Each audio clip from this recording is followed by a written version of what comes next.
Hi, welcome to another edition of Commercials I Hate. Hi, welcome to another edition of Commercials I Hate. Hi, welcome to another.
Alrighty, well, I figured out how to turn the microphone on the first time today, and it looks like the closed captions are working, so that's a good thing. And the mic seems like it's at a good level.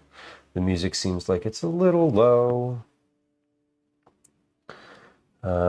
Is it the beginning of a song? No, it's the end of a song. Let's see.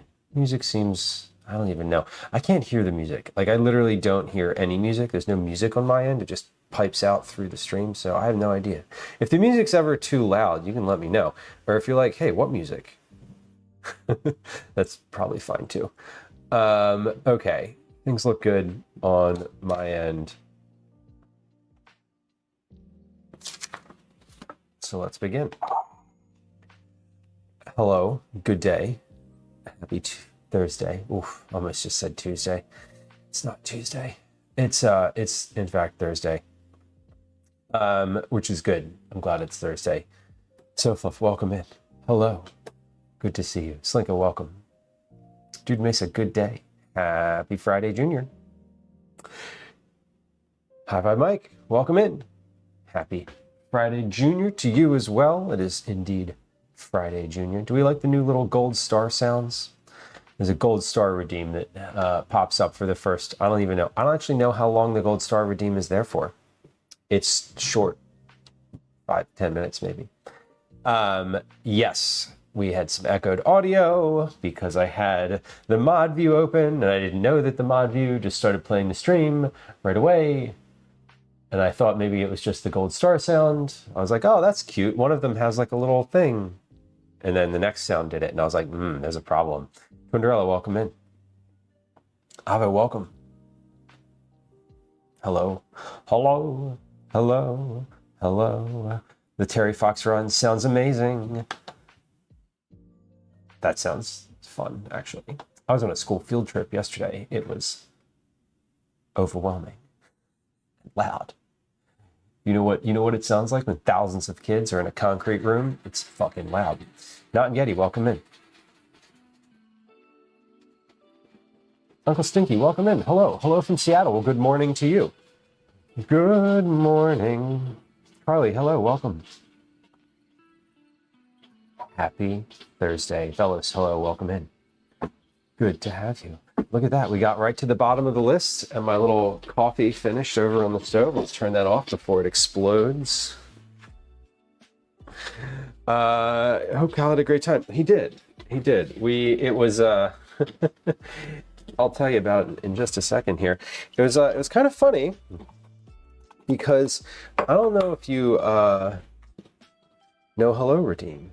Oh, I think it might have, did it turn off? It might have turned off. I thought it, perhaps it turned off.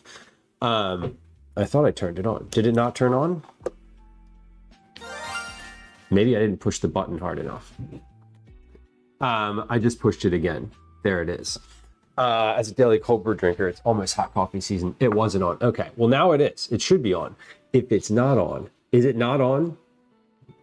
If it's not on right now, oh, hold on. I see. Thank you. You've pointed out a problem.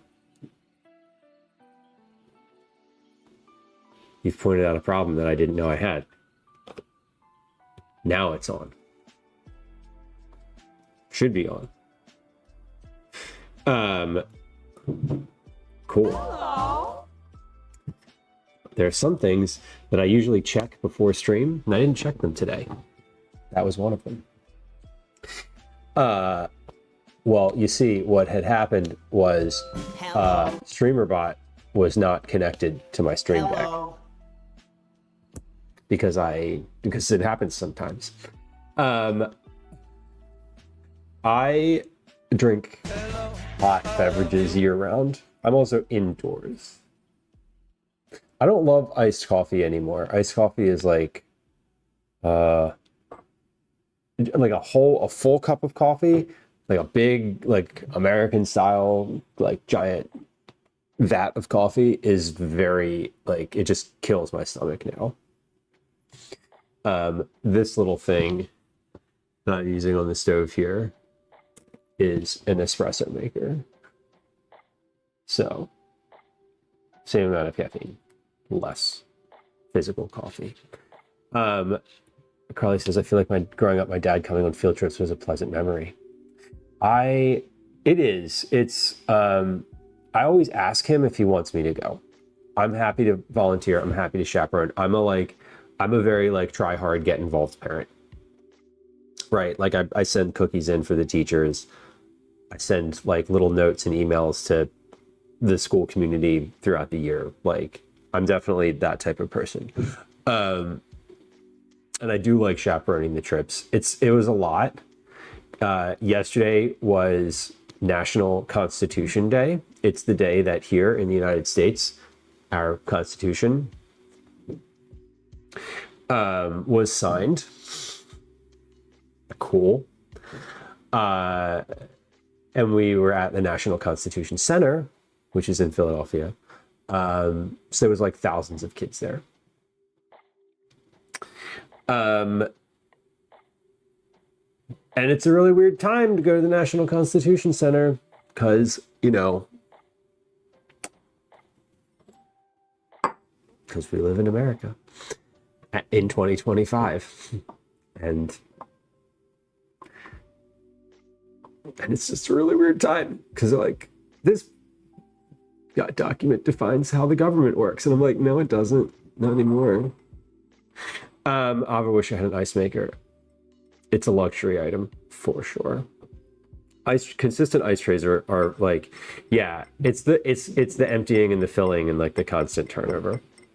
We did find an error.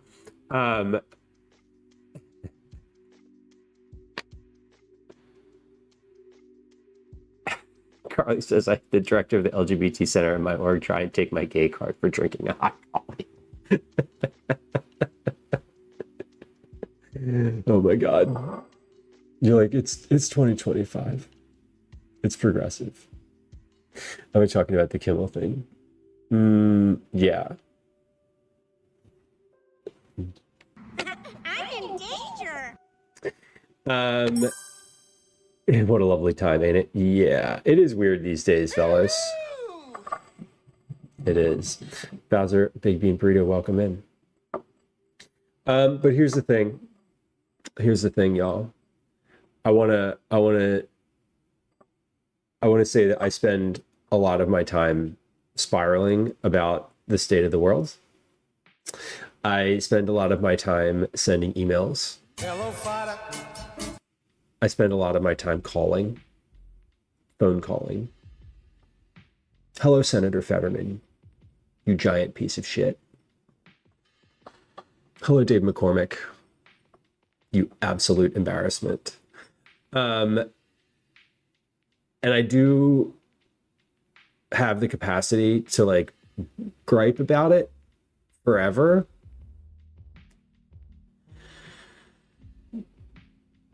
But that's not what I love doing on stream.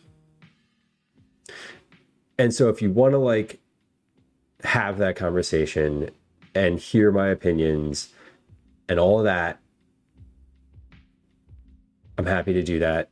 I don't love doing that for a long form live. So I don't want to say that while I have strong opinions, while I'm very much like in that vein of like things are bad, they're getting worse. If you haven't been paying attention for the past 15 years, I hope that maybe some of the things that are going on in the country now are enlightening you. Welcome. welcome to the group of people who are afraid. But also, like, you know, show up in the ways that you can. So I want to say those things. And then I'd like to cook and like make some food and write some little recipes about it.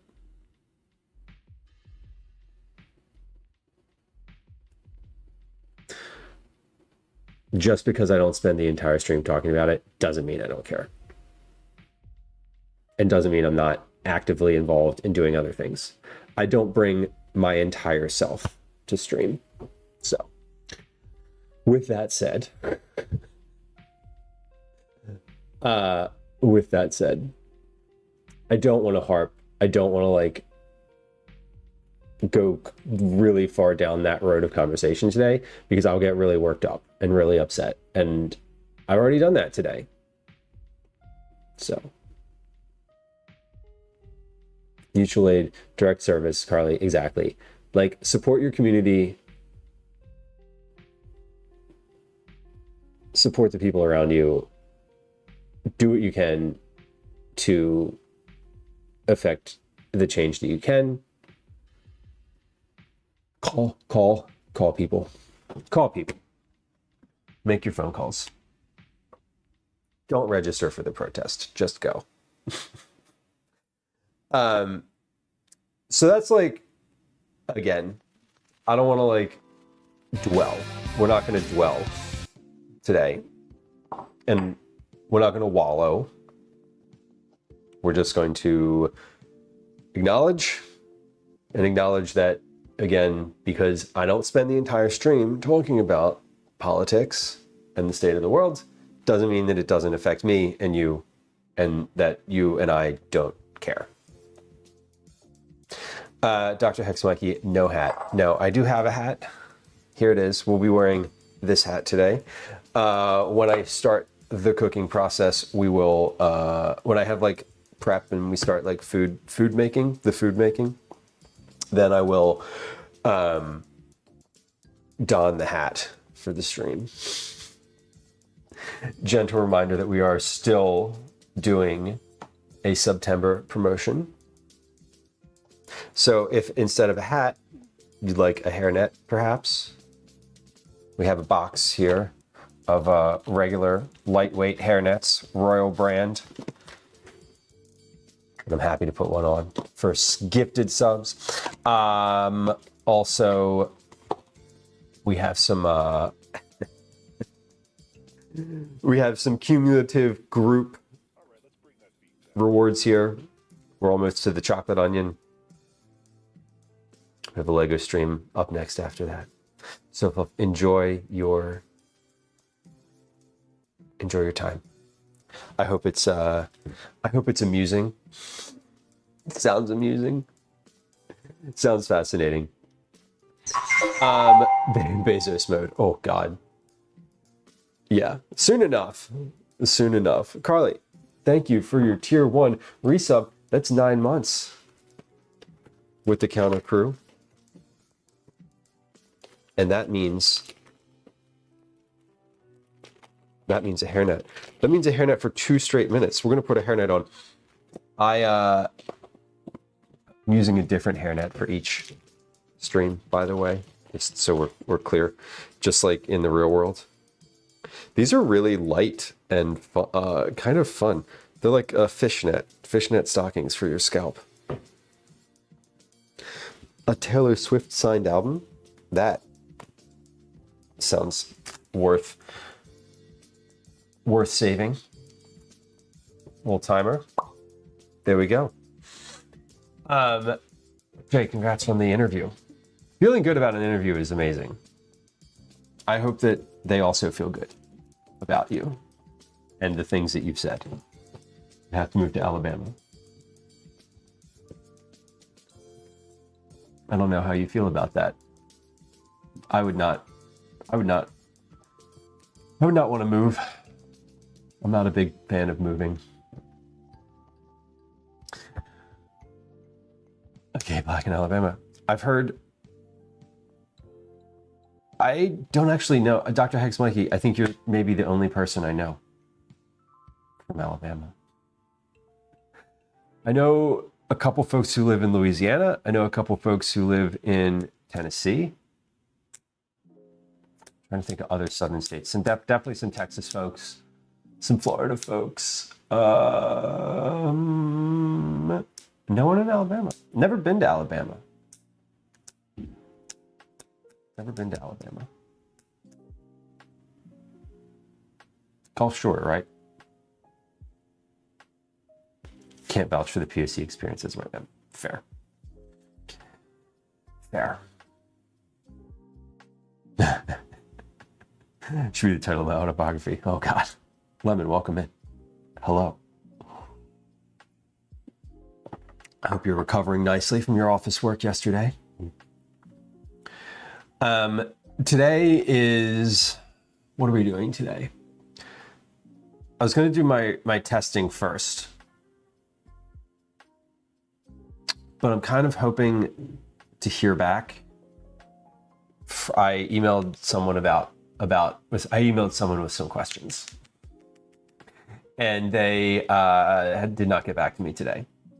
So I thought about a different thing. Timer is complete. If you'd like to see the hairnet, the fishnet stocking for your scalp return, you can hit the subscribe button, or you can hit the gifted subscribe. The gifting button. They're the same button. No, are they the same button? I don't know. Fuck. I'm bad at this. I'm sorry.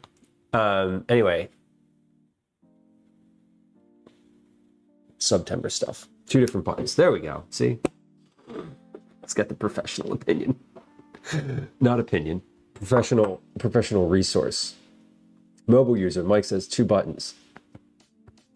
You can push either one. They'll both work.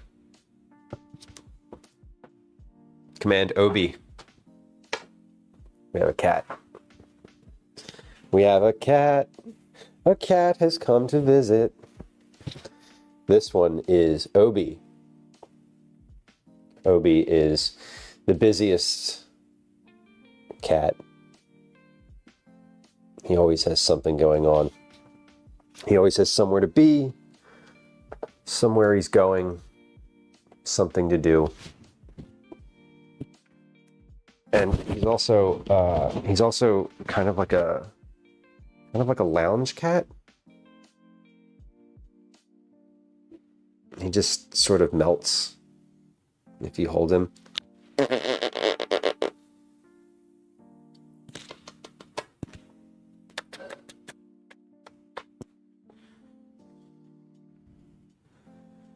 He's very handy. Oh, mom's coming. He's busy. Okay.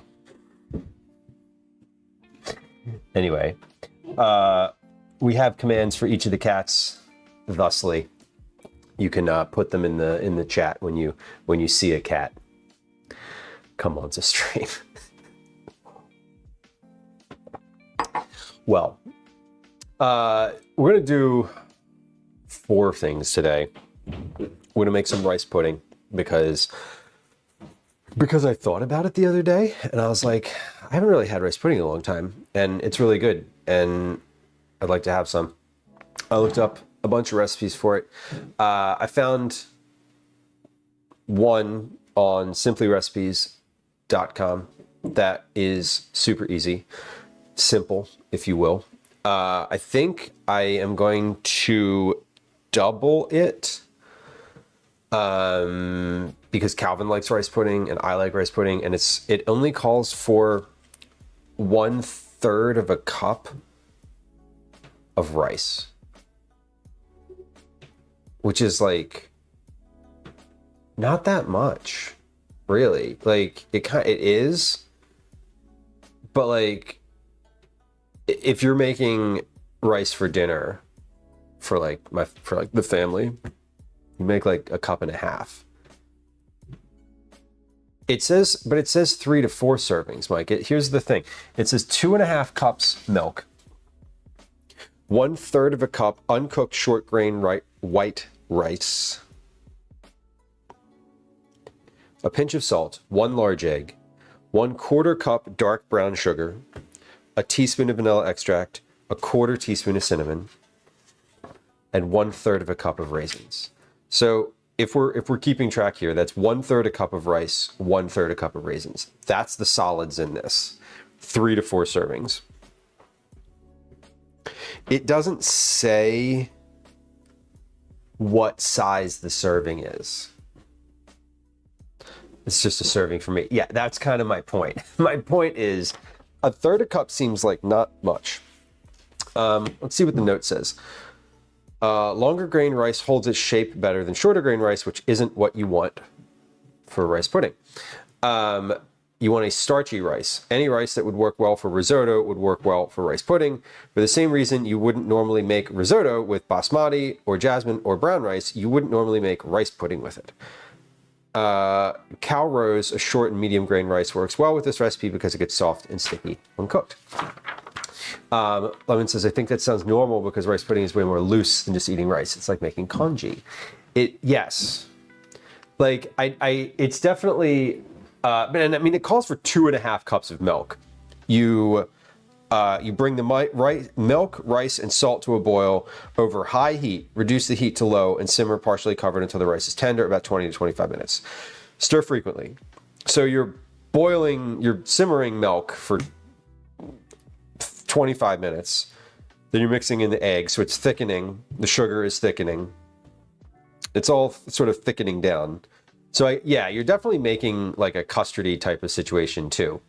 Congee is like 1 cup of rice to 8 cups of water, and it sounds wrong, but it works. The thing with the rice pudding is I know that it keeps really well. And so I do, like, this says 3 to 4 servings. I'm imagining a serving here being like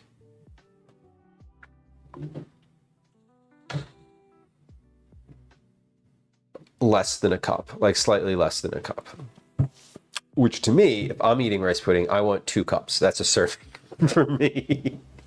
So I think I think I am gonna double it and just make it in like a little larger pot. And it also says raisins. I want to use blueberries. Now hear me out. One of the commenters on this recipe was like, hear me out, blueberries are really good in this. And I was like, yeah, I bet they are. And the other thing is, Calvin doesn't really like raisins, which is weird. He used to like raisins. He doesn't anymore. We've cycled out of the raisin love. So I think I'm gonna make this with blueberries, dried blueberries in place of raisins. I got fresh ones. And so I think those will still work though, because you stir them in at the end. You're not cooking them. So I think I'm gonna use those and just see how it goes. Obviously says it took like 2 hours to make rice pudding. This one says total time 40 minutes. So we'll see. We'll see. This is also a simple recipe. Yeah, Mike, 2 cups and a dash of cinnamon. That's the right serving amount. Different flavor profile and texture. What? You were in the fridge and I got so excited because I thought you were going to eat the leftovers. Okay. I agree. I don't disagree. Enjoy.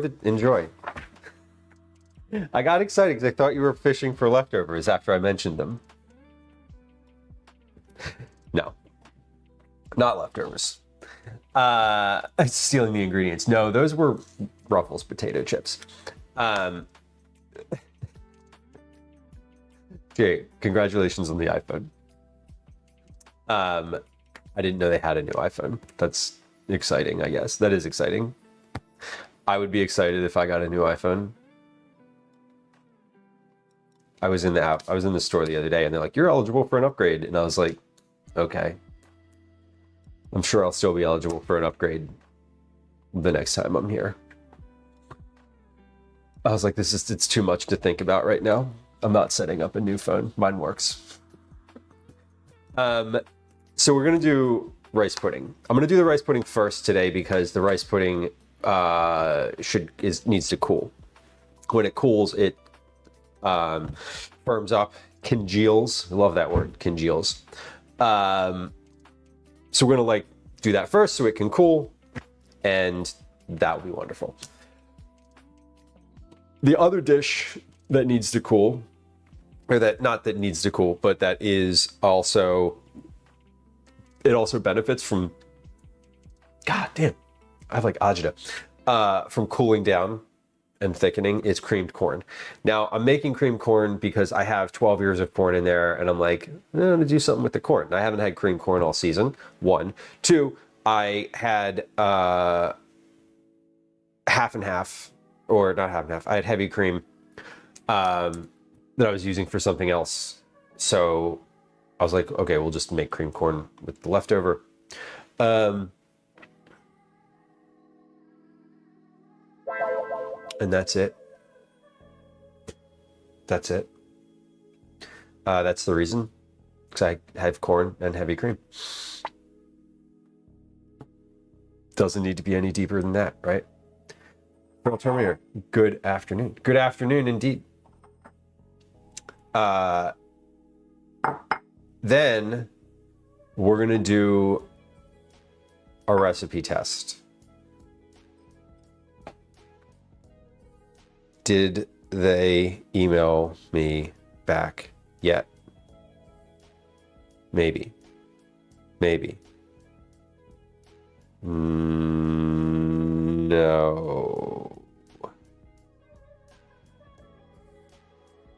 No. Okay. So we're going to do the other 2 recipes first, and then we'll check our email again. Because I'm looking, I asked for some guidance on the tomato soup recipe, because I feel like I love the strainer. The strainer makes like a nice soup. The sieve. The sieve makes a nice soup. You could do, if I'm using the sieve, I could use an immersion blender in the pot and strain the tomato soup. So I'm working on this tomato lentil soup. You have to blend it. Like, it has to be blended somehow because there's lentils in it. And the point is that you don't really, the lentils are broken down. So you have to blend it. You can either use a blender, you can use immersion blender, or, and this was my question to the editor, or I could just use a food mill. Like, I could use a food mill only. I could use it only use a food mill. I could use a blender and a sieve. I could use an immersion blender and a sieve. Or they had originally mentioned to me, oh, why don't you try using canned tomatoes for this? And if I use canned tomatoes, I wouldn't even need to use a sieve. There's no filtering at all, because canned tomatoes don't have seeds and they don't have skin. They're just crushed tomatoes, I should say. So I was like, listen, I could go any of these directions. Like, what do you prefer? Like, I don't know where this all fits in with your editorial plan for whenever this is going live. So, like, let me know.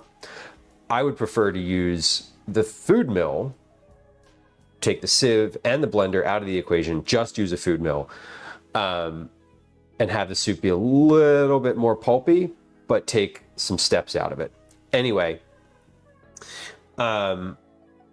the point that I was making, and this is like a long rambling story, and I'm sorry, showing my work verbally, but the point was that I think that a food mill is probably a bit too niche of an ingredient, of a tool, like a kitchen tool. I don't think that most people own a food mill. Like, I don't think, to me, I think that you own a food mill if you like can things, maybe. or you make jellies or things like that. But like, I don't think most people own one. So my preference, maybe if you made your own baby food. Hey, I made my own baby food. Shocking. I think my preference would be to just call for a food mill. Because that's like, okay, it's the blending and the straining all in one.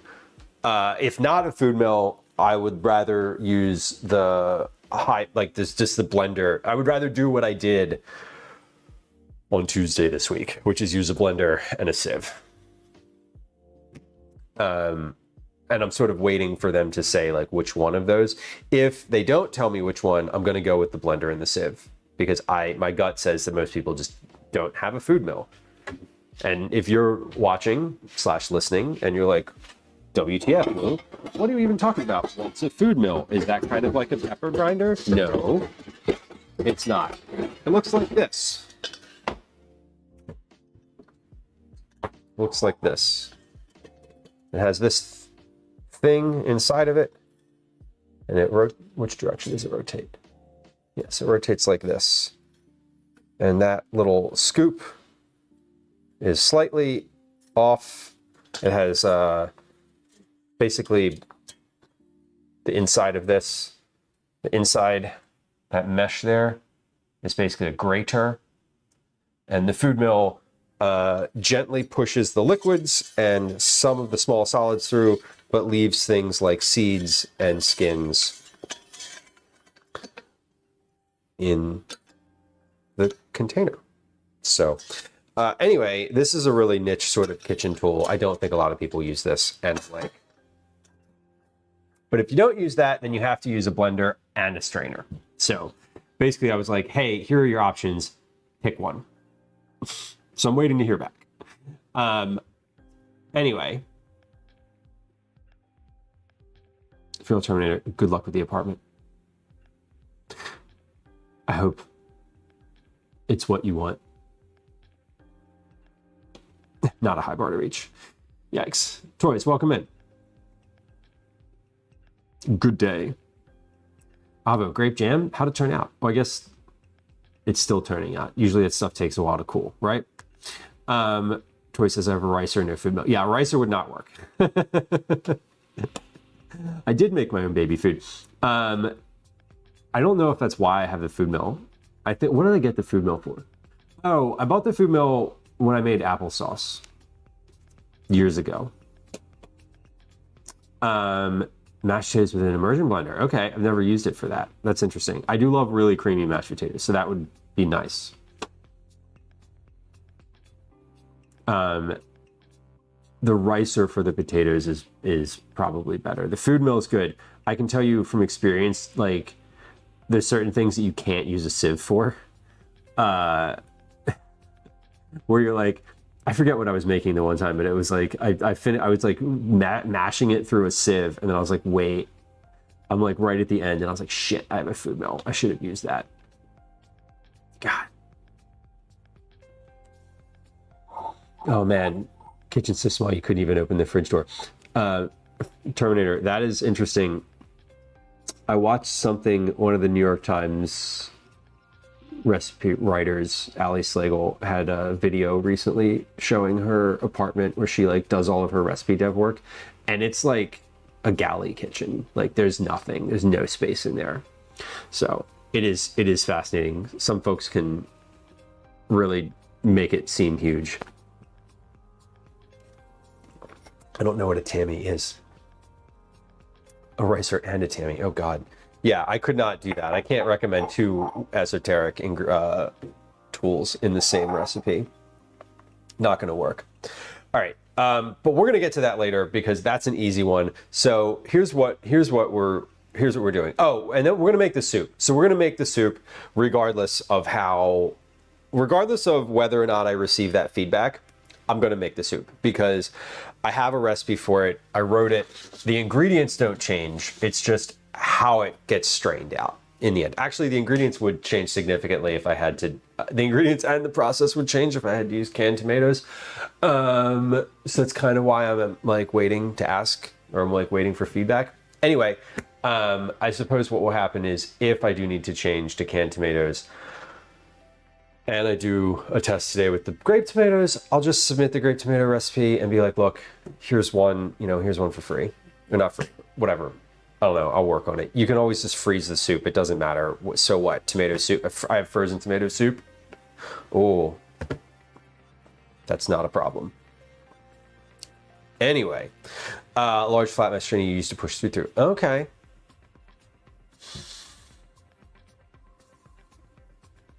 It's like screen printing your food, huh? You ever use a screen printer where you like do the thing with the ink? Okay, let's get the ingredients out for rice pudding. As I said, I am going to double this because I just I want more because I love rice pudding unapologetically. I will eat a large amount of it, and what I don't want is to make a recipe, have it make like one. I want leftover rice pudding. I want to eat my fill. I want Calvin to eat his fill. I want Gwen to look at both of us and be like, "You're both gross for enjoying this," and then I want leftovers. So I'm gonna double it because it seems like the type of recipe you can double. I do want to say I have a saucepan here. It says a medium saucepan. I'm going to use this one because that should be large enough to hold that. I mean, that is large enough to hold 5 cups of liquid. Very unscientifically, this is a 4-cup measure. I can put the whole 4-cup measure in here without a problem with space around it to spare. So this will definitely hold 5 cups. Do you like that? I also don't have 5 cups of just like milk, straight regular milk. So I'm going to use oat milk for some of this. I'm going to use a combination of regular milk and oat milk because I have regular milk, but not enough. Not enough to double it. I might have enough regular milk to make one version of the recipe. Anyway, this is the part where if this turns out poorly, I will not blame the recipe because I'm a rational person and I realize that me changing a significant part of the recipe means that if it doesn't work, that it's my fault. Y'all read the comments on recipes ever and people were like, this didn't work. But I used like powdered sugar instead of granulated sugar and I don't like dark brown sugar. So I just used like salt instead. And then you're like, yeah, obviously it didn't work. Like, what's wrong with you? Do you have any self-reflection available to you in this moment? Like, no. So, and now you're writing a comment about it on the internet. Perfect. Perfect. Anyway, cooking rice and doubling the portions can get a bit hairy. You might need to drop the liquid content if you double it. Boys, I appreciate that. I'm going to try it as it's written because it's also, it also has like weight measurements here. So I hope I'm going to be okay, but we'll see. We'll see. Mike says, I do. And then I understand why the commenters didn't write the recipe. Yeah, exactly. Exactly. Okay, so let's get the milk. Bring the milk, rice, and salt to a boil over high heat. Okay, so we put the milk and the rice and the salt in the pot at the same time. Then we put it on the stove. So let's just do that. Let's do that first, and then we'll get the rest of the ingredients out. No, we're going to get all the ingredients out before we do that, because what I don't want to do is start the thing and then be like frantic about ingredients. Pinch of salt, 1 large egg. That means 2 large eggs. 2 large eggs. God, the other day, Calvin was making eggs in the morning. It's hat time because we are starting to do cooking things. Where do I, hold on. I'm gonna put these, close the fridge. I'm gonna put these eggs on my stand here. Calvin was making eggs for himself in the morning, and he put an egg. He had an egg out here on the counter. He was like preheating the cast iron pan because he's wise like that, and that's what I told him to do. And he had sat the egg on the counter, and it like started to move. It was moving like this. Not quite like that. It was moving. It was definitely moving towards the edge. And I was walking down the steps, and I was like, no, no, no, no, no, no, no, no. And I like ran across the floor, and I like ran in, and just like the egg fell off the counter and just Supermaned it up. I was like, literally like reached and just like grabbed it as it was falling off the counter. And I was like, he like didn't even turn around. He was at the stove watching the thing, and he was like, what happened? And I was like, oh my God. Every once in a while, it's funny. He makes eggs, but he's been not having issues with the eggs, but like there's always something. Like cracking an egg and getting all of the egg into the thing sometimes can be difficult if you're like haven't practiced it, you know? So it's funny. Lemon says, when I first started stringing an egg rolled off the edge of the counter and fell on the floor, but it didn't break because of an anti-fatigue mat. That's incredible. That's a good mat. That's a really good mat. Lose proportionally less liquid. Right. That makes sense, Toys. I just don't know I don't know how I would account for that. I don't want to put less in and then have it be like less. I'd rather have it be a little more liquidy and be like, oh, I should have put less in, instead of like try to put less in, and then because at the end I can't be like, oh, I wish I'd have put more. Yeah, I know. Amazing, Matt. Chat's looking out for you. You know, fun fact, if you've received boxes of Cookie Club items from me that have popcorn in them, okay, back up. I use popcorn as a packing material in all of the Cookie Club boxes. The reason that I use popcorn is because when I was in high school, we had a project that I didn't do, and the morning that it was due, I was like, oh shit, I have this project to do. The project was to create a vessel that you could put a raw egg inside and throw the egg off the roof and have the egg stay whole. That's it. I took a shoebox and filled it with popcorn and put the egg like in a sock just in the middle of it, and it worked. And when I was like, and I got like an A on the project. Anyway, I think it was my mom's idea to do that. I'm pretty sure it was my mom's idea. But then like when I first started doing Cookie Club, I was like, what can I use as packing material that's not styrofoam like things that is gonna like keep these cookies nice when they get jostled around in the mail? It was popcorn. That's where that idea came from. Oh, you know what? Hold on. You know what I got the other day? I didn't get. You know what I found in the basement?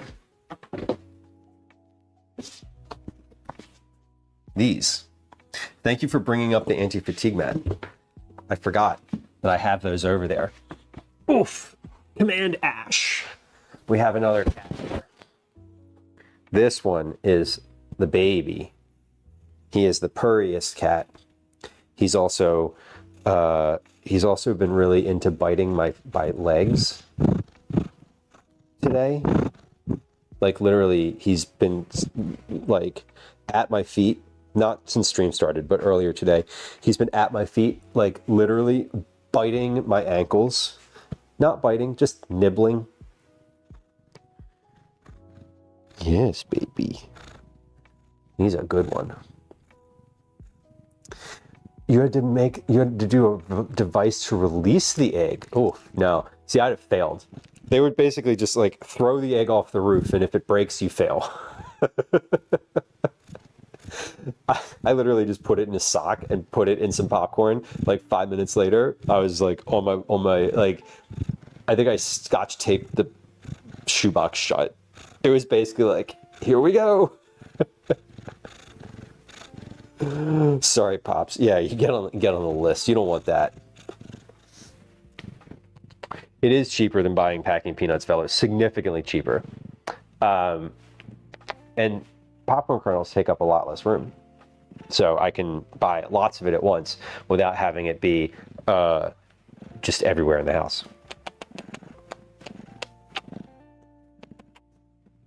Yes, baby. This cat. This is all this cat wants. Sometimes.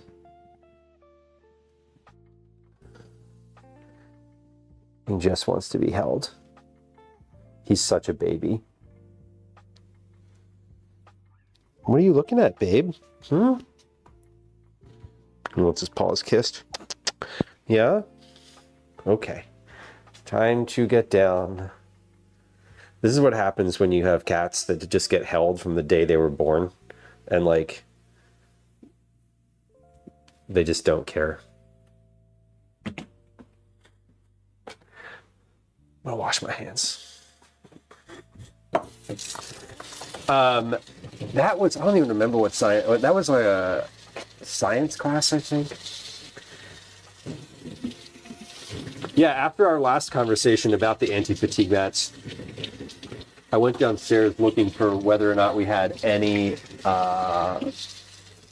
mats from when Calvin was a kid, and we did. We have these two mats. So I've now got anti-fatigue.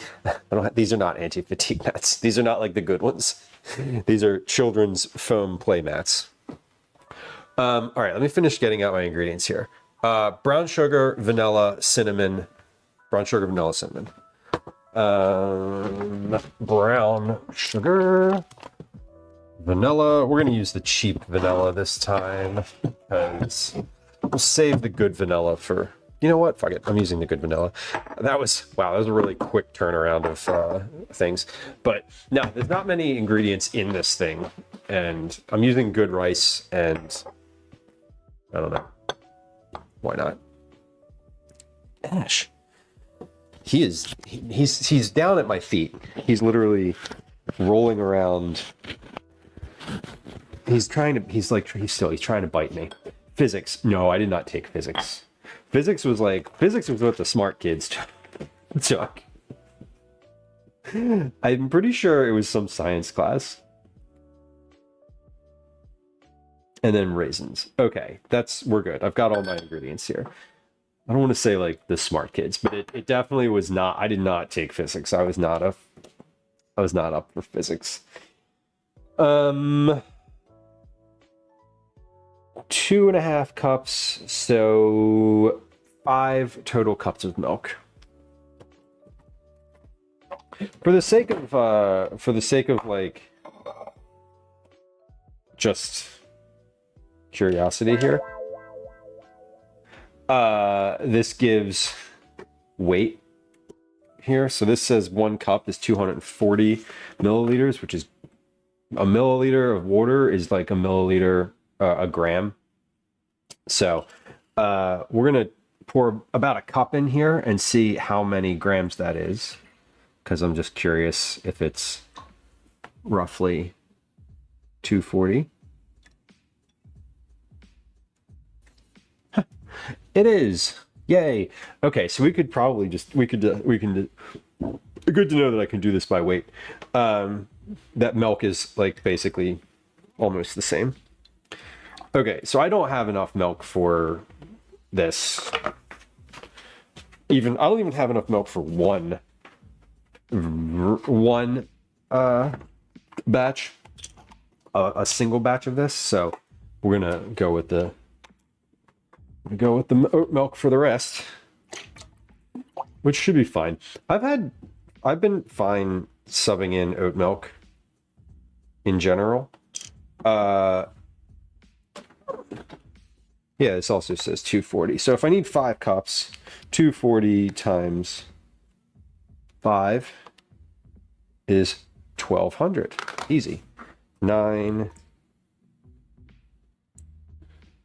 10, 11. Like I can fit 500. I can fit 5 cups in here. There we go. Perfect. That's a lot of milk. Ash, for fuck's sake, buddy. This cat is literally, hold on. Just like, I'll show you what's happening down here.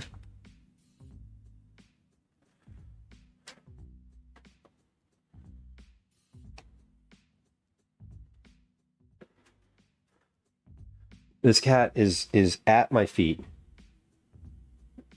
just existing.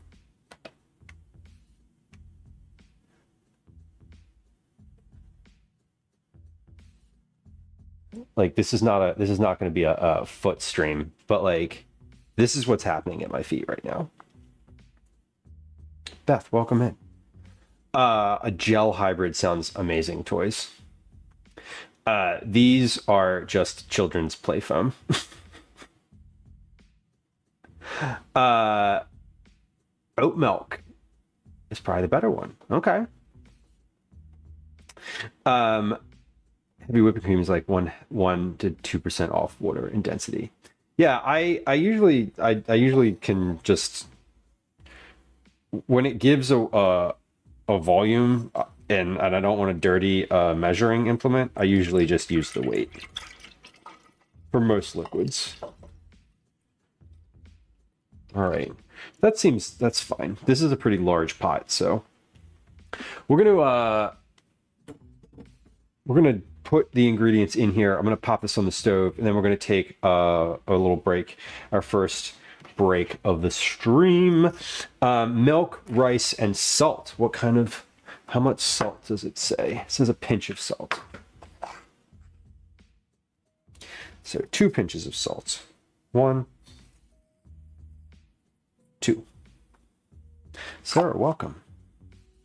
He does. He's a good cat. It's funny, like I try not to engage with him in a way of like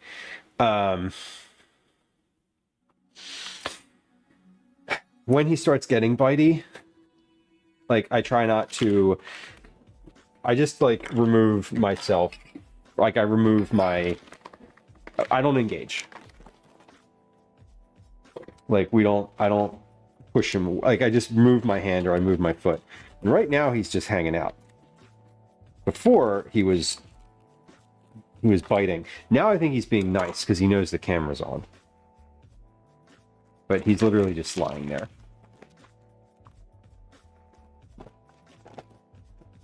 Okay.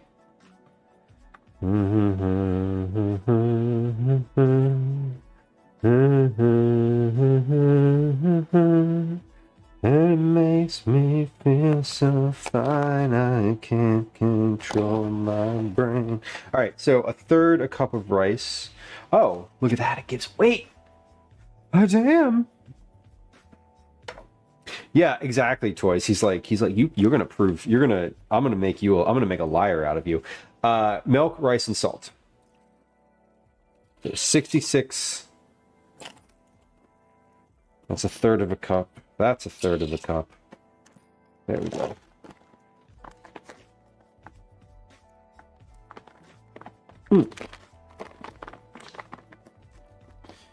And we're going to put this on the stove and start to boil. While that's on the stove, we're going to take our first break. We're going to play a game of Words on Stream. Maybe I'm going to play Words on Stream today. Briefly. And then we'll be back. So if you're new to stream, that was silly. Why did I just do that? If you're new to stream, we generally take a break about every hour. We play 2 games of Words on Stream. I run 3 minutes worth of ads on Twitch. There are no pre-roll ads, so we do ads during stream. And usually it's just to take a little break. Adorable, welcome in. Howdy. Yeah, Ash has a social media image to protect. He's hanging out. He's doing all right. Good boy. All right, how do I do this? Hold on. That's a rhetorical question. I know how to do that. It's just not. Okay. We're going to play a game of words on stream. Here it comes. Maybe. And here comes a 3-minute ad. Will be our B. 3, 2, 1. Hi. Welcome to another edition of Commercials I Hate. All right. Let's see what we got here.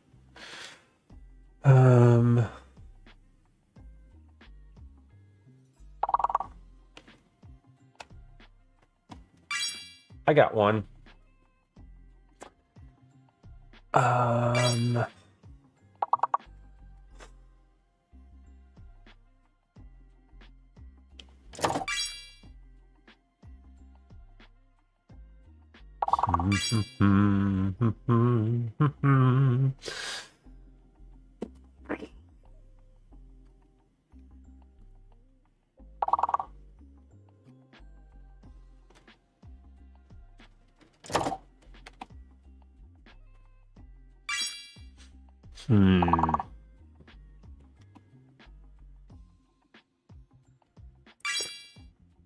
Oh, Tondrella, good snag on that one.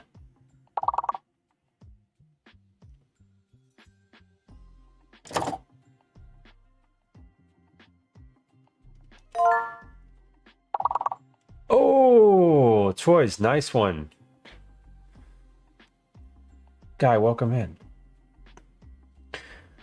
Oh.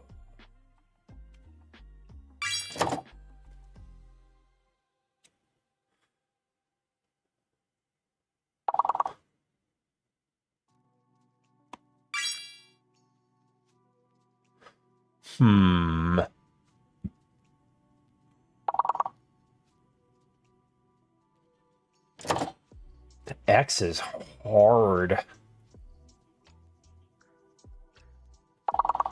Why is exit not a word? Oh, Troy's got it already. Yikes. That's why. Okay. We're gonna try it. We're gonna try again. I hate when words sound so disappointed.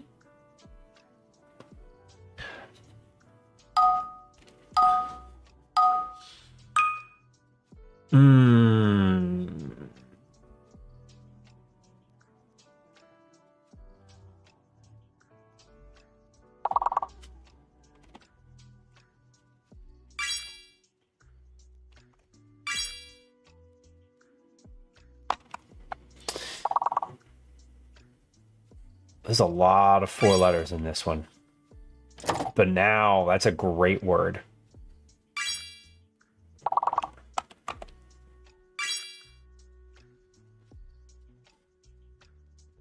That's a great word.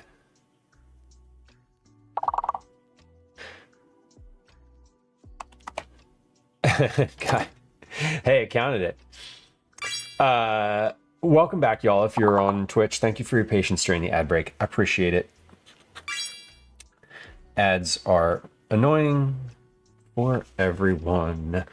We do them midstream so that new friends who join the stream don't have to get ads right away when they join. And usually I do something like dishes or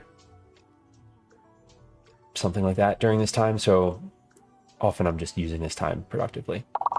Not that words on stream isn't productive, but you know what I mean. We are finishing a game of words on stream.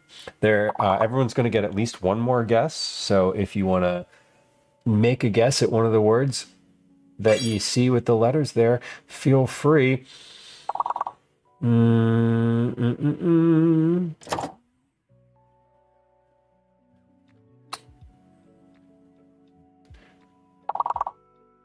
I am fresh out of ideas. Okay, that is a game.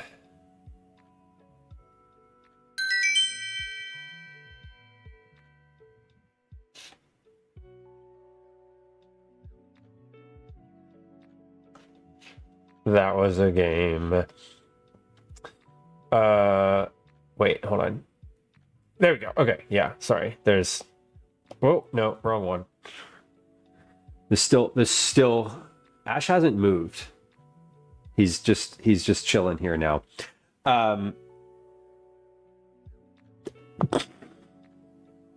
Remember when I was like, I'm going to put the pot on the stove and then we're going to take a break. In my head, I thought, I'm going to put the pot on the stove. I'm going to turn the stove on. But you know what I didn't do? I didn't turn the stove on. I just literally put the pot on the stove. Am I a cook now? Okay, so we're going to turn the stove on. I'm going to turn the stove on now. Here we go. Stove is now on high. Let's get out the rest of these ingredients. Boil. Reduce the heat to low and simmer partially covered until the rice is tender. Partially covered until the rice is tender. We don't want to cover yet, but we want to get the cover out. Stir frequently. Okay. Mix the egg and sugar, temper with the hot cooked rice. In a small mixing bowl, whisk together the egg and brown sugar until well mixed. Add a half cup of the hot rice mixture to the egg mixture, tablespoon at a time, vigorously whisking to incorporate. Add the egg mixture back to the pan. Add the egg mixture back into the saucepan of rice and milk. Reduce the heat to low and stir until thickened about 160 degrees Fahrenheit. Be careful not to have the mixture come to a boil at this point or it will curdle. Remove from heat. Stir in the vanilla, raisins, and cinnamon. The pudding will thicken as it cools. When it is warm, it will be a bit on the runny side. Serve warm or cool. Okay, so let's mix the eggs together. There's a bit of work. There's a bit that has to happen before we get to the before we get to kneading these eggs, but let's mix them anyway. And get out a bowl. All right, no, you're not getting in there. No. Nope. Sorry, no. You were lying down. You can stay there, but we're not doing cabinet exploration. Yeah, you should be able to be a therapist just in general.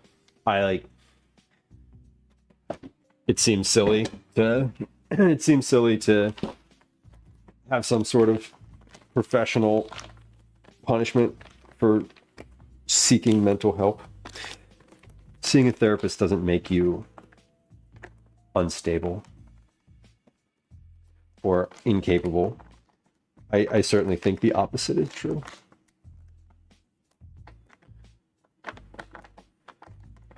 Generally speaking, if you're a person who rejects going to therapy, I feel like you maybe are the type of person who should go, not reject. Sorry if that wasn't clear. Wow, the little Ziploc on this thing. Ziploc is a brand. The little what do you call the thing? Plastic closure? Plastic zipper? Plastic seal? I don't know.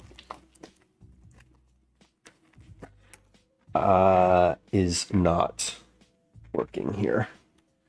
Okay, we'll just put that on there. Great. Great. Now we have a huge bag of rice.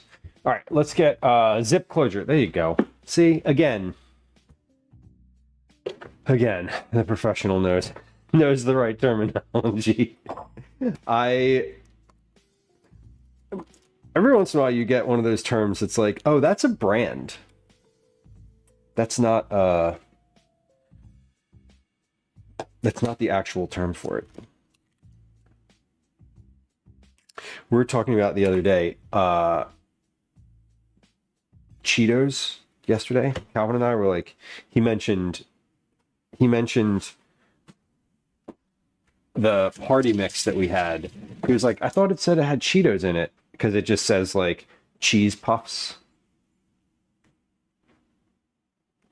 And I was like, well, that's because Cheetos is a brand. And he was like, what do you mean?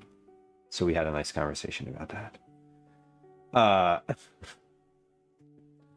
Ash, what the fuck, buddy? What are you doing? What are you doing? Okay, he's on the hunt. Shayna, welcome in.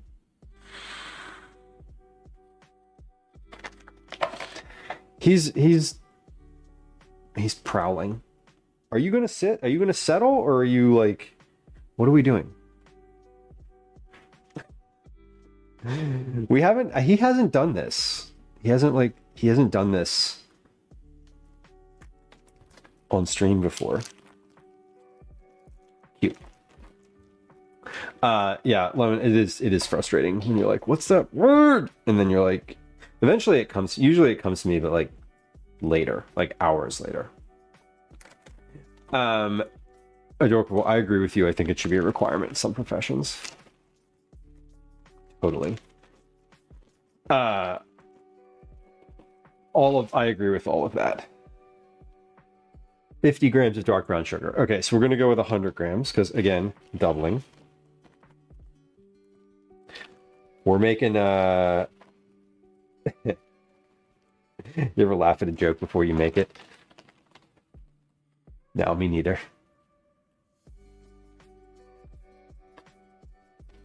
Oh, I didn't make the joke. Shit. We're making Irish rice pudding because we're doubling it. God, fucking terrible. I'm just like, today is not my day, and I'm very sorry.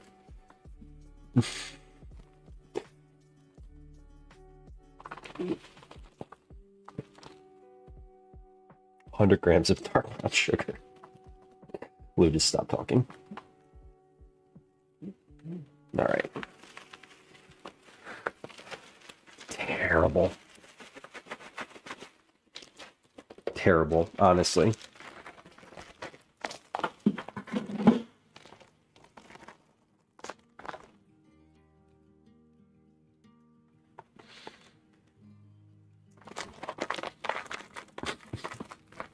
He's just hanging out today.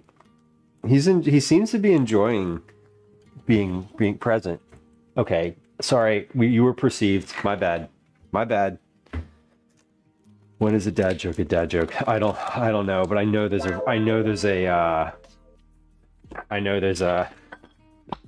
good punchline to that. Toys, exactly. Exactly. I'd win every argument if I had an infinite amount of time to go through it when it's apparent. Come on. But allowable. Oh my god. Michaud, show us them feet. No. This is not that kind of stream. I have shoes on, damn it. I have Crocs on. Mix the egg and sugar. Okay, in a small mixing bowl, whisk together the egg and brown sugar. So, I'm just playing. Fair. Well, he moved. He did move. So, there was no need to show my feet without the cat there. The purpose was the cat, not the feet. I like the Crocs. I got the Crocs to wear as my household shoes, and they have been perfect for that. All right, I'm stirring this. I'm waiting. This is going to come to a boil at some point very soon. A happy camper. I also use them camping. I don't use them like while I'm camping. I use them. I take them camping in case I'm like going to shower there, because the showers always need. You gotta have shoes. You gotta have shoes in a state park shower. It's just, I don't make the rules. But it's just, that's how it is, you know? 85 Fahrenheit. No, that's the worst temperature. For the centigrade users among us, that is 29.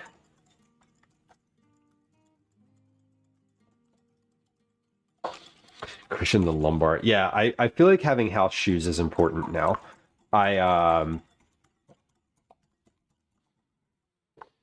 I didn't used to. I used to wear like sandals, like what we would call flip-flops inside. And then I had Birkenstocks for a while. I still have the Birkenstocks. But the Crocs, I think, are the new thing.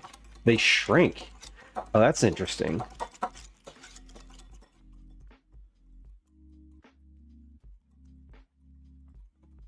until well mixed, it says. Well mixed. All right, so I want this to actually be like well mixed. Footwear and standing aid, totally. Michelle, the foam tiles are literally, I'm using them for the first time today. I had to look down, not because of the tiles, but because I'm like, is there a cat at my feet? Because I tend to like move my feet a lot when I'm streaming. Like, I don't know if I tend to move a lot in general, and when I'm standing here for a while, I shift positions a lot.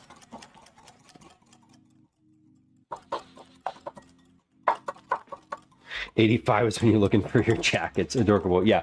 It's really funny how in some places, like, some people would just like you get used to the weather and people react differently. It's really kind of amusing to me. As someone who's from the mid-Atlantic and has been in the mid-Atlantic forever, it's like, you know, I understand sort of both worlds. Like hot is you know, hot is in the 90s and Fahrenheit, and cold is below freezing. Like I boiling. Milk boiled. Okay. The milk has boiled.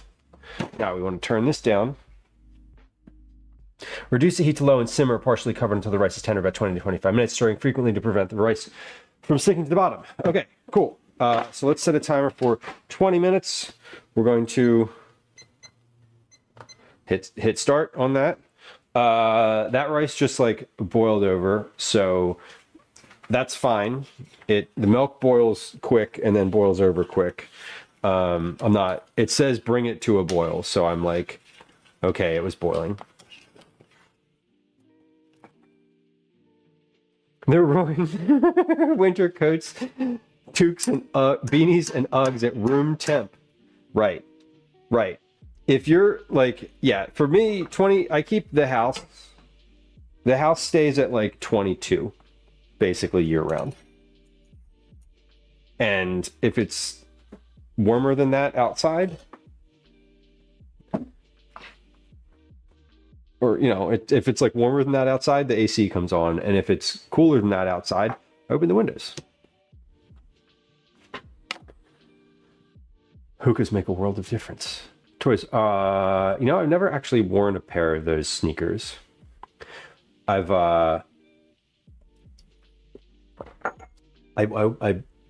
never even tried them on. I bought a pair of sneakers a couple months ago, and I was going to try them on, but then I don't know. There's something about them I wasn't keen on. I ended up getting a pair of Adidas that I really like. I hear that they're comfortable though.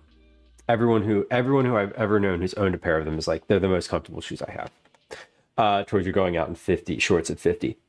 That's reasonable. As long as your upper is warm. The rule generally is that if you're keeping your upper body warm, you don't need to worry too much about your lower body. If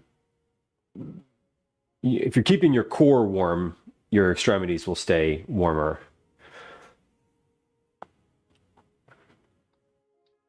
85 in Florida is probably different than 85 in Michigan, Velas. I totally agree with you. I think it's not the heat, it's the humidity. Fudge Darling, welcome in. Good to see you. Heat rash at 85. That's how Canadian. That's your bona fide right there. That's like, and the other bona fide is like, it's like 10 degrees and I'm outside in a t-shirt because it's nice out. Jordy, welcome in. Welcome in. Hello. Tornado says I went from Arizona where it's 70 with jacket weather to Utah where I immediately acclimated, and now once it hits 55, I'm like shorts and flip-flops weather. I'll wear shorts until it's about 45, 50 Fahrenheit. Basically, if it's below 10 degrees Celsius, it's pants weather. And if it's above 10, it's shorts weather. Northern Ontario, that'll do it. That's cold. Or it gets cold.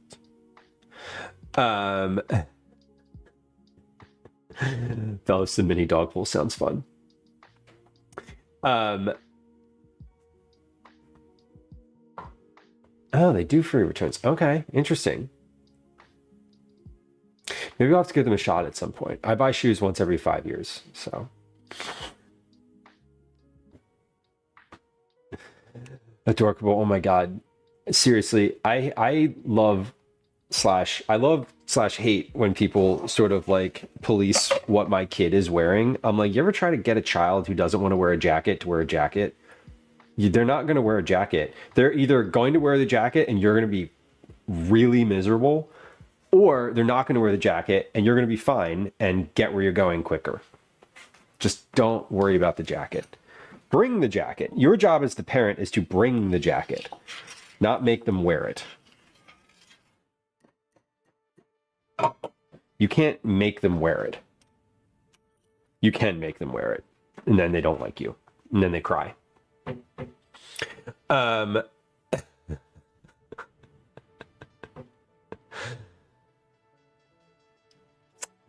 Steve, welcome in. Hello. I've had people tell me, this was when Calvin was younger. I've had people say like, "Oh, doesn't he have a jacket?" Yeah. He didn't want to wear it. The thing that happens though, that usually happens. Here's a little bit of male privilege for you. That usually happens to women who are with their child because they expect that women should know better or mom should know better. Usually when it's a man with a child, they're like, "Oh, look at him. He's such a good dad." Like, yeah. Or like they'll see the kid without the jacket and be like, "Oh, didn't mom send you with a coat?" Fuck off. Those people are the worst.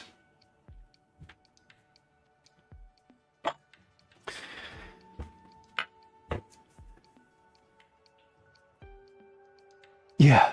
Like you're gonna, Bellows, exactly. Like don't police your kids' bodies. Like don't police my kid's body. Shut up about it. Oh, things that you can say when you have criticisms of someone else's kid are nothing. Any questions? Like nothing. Is the kid in danger? Is the kid being actively harmed? If the answer to those two questions is no, then don't say anything. Just don't. There you go. Easy. You got something to say? That's what the internet's for. Go complain about it online. Don't say it to my face. Cinnamon, vanilla extract. Mix the egg. So we did that. We're going to temper this in just a few moments. Then I want to add vanilla, raisins, and cinnamon. Okay, just the cinnamon. How much cinnamon do I want here? Quarter teaspoon of vanilla, and then the raisins is 2/3 of a cup. I'm gonna get not raisins. We're gonna use blueberries here. We're gonna get the blueberries out and measure those, and then we'll just kind of work through the rest of it. I'm gonna get out the ingredients for my corn while this is working. Yeah, you're not babysitting your own kids. Oh God, that's the worst too. It's so easy. Like society makes it so easy to be like a dad out in the world with your kid, because literally, oh, your kid's alive. You're doing so good. It's stupid. Lemon says, unless you're willing to help that person, if you don't have a jacket to loan, shut the fuck up. Exactly. Like your opinion is annoying. Yeah, but yeah, exactly. Like if you see a kid doing something that's like super dangerous and the parent like doesn't see that happening,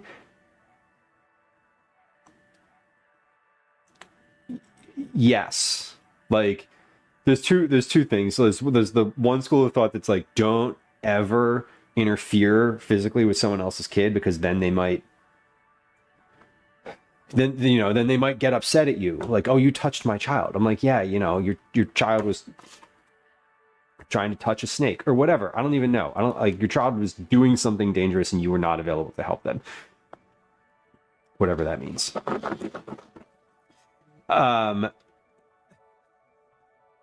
Velas, exactly. And that's kind of, they turn around and tell the kid not to talk to you. Yeah, it's like there's a weird line. There's a weird line. Interacting with other people's kids. It's easiest if you're like at a playground. If you're just like out in the world at the mall in 1995. What a weird reference. Then, exactly like to Lemon's point, maybe just like I don't know. It's weird. Parents get really upset. It's super protect. And like, I get it. If I wouldn't do that, if Calvin was doing something and like another adult, parent or otherwise, like stop that from happening, my reaction would be to like ask him, are you okay? Were you about to get hurt? Right? Like I would ask him those two questions. And if the answer to those two questions was like yes and yes, then I would be grateful to that person. But like, you don't know that. You will never know that as an observer. And you might get some crazy parent who's going to like, not crazy. Crazy is not the right word. You might get some like really defensive parent who is going to scream at you over it. Velas, exactly. Technically, it's none of my business. Should have been watching a kid. Yeah, totally. Yeah, choice. Yeah, exactly. It's like, as soon as you touch a kid that's not yours, like you really are taking a risk that the parent is going to flip on you. Lemon says I would absolutely let a child get hurt if the parent wasn't looking. I know. Yeah. And to me, I will too, even at the playground. Like if a kid's running and like face plants on the ground, like I will probably like go over to them and be like, are you okay? Is your parent here? Like, can you point to your parent or something like that? Like, I'm not going to like grab that kid and like try to change the situation. If I saw a kid like climbing up the fence and they were about to fall and I was near them, like, would I catch that kid? Probably. I would probably try to like stop them from hitting the ground from a high point. But like, there's definitely limitations. If they're doing something that's definitely and definitively unsafe, like really circumstances depend. Toys, it is. It's way scary to interact with unsupervised kids. Only if it's life-threatening, Twin Gorilla says. Yeah, exactly. Tom Delish, welcome in.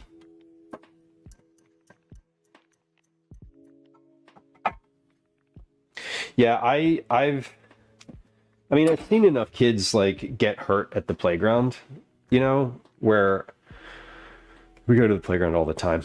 Like, because I have a child, like I spend a large amount of time at a playground, like watching kids get hurt. And so there's definitely a line, if I'm out in public and some kid's doing something, I'm never going to like chastise a child for anything unless they're interfering with me. Like if they're like kicking me or like bumping into me or something, I might say like, excuse me or whatever, Twinderella, exactly. Though to your point about like what I just was saying, women are seen as less threatening. Whether or not that's true, whether or not whatever, it's perception. Perception carries a lot of weight when there's children involved. Fortunately or unfortunately. And it really, it doesn't matter if you have good intentions. It like your intention doesn't matter if the parent feels threatened.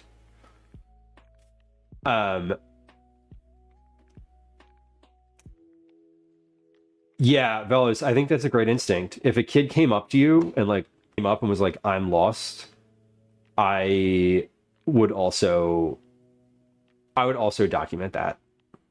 Yeah. Like just record like the situation. Someone online told me to do this. No, oh my God, Joyce. That's about the worst thing you can say. So welcome back.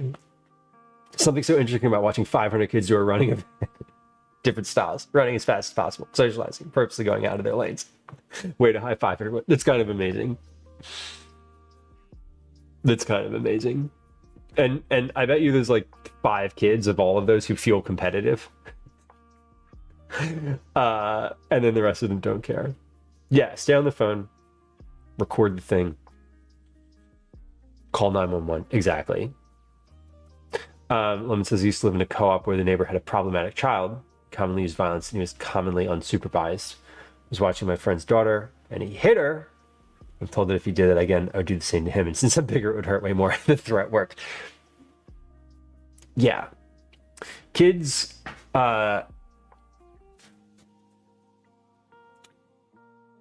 don't know. It's weird.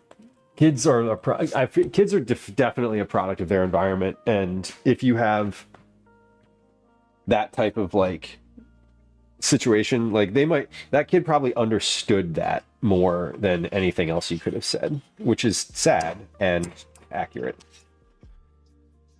All right, I'm just continuing to stir this.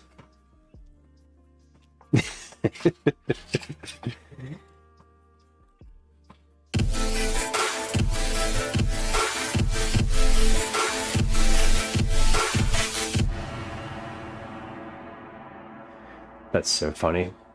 Hello, Strain, welcome in. Hello. Welcome in. Hello, hello. Happy Friday, Junior. Y'all, it's nice to have you. Thank you for the shout out, Twinderella. F1. Oh, F1's one of those games I enjoy. I enjoy watching racing games on Twitch. There's one, I forget the game. There's a bunch of those racing games, and I'm terrible at them myself because they're video games, but I'm terrible at most video games. Anyway, welcome in, y'all. It's nice to have you. My name's Lou. This is a food stream. We do cooking here most of the time. Most of the time we're doing dinner, which we are doing today. We're gonna make some sheet pan gnocchi later. I do some recipe development, which we're also doing today. We're doing a recipe test. We do some general little kitchen projects, which we're also doing today. I'm in the middle of making rice pudding and cream corn because I want to. And we also do some baking, cookies at least once a month, other varieties of baking, and we do some IRL things. This Sunday, we have an IRL coming up. I hope, knock on wood, we're gonna do a little test and see if things work. But we're gonna be at the Renaissance Festival on Sunday. Should be fun. But welcome in. Follows are silent. If you're new here, you're lurking, just hanging out. Maybe you don't wanna be perceived. Totally understood. Feel free to say hi in chat. If you wanna follow, I'm not gonna say hi to you. I'm not gonna like acknowledge you for following. There's not going to be any alerts or sounds or chat messages. Nothing happens. You just follow, and then there you are. So what are we doing today? We're in the middle of making rice pudding.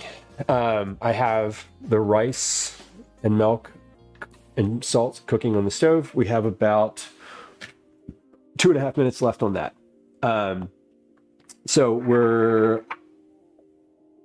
going to check that when it's done. Stirring frequently. Reduce the heat to low and simmer until the rice is tender. The rice needs to be tender.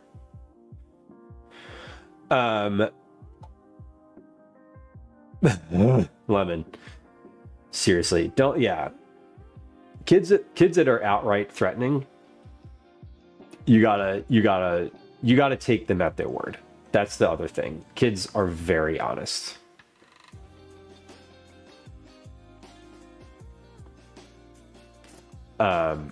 Kids are very honest. They'll threaten, but if you like don't check them on it, they'll just continue to do the thing. Because mostly they've had a consequence-free existence. So, you know. Let's put this away. What else can I put away? That's it. Just the sugar. And then the next step. So we're waiting for the rice to be tender here. Let me check this as it is right now.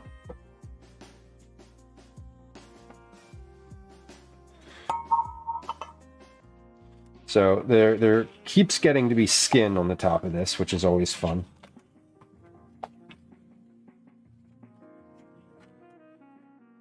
But that's how it is. It's milk, you know. Ash is gone. I guess we could have put the camera over here now, huh? We could have. Let's see.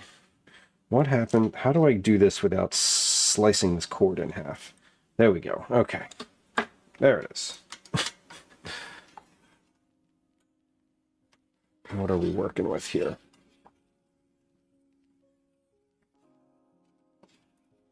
I just mentioned going to the Renaissance Festival. I'm hoping the Renaissance Festival will work. I looked up the coverage maps. You ever look up coverage maps for cell phone reception? I do that pretty regularly for camping and stuff. But it said that area had great coverage. So we'll see. All right. How's this rice? That rice is that is tender. Okay. That does not need to be cooked any farther. Stir frequently to prevent the rice from sticking to the bottom of the pan. It's not sticking to the bottom of the pan. Mix the egg and sugar and temper with the hot cooked rice. In a small mixing bowl, whisk together the egg and the brown sugar until well mixed. Add half a cup of the hot rice mixture to the egg mixture and a tablespoon at a time, vigorously whisking to incorporate. Toys, we'll be going to the Pennsylvania Renaissance Festival. There might be more than one in Pennsylvania. We're going to the one that's on the eastern part of the state. As I'm in Philadelphia. I'm in Philadelphia, so we are closer to that one. Okay, let's add, we're gonna temper this. So here I have my egg and brown sugar mixture. So let's go ahead and temper. We're gonna add about a half a cup of this rice mixture, little bit at a time. It says a tablespoon at a time. So let's whisking constantly. So we're tempering. Mike says I got T-Mobile. I'll most likely want to signal anywhere. That's sad, but also kind of humorous. Yeah, the way that the thing works, the thing that I use, I have it's just like a universal modem, so it sort of connects to where there's a couple of them. They connect to sort of all of the carriers. So T-Mobile, Verizon, AT&T primarily, and they all said that they had good coverage there. So I'm hoping it's okay.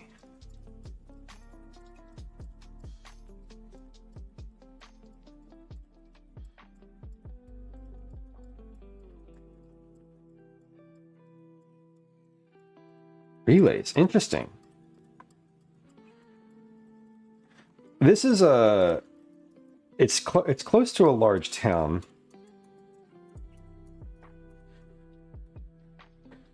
The PA Renaissance Festival is close to a large town, and it's also, the thing about this one is it's a dedicated fairgrounds. Like it's for the Renaissance Festival, and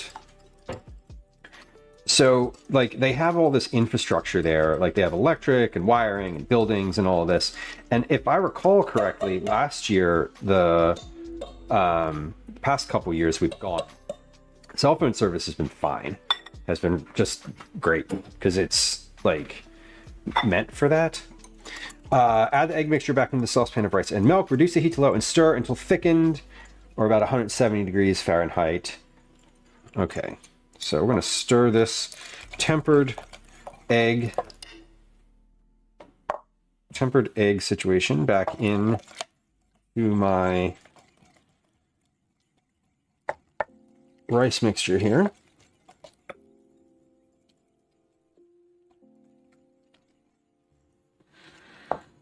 Okay, this is looking good.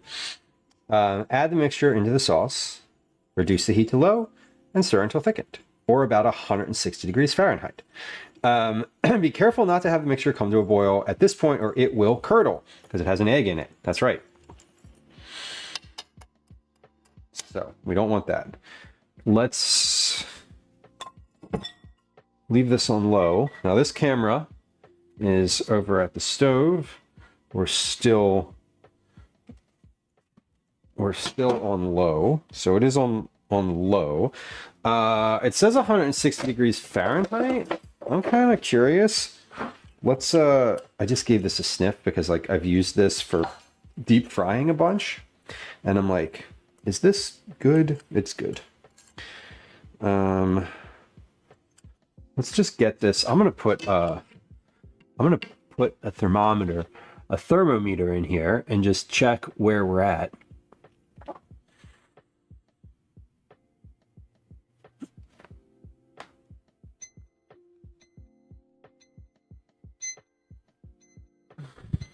That was 5 additional minutes.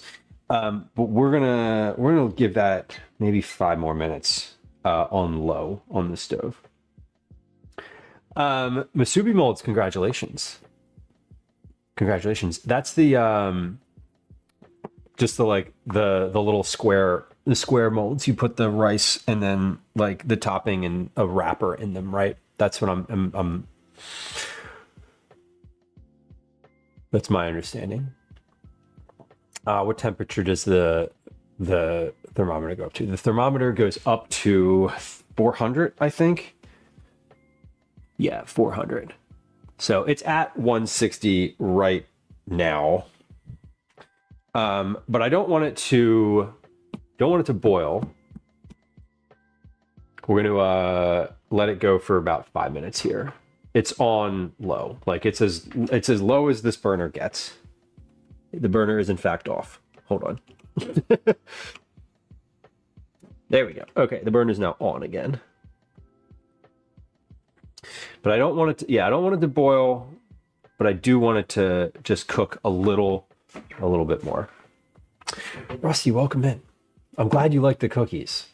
I thought they were great. I was very happy with how they turned out. So I appreciate hearing that. I'm glad you all got them. I hope you both enjoyed them. I hope you both enjoyed them.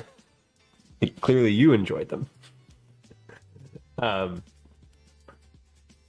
Toys, now I'm hungry. Now I want some sort of like sushi situation for lunch or dinner, not lunch. We're not going to do that. We're going to have sheet pan gnocchi. Yeah, fudge drawing. This is basically a candy thermometer, so I can use this for whatever. I use it for deep frying mostly. I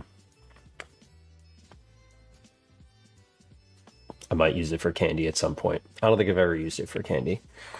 It wasn't easy to share, but I did. Well, it's very benevolent of you. I'm glad that you did.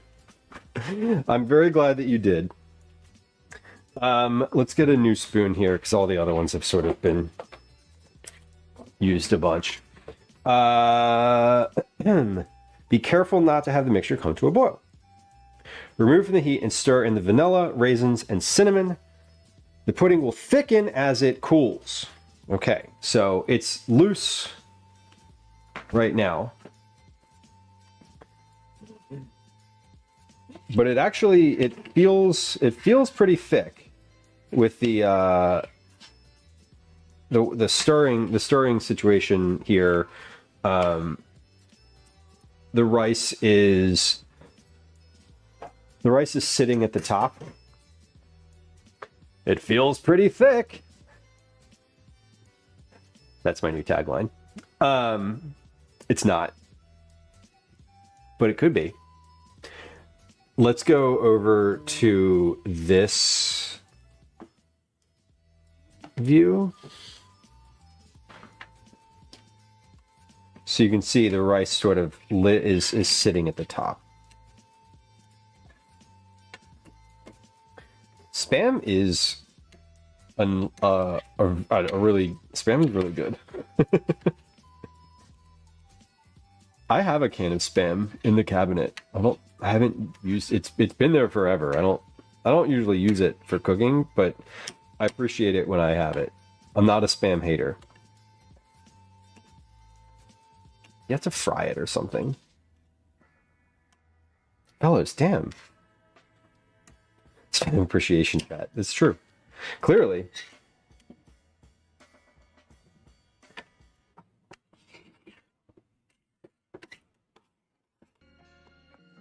Just eat it raw and judge it forever.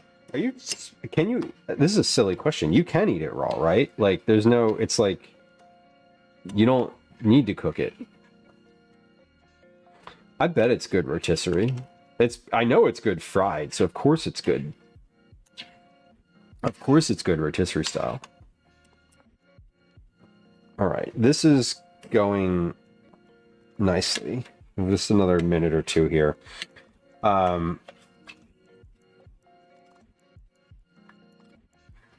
People take like Vegemite. Vegemite also keeps forever. I will say that on the pantheon of like foods of that ilk, Spam is definitely very high up there. There's a regional one, Scrapple, that we have around here that is like Spam, only it's like looser somehow and more, I don't know, it's like creamier is the only word I can think of that's accurate, which is a really horrifying way to describe a meat product. But it's accurate.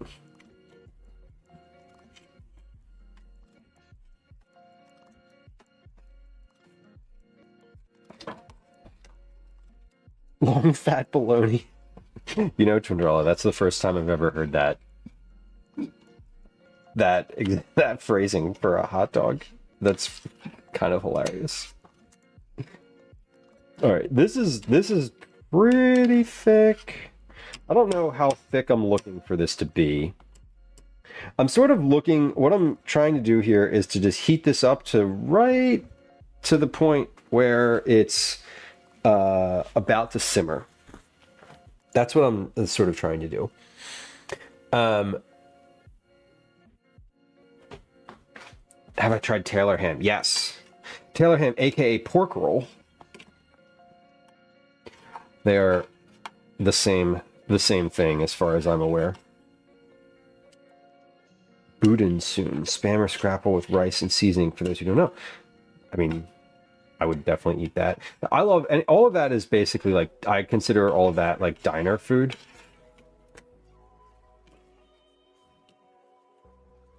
Only one is a correct name. Yeah, Tidy Ways. I know that your what you call that product tells me where you're from. If you call it like Taylor ham, I know that you're not from like Jersey/Philly. If you call it pork roll, I'm like, I know exactly where you're at. Okay, this is good. This is thick. Definitely thick. We got it. This is coat the back of the spoon thick, which is usually how you want it. So let's come on back over to the counter. And we're going to add in our last couple ingredients. And we're going to let this cool. Serve warm or cold. I don't... Did any of you all ever eat warm rice pudding? I don't think I've ever had warm rice pudding. I didn't even know it was warm. Like, I mean, I knew it was warm, but like, I don't think I registered that you could eat it warm. I've definitely never had it warm.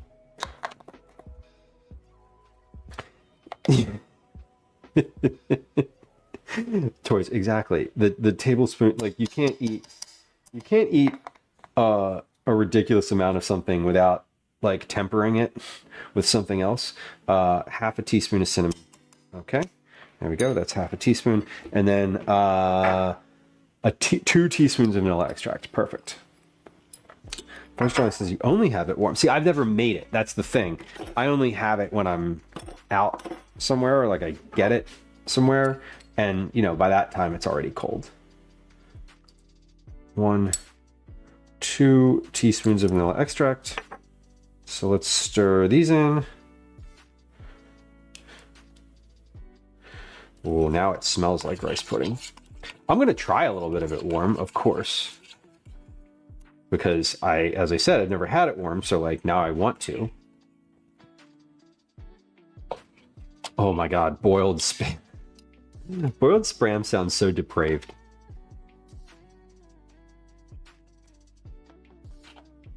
Horchata. Horchata is almond milk, right? You can make horchata with oat milk or some other sort of milk, correct? If I had almond milk, I would die, so I can't. After you boil the salt out, you cook it as normal. I've never considered that you could boil spam. Horchata is rice. Okay, I thought it had some other liquid in it though, right? Like, I mean, it's a drink. Am I wrong? I've been wrong before, as recently as like probably 20 minutes ago. Okay, we're adding the vanilla, cinnamon, and raisins. We're not adding raisins today. We're adding fresh blueberries. Blended rice drink. Okay, I thought it was an almond-based beverage for some reason. Serve warm or cold. Okay, well, let's try some of this warm. Oh, so full, a big box of stroopwafels from Costco. That's amazing. I was talking to my friend last night who lives in Toronto, and he was saying that he was like, "Oh, Costco has all these really good NA beers," and I felt frustrated because like you can't buy NA beers at Costco in Pennsylvania, and I was like, "What the fuck? Like, I want NA beers from Costco."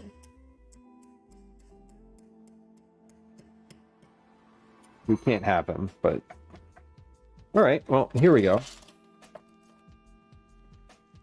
Rice pudding. It's pretty thick. I mean, it is pretty thick already. If this as this thickens up, that will be kind of nice to have. I guess I should put this in some containers, right? It's blended, making horchata but thick. I'm not going to put this in a blender. I would drink this too, though. I mean, I think so. I don't know. I haven't tasted it yet. Give me a second.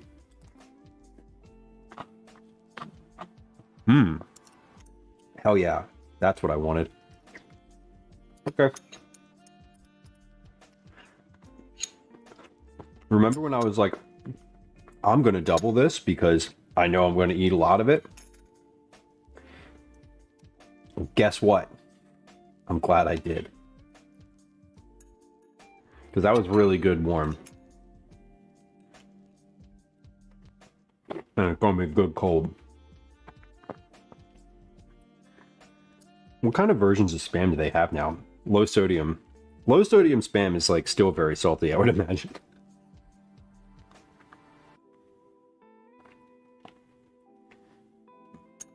Costco has a great NA selection. See, not here. In Pennsylvania, we have really weird laws about alcohol.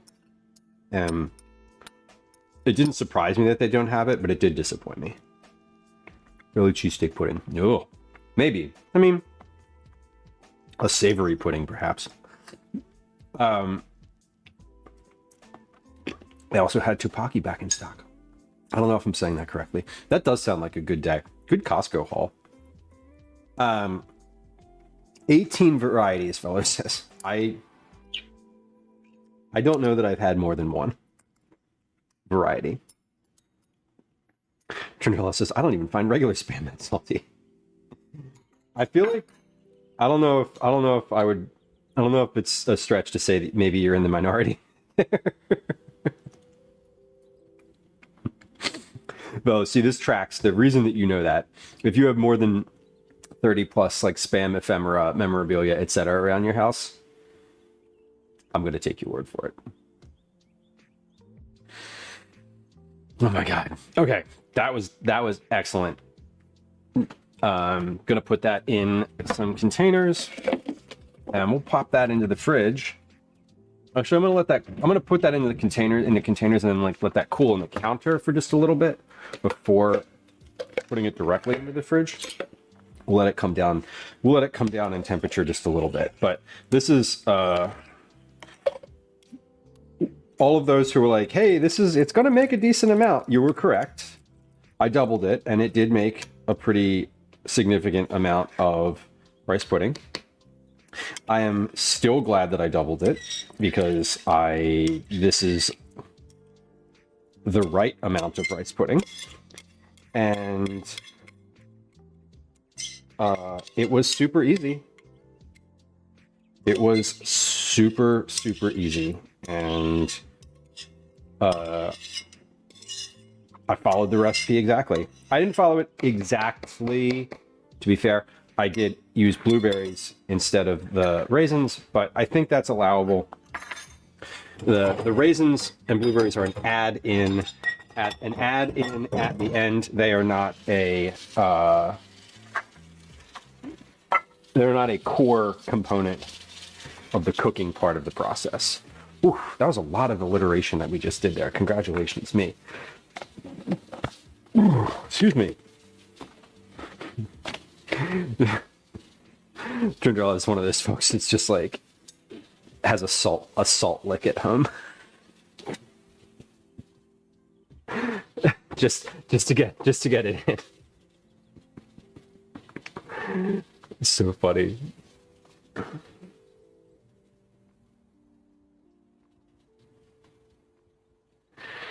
If it looks like a potluck amount, it's just right. Like, exactly. Exactly. Yeah, I mean, this is about 4, 5, 6 cups. 6 cups, I would say, of rice pudding. So that's a good amount. He salted everything. I like, it's funny. Salty is... Do y'all have people in your lives who cook and don't really salt things? I've had that interesting experience before of like eating at someone's house, or like someone makes you something for the first time and you taste it, you're like, I don't really want to be mean or rude, but like, did you put any salt in here?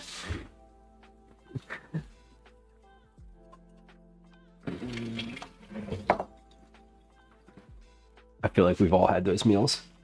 Jordan says I was raised Mormon. Yes. Liz, welcome. Hello. Zennial Millennial, an undersalting monster. You can always put more salt in. But the thing is that you can't really put salt into like a finished dish. You can. I mean, you can put salt on top, but it's not the same as like salting and tasting as you go. It's, I feel like it's one of those things that some people just get and then some people don't. It's always interesting to run into somebody who like doesn't use salt when they cook, unless it's like in the recipe. My blood pressure is I'm going to die by 40. Yeah, I mean, there's definitely reasons to like cut your salt level down. Had no salt in the house. Oh no, Soflef, that's bad. You get used to the lower salt.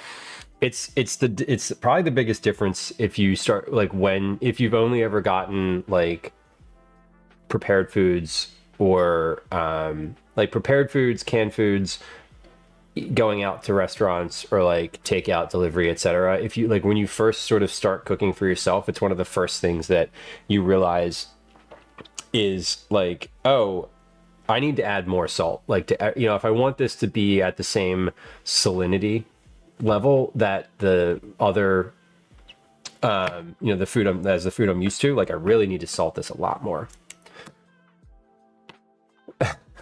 There's such a thing as too much salt. This is true. All right, we finished our rice pudding. It tastes wonderful. It has an odd color to it because I used brown sugar. Not odd, but it's got like a brownish color because, like, you know, brown sugar. Hi, welcome to another edition of Commercials I Hate. Anyway, there's an ad running. We missed it. I'm just gonna talk through it. Sorry. I just totally missed the ad. My bad. I did say I wanted to leave these out for a few minutes. I keep putting the cap back on and meaning to put them in the fridge, but let's not do that just yet. I don't want them to go in all sweaty and hot.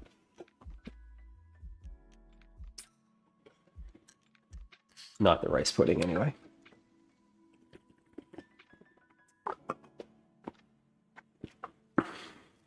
The top end is high for your salt. Yeah, I've made some things recently. I made some, what did I make recently that had too much salt in it? It was one of the recipes I was working on. I forget what it was, but it was just over salted. And I forgot. I didn't forget.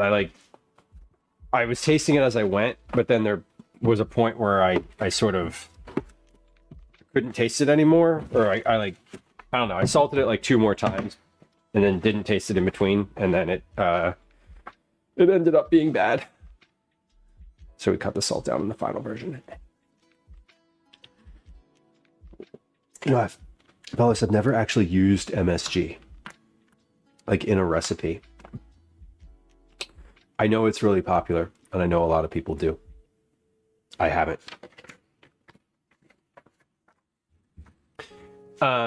Toys, that's a good point. If you think you need more salt, try adding a little drop of vinegar. That definitely makes sense to me. Okay. This was a great recipe. Looking forward to eating that when it cools down. Again. We're going to stretch out for a second. We are going to move on now. What time is it? 14:23. Oh, great. We're making great time. We're actually not making great time. I made rice pudding in 2 hours. That's bad. It's not great. It's not great.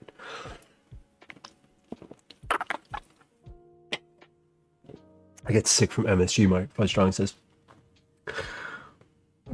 I was talking to my friend yesterday. This is about like getting sick from things.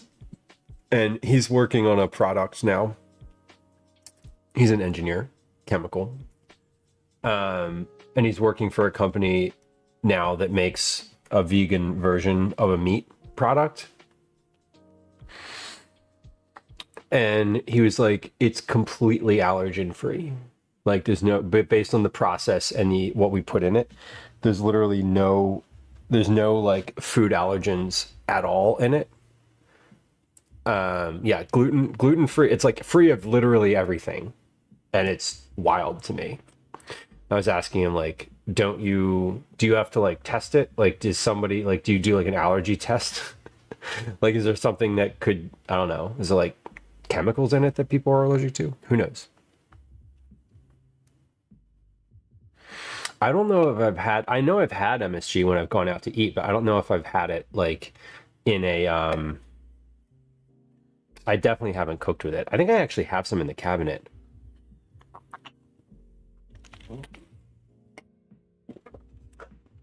Gluten-free fake meat. Yeah. Seafood. Excuse me.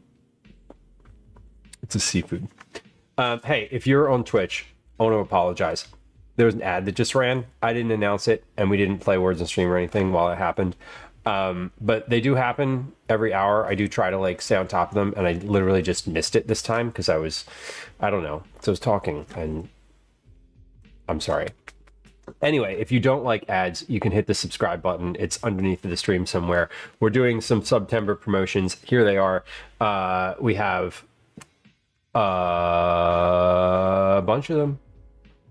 Feel free to peruse. We have some for gifting subs. If you gift 1, 10, 15, 20, 25. And then there's cumulative goals that we, if we hit during this month. So we're almost to the chocolate onion goal.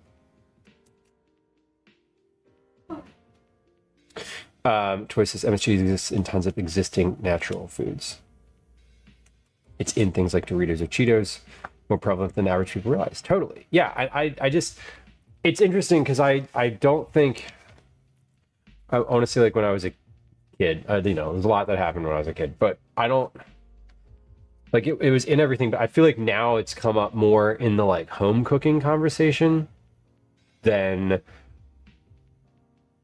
like 10 years ago. I also think that a lot of people still just think MSG is salt. I did for a long time.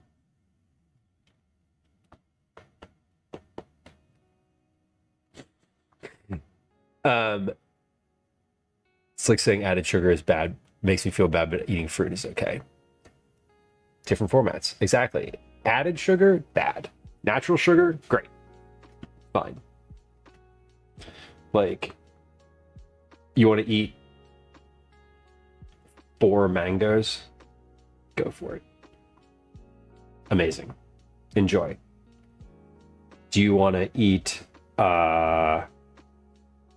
you want to drink like a mango juice? You're probably going to get loaded up with added sugar. Definitely want to eat 4 mangoes? Yeah, same. We had some mangoes that I bought a while ago that Calvin, I was going to cut them up and have Calvin eat them, but I forgot. And there was like one night where I opened the fridge and I was like, oh, these are going bad. And I just stood at the counter here and ate 2 mangoes, just like with a knife, just like right with a cutting board, just like eat just 2 mangoes just straight to the face. And I didn't think about the sugar at all.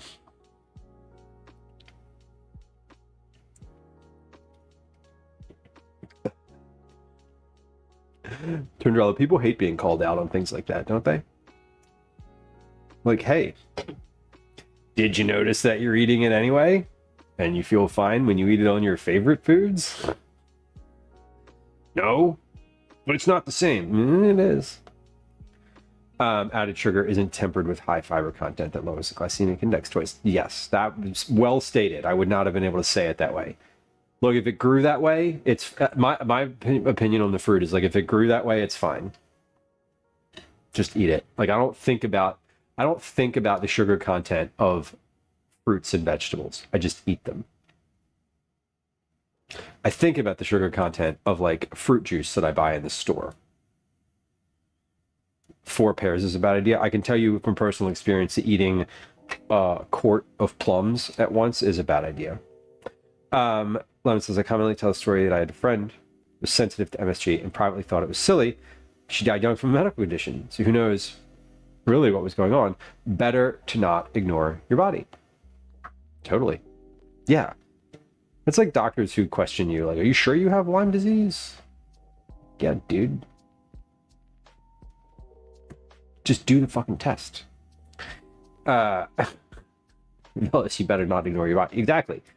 And doctors, they like tell you that you don't have the thing. Like just you literally have a test for this. Just let me have it.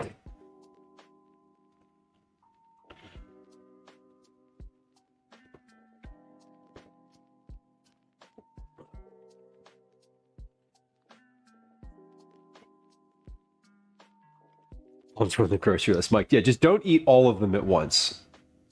Your digestive system will be like, what is going on? Why did you just feed me all of that? even normal fruit is highly sugary compared to before. Yeah, I mean, selective breeding has wrought some pretty interesting changes to our food system. Bananas are the wildest example.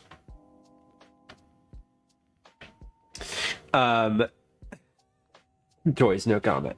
I was in middle school. Victoria, how long have you been streaming?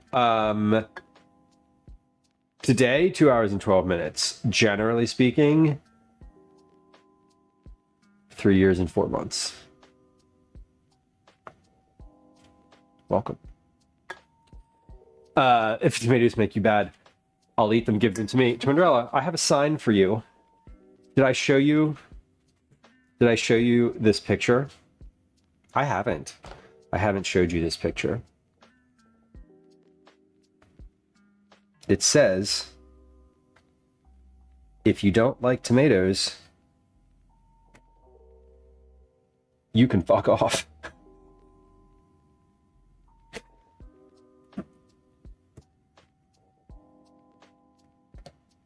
This has been in the kitchen for a while. I don't think I've showed anybody. I haven't showed this on stream, and literally none of the cameras look at that exact. None of the cameras ever see this little spot next to the sink. We're gonna cook some cream corn today, aren't we? We are. My one-man show. Yes, I am.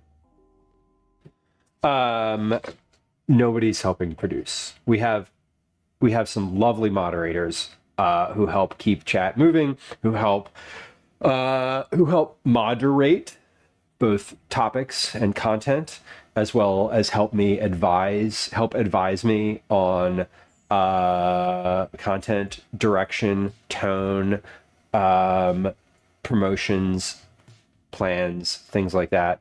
All the moderators are amazing humans and help out a ton. So from a production standpoint, I've got all my own stuff here. There's no one else like working behind the scenes on the computer for like making changes to like the camera, that kind of thing. That's all me. But the moderators help out a lot with a lot of different things. So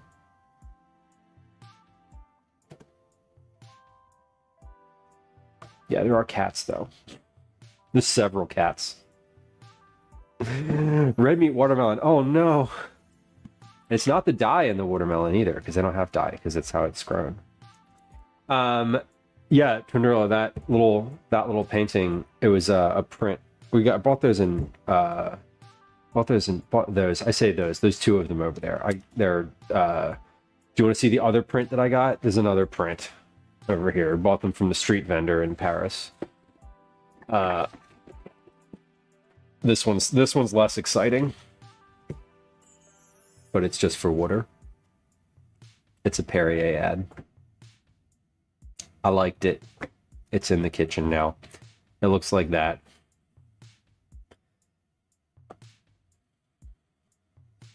It's an ad.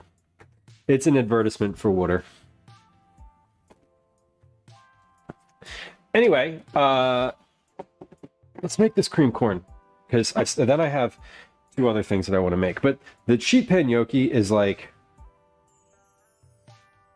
literally just goes on a sheet pan, so it's not complicated. We're gonna do the sheet pan gnocchi while we're doing the soup. So we're gonna be efficient. Super awesome. Totally. I appreciate all the moderators. I appreciate the guidance that you all provide.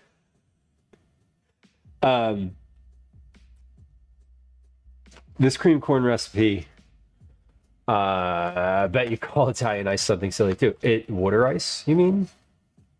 What is this Italian ice that you speak of? Blasphemy. We're not doubling the cream corn recipe. The cream corn recipe,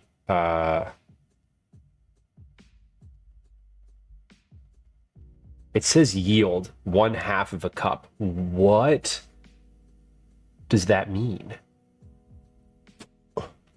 4 cups of fresh corn kernels, quarter cup of finely chopped yellow onion, salt, black pepper, flour, whipping cream, honey.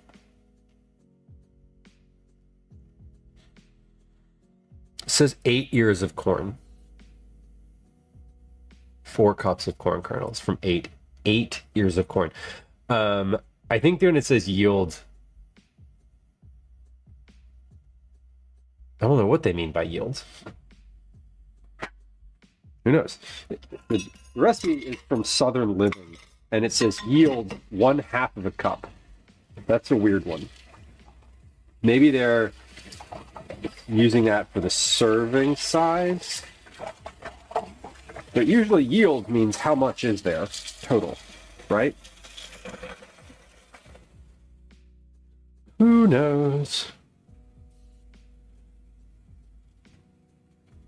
Yeah. Love it. Yeah. I want to know what the total volume of the thing is. Exactly.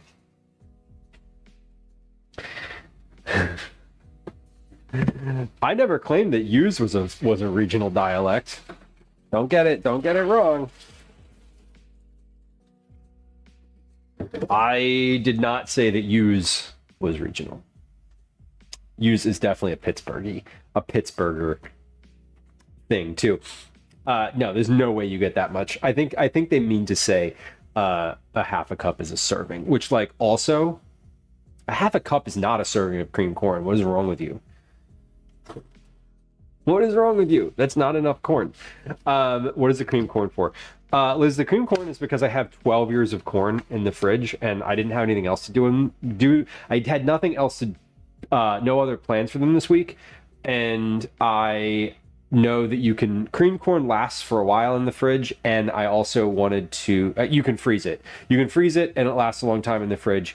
So I just want to like make something that I can pop in the fridge for a couple days. That's it. It's not for dinner tonight. The rest of the corn though is for dinner tonight. So we're gonna process all of the corn at the same time, and then we'll use some of it for dinner. So for dinner tonight, we're doing sheet pan gnocchi. That's gonna have quite a few vegetables in it. Those vegetables are zucchini, corn, and mushrooms, along with the gnocchi. And I'm going to prep the... Yeah, I'm going to prep the corn all at once. So we're going to do all of it. We're going to prep all of the corn right now. And then we'll get... we'll just put some of it to the side. Yeah, maybe an average non-corn lover serving. No, 1/2 cup of cream corn is not enough cream corn.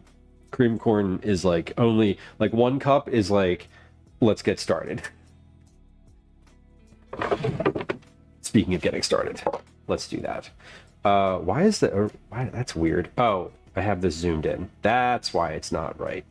Let's, oh, there we go. Okay, I was like, why can't I see the cutting board? Yeah, shit. Fresh corn is exciting. It is exciting. It is exciting. I only really ever buy a dozen ears of corn at once.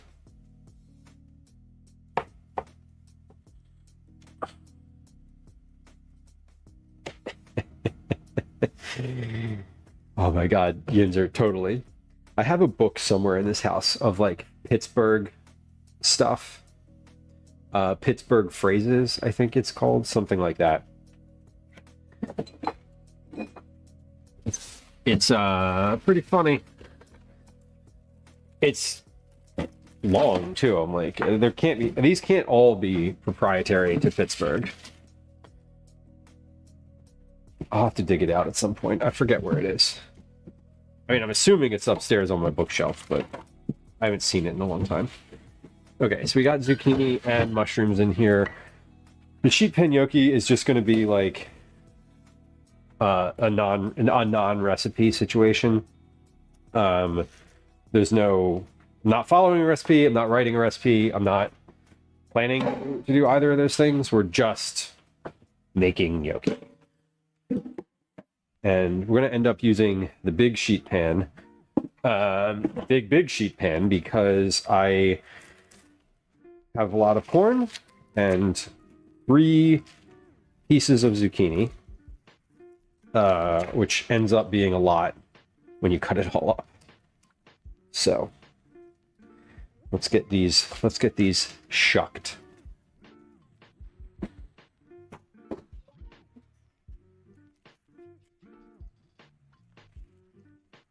If you roasted the corn first and then used it for cream corn, that would probably be pretty good. Or like cooked it somehow, like blackened it somehow. This does sound good.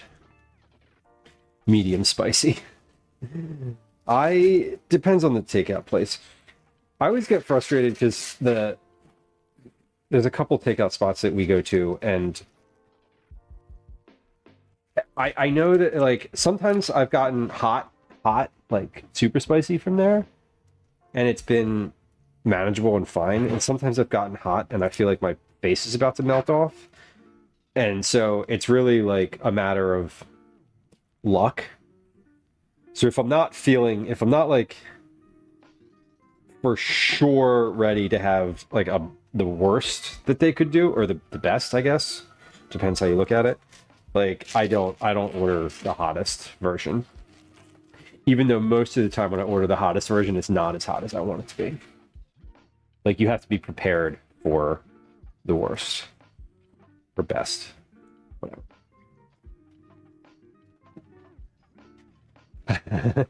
Toys, I am using packaged gnocchi, by the way, just so we're clear.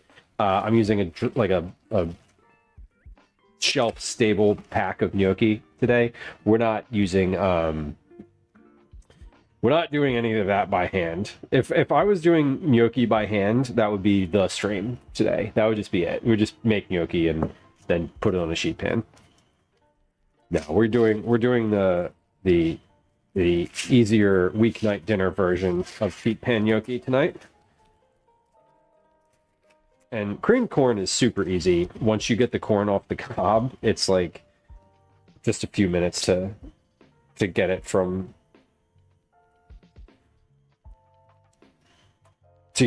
raw to cooked. Hell yeah, a Costco-sized box of gnocchi. I need to look into those. I got the 2-pack from Wegmans, and I think I'm gonna cook both packs of it today. Which is why I said I think I'm gonna use the large sheet pan. Because I'm gonna use the large sheet pan because I have zucchini and mushrooms and corn. And those packages of gnocchi have been in my cabinet for a while, and I am like, I finally I think they might expire like sometime this week or maybe last week, but they were in the cabinet for a little while. I popped them into the fridge, and so I'm gonna make both of them because I think I need to use them, you know. And if I cook it, then it will keep for a little while in the fridge, and then we'll have leftovers for the weekend. If your home burns down, they're going to see a propane tank. Totally. And if your home burns down, that thing's going to explode anyway. I could always use a little propane torch. Not a whole tank with a hose set up. I've got one of those little butane torches. Could torch it with that. We're not going to, but you could. You could. Or get one of those things that they use on the roof. The bar roofs, which I know about because, like, living in the city, everybody's got like a tar roof. The giant torch that they like melt the tar with. You could just do all of these ears of corn in about 2 seconds. Be kind of nice, but you know, probably not. Also, maybe it's food safe. I don't know. Probably not though. It doesn't feel food safe. It doesn't feel safe. It just would be fun.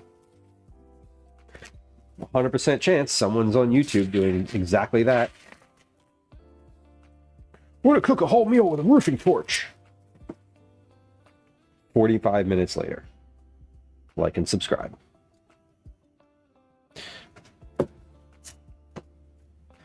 Burns-O-Matic Vortex. Yeah, the Burns-O-Matic is like the one that you just put on top of the little propane bottles, right? I've used those before. I had someone I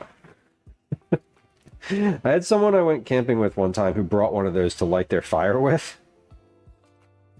And it was like, do y'all need a fire starter? Mix, welcome. It is coin. It is indeed. It is indeed coin. 260. Oh yeah. Congratulations. Let me write that down. Yeah, I had someone use one of those Burns-O-Matic things that you just screw onto the top of like a mini propane bottles. And yeah, we were camping and I was like, oh, you need a fire starter? And they're like, no. And just took the thing and just like held it on the log for like a full minute. And then like they turned it off and the log was just like on fire. And I was like, well, I guess that works too. Damn. I was like, damn, that was an aggressive way to start a fire.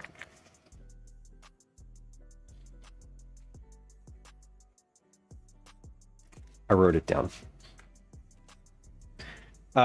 Second check-in. Oh no.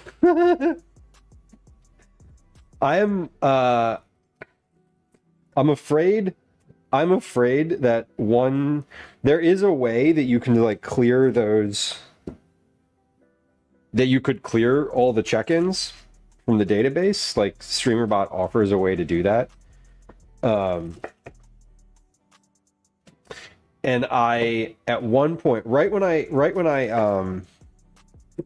we started the check-in thing, here's a little lore for you. When we started the check-in thing, I had planned on just doing it monthly and rotating it and being like, oh, like this month, how many check-ins, blah, blah, blah. But then I just didn't do that and then let it go to the, to where it is now. And just a little while ago, I was in StreamerBot. I was like doing some work and I had built a command to clear all check-ins from the main log and individual check-ins. And I'd set it so the broadcaster was the only one who could use it. So there was no like real danger of it happening, but it was still active. It was still like, I could have just typed it into chat by accident and it would have been like, okay, all the check-ins are cleared. Anyway, I didn't just disable that command. I deleted it.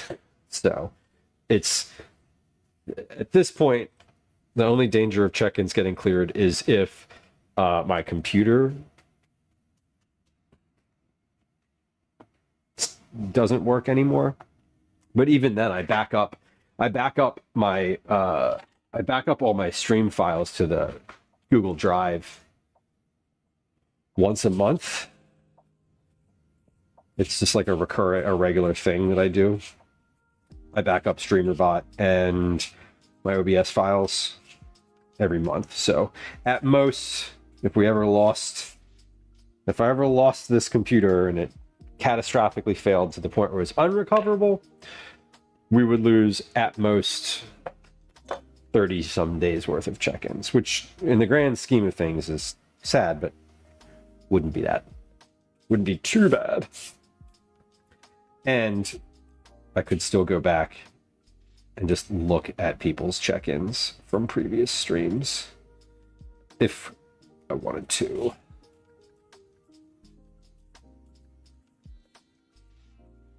Anyway. Yeah, don't store the tank with the nozzle attached. Lessons learned. I have so many of those little tiny propane tanks from camping. Y'all, I have something fun today. I realized I was looking at Time Hop, my little the app that shows you the pictures from this day, X number of years ago. All the pictures from September 18th that are in my iCloud. This day, today, September 18th, 5 years ago was the first night that Calvin and I went camping. It was our first overnight trip in a tent.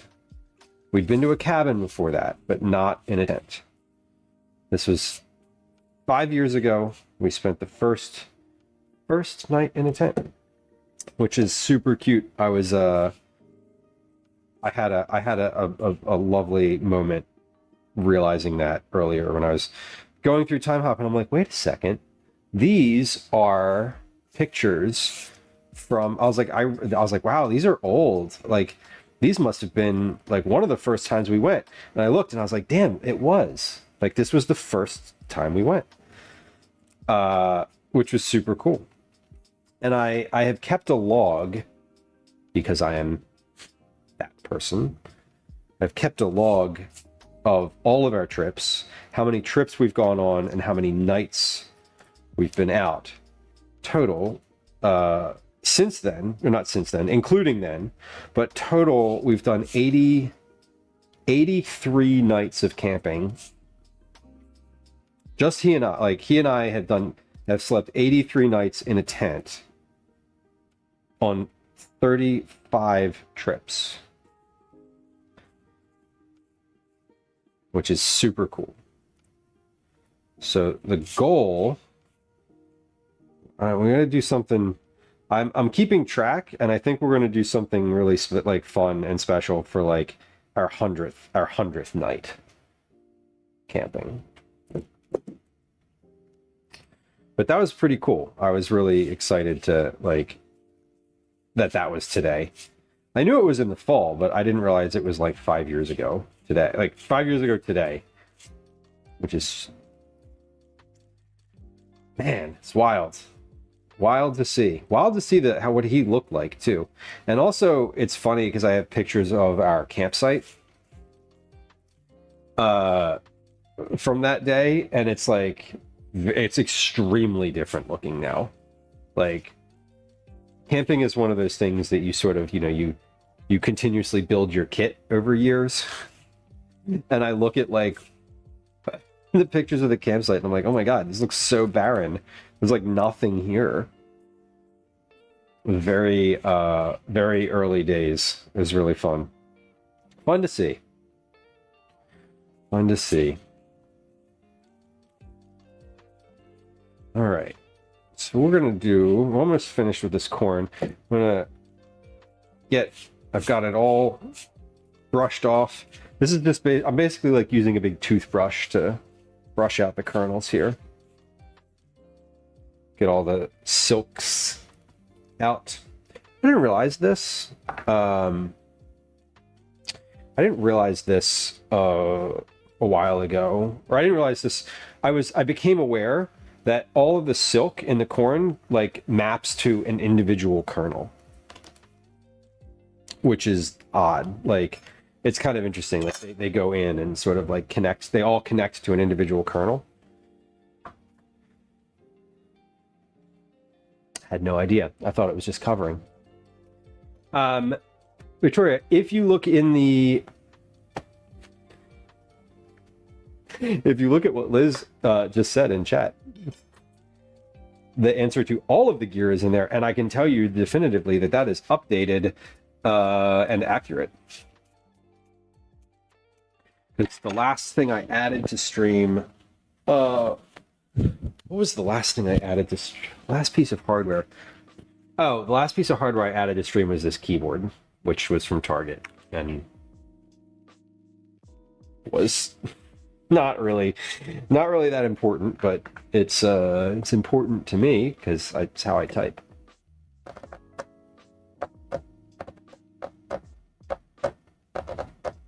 Toys, that's a good point. The torch burning off all of the silk. That is a great point, actually. Okay, we're gonna take my cobs here because I'm using a bunch of cobs. Obviously, I have a dozen ears of corn here, and I don't want to throw the cobs out because they're great for stock. So let's put those in a bag as we go along. little Ziploc corn husk holder, or corn Ziploc, a plastic bag holder. Yeah, towards corn stock is fantastic. I usually don't make a specific type of stock. Mostly when I make stock, it is a mix of just whatever's in the fridge, or freezer rather. I just keep a bag in the freezer and fill that, fill it up. When I have a bag or two that's full, I'll make just a general vegetable stock out of it. I'll toss in a couple onions, like an additional onion of some kinds that I've got. If I've got herbs in the fridge, usually I'll make stock late in the week when I've got no real plan for a bunch of different stuff, but it's still in the fridge and needs to get used up. So that's almost always the move. All right, let's cut the kernels off of these. We're going to do 4 cups worth of kernels, and then we'll take the rest and use those for our gnocchi, our sheet pan vegetables tonight.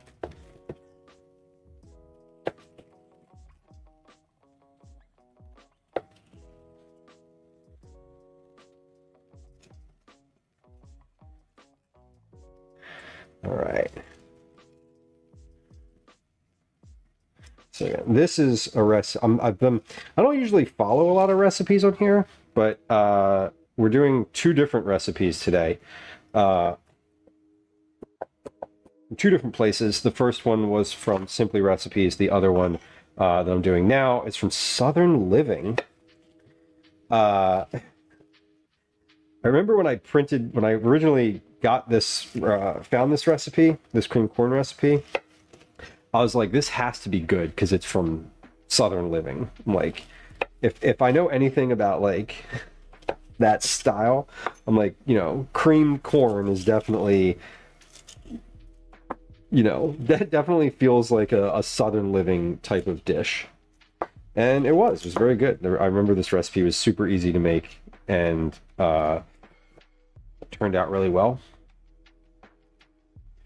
Mixed corn cob stock is magical. The soft slurry. Ooh. We did corn stock last season, specifically, but I haven't done a corn specific stock. I've had stocks this year that had a lot of corn cobs in them, but none that were just corn cobs.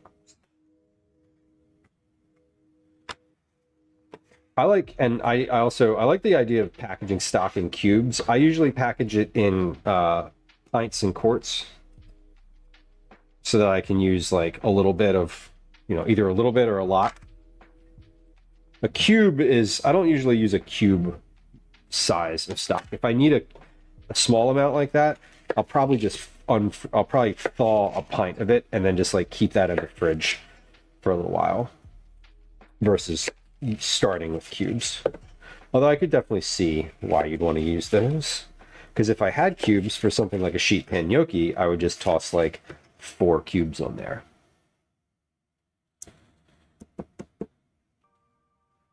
Toasted chickpeas. Love toasted chickpeas. Toasted chickpeas can be frustrating. Toasted chickpeas, when you do them right, are really good, and when you don't do them right and they're like soggy and sad, they're like really soggy and sad.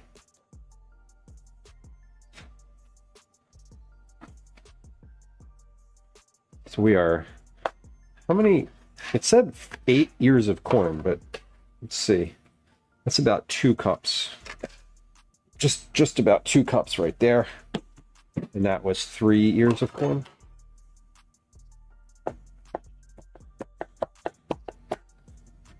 Because I think it's good to be able to cook something vegan, right? Like if you had if everything had meat in it, I don't know. Is my gnocchi tonight going to be vegan? No, it's not going to be vegan. It could be vegan. If I didn't add any butter to it, it would be vegan. But I'm going to add butter to it, so it will be vegetarian though, which is nice. The corn jelly, so fun. I made the corn jelly last year and it didn't turn out. I messed it up. I didn't add enough gelatin to it, and it never set. And I'm still a little in my feelings about it. Towards those, yeah, the super cube trays. Cyber, welcome in. We need some super cubes. Hey, super cubes, you could sponsor me if you want. I'd be happy to take your product and talk about it on stream. That's how sponsorship works. Or it could be. Okay, how much do we have here? 3 cups. Perfect. Tamale casserole. Oh, that does sound really good. I love a casserole. Casserole, I was just reading this yesterday in a book, a cookbook I have. It's from 1929, where they were explaining that there's 2 types of casseroles, and one is implying a dish, like a physical dish, and the other one is implying a type of dish that is like basically like wrapped in dough. I thought it was like, I've never heard of that before. I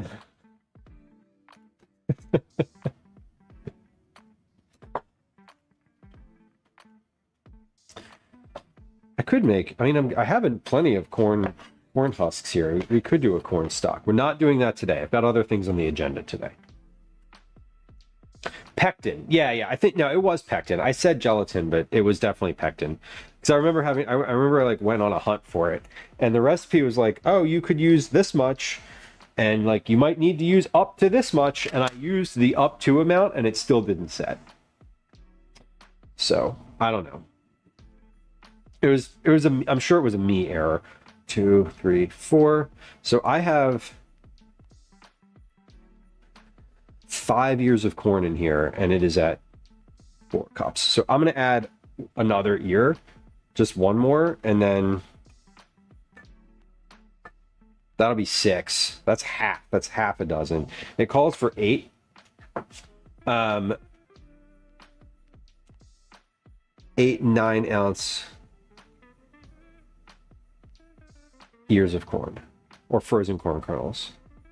So they want about 20 ounces of corn kernels, it says, because it says you can use 2 10-ounce packages of frozen kernels.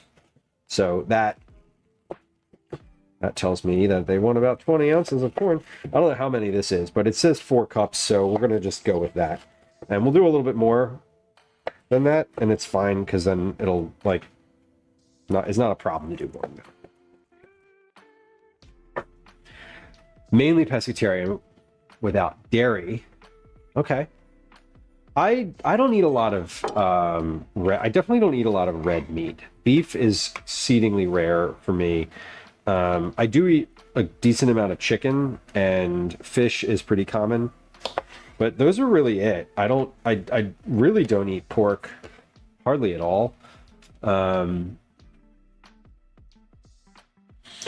There's some specific times where I will eat pork. If I'm making meatballs, I'll get like a pork blend, some sausages, but usually even with sausages, I go for like chicken or turkey sausage.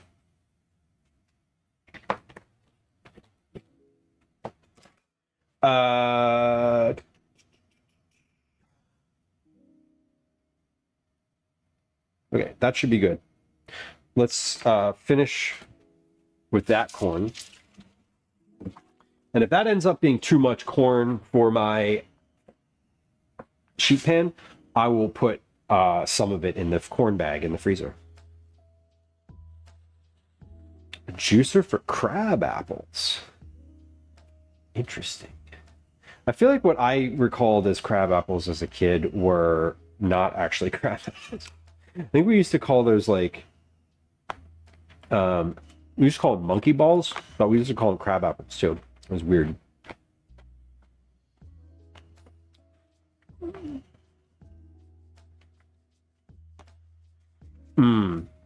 Mix. I love a commercial use kitchen thing anyway. Gadget, tool, whatever. Those are always nice. Like restaurant supply websites are fantastic for all that type of stuff.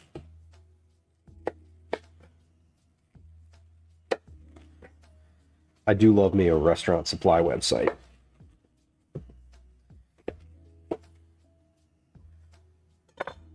For things like towels too.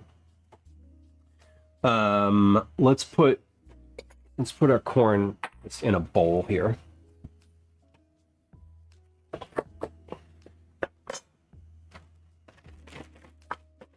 There's a big old bag of corn husks. I love it. There's no true crab apples as far as botany goes. Good. Well, I'm glad that we can all be right about something. Kind of like how fish aren't real.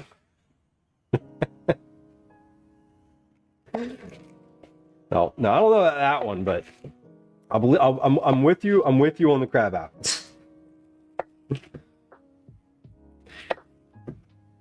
I wanted to go to like there's an apple farm around here. I just recalled that. They emailed me the other day because I've like gotten tickets from them before, and I'd love to do the apple, like go to the apple farm. I don't need to go apple picking. Right? I don't need to pick the apples, but I do like going to like the orchard and getting a large variety of apples all at once. Like fresh ones all in one spot. Maybe we did that a year ago. Maybe no, this was, oh God, this must have been 2 years ago. No, this was last year, last fall. I went and got a bunch of apples and we did like a bunch of different apple things. God, no, that might have been 2 years ago. I don't remember.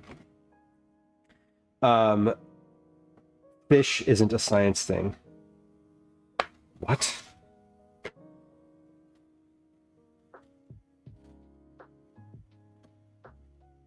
Okay. I'm with you on the technicality aspect of it. I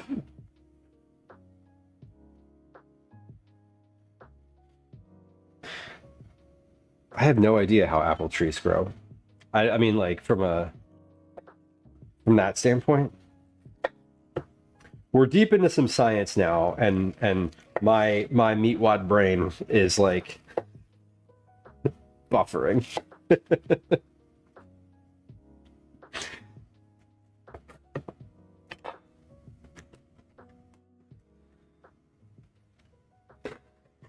All right. Well, I've got like. So in order to grow the same tree, in order to grow the same variety, they have to like graft and not plant.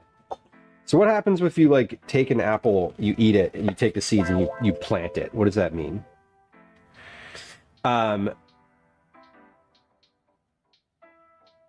Because fish is a construct. Mix, I can, okay. All right. When you put it that way, that becomes a thing that I like, because now it's like you've associated it with a topic that I like and want to talk about. That like I enjoy that I enjoy being able to relate to people why they should care, or what, you know, folks who are like, I don't understand. I'm like, okay. It grows some random ass apples. Why? What are they like self-loathing? The apples? That's wild. Do we like the new sound that happens? Do we like the new the flirt bot sound?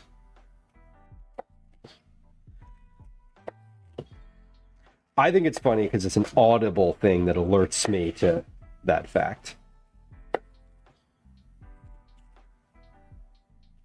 And also it's just funny. I had no idea that you couldn't just do that. I've never planted an apple tree either, so like I have never tried. Never tried. I had a really good apple the other day though. I don't know what kind it was, but it was delicious. Okay, let me rinse my hands off here because I've got corn all over. And we're gonna go ahead now. Here's what I'm gonna do. I've decided. We're going to do some prep now because I have my cutting board out and I'm in like prep mode squad. I'm going to do some prep that will include some onions for both the cream corn and the onions for the cream corn and the tomato soup, and we'll prep the mushrooms. We're gonna prep the vegetables now because I'm doing vegetable prep, and if I turn my attention to doing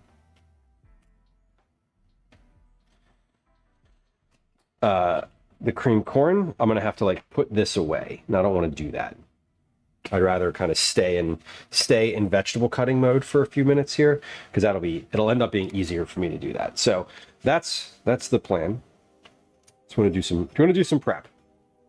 Vegetable prep specifically. Toys, that's wild to me. I had no idea. I'm also clearly mainly on the cooking side of the food system, the growing and the scientific, like the farming, etc. I am relatively lost on. Know all about the composting side.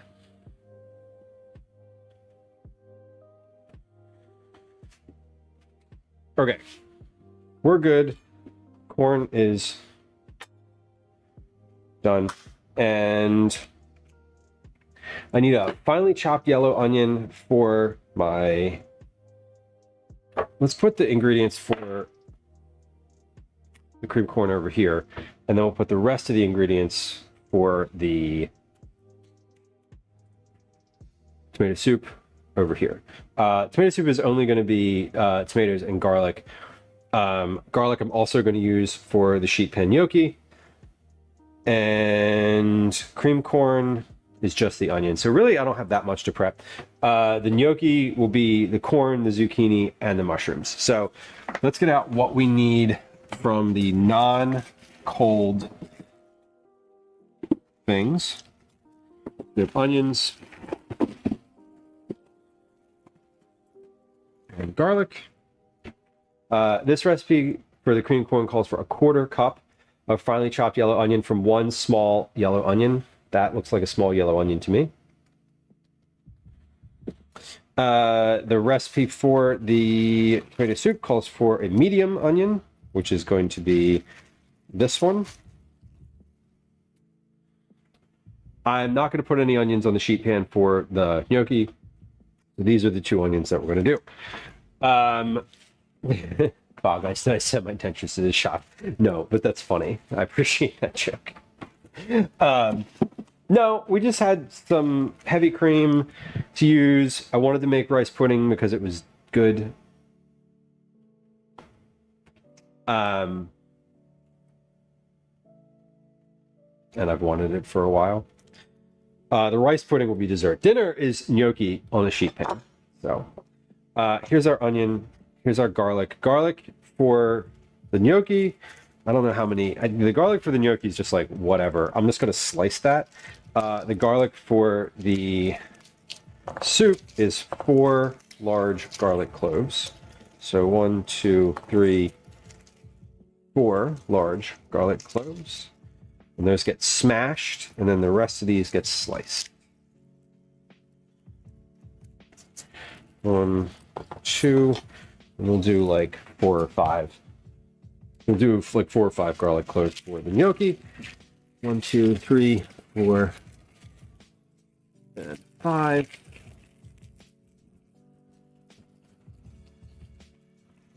Okay. Good. And put that away. Let's get out. Here's what I'm going to do. I'm going to get out all these ingredients. We are going to take a quick little ad break here. When we come back, I'm going to process all these, and then we'll get started cooking the cream corn. So I also want to get out. So we have, yeah, onion, garlic, corn, gnocchi, zucchini, and mushrooms. Let's get those out too. I don't know if I'm going to end up using. I'm just going to grab 2 of these zucchini. I think the other one will probably be too much. Which pile is the gnocchi pile? This is the gnocchi pile. All right, cool. Cool.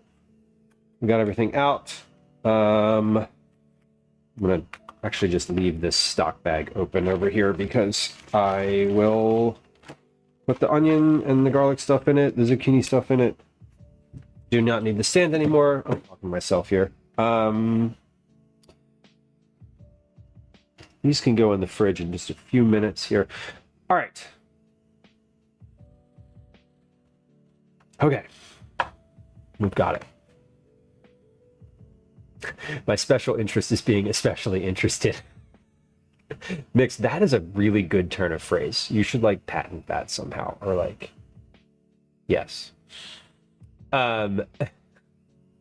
What's the trademark? Trademark.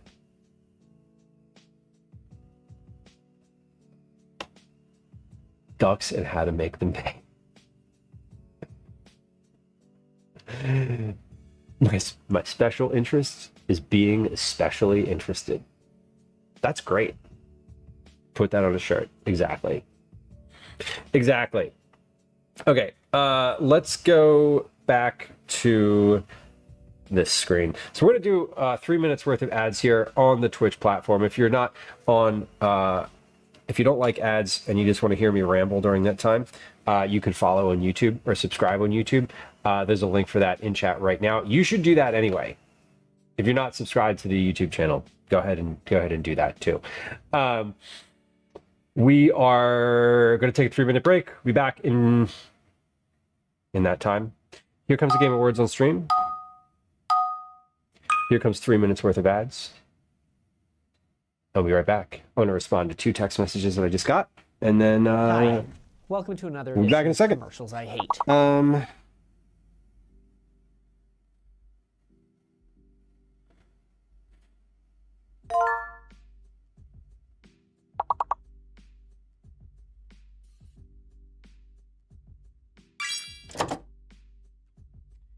Let's see.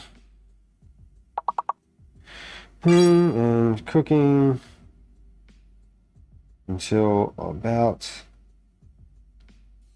p.m.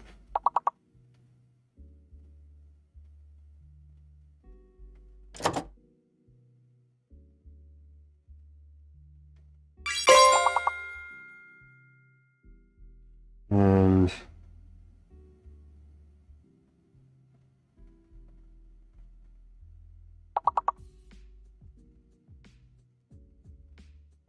okay.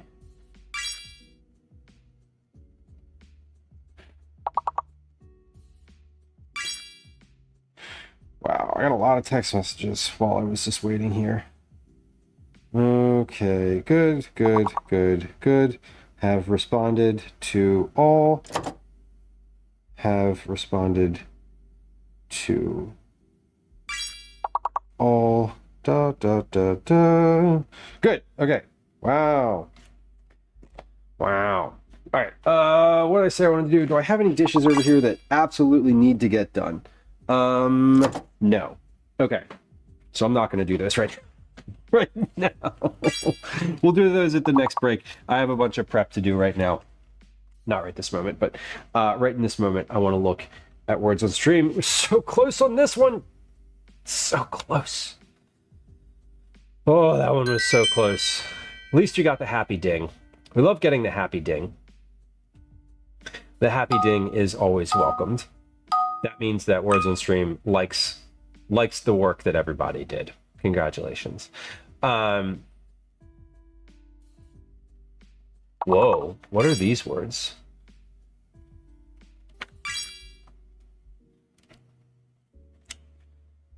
These are some...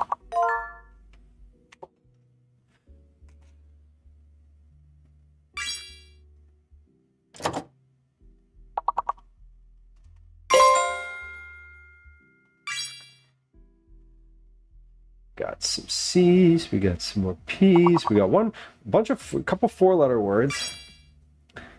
Rope, ooh. That other, let's see, P. Whoa. 2 at the same time, so good. Hey, if you're on Twitch, welcome back. Thank you for your patience. During the ad break, we actually managed to announce this one this time and, you know, run it as planned. We have 2 more 4-letter words. We have 1 more 4-letter word. It starts with a C, an E, or a P. There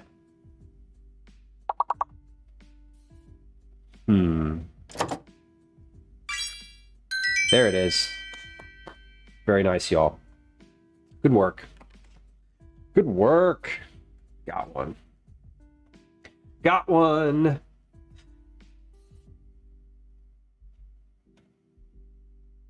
Hey, I actually earned a point this round. Wow, look at me go. Perfect. Let's prep. Let's just do more prep. I'm gonna wash my hands again real quick.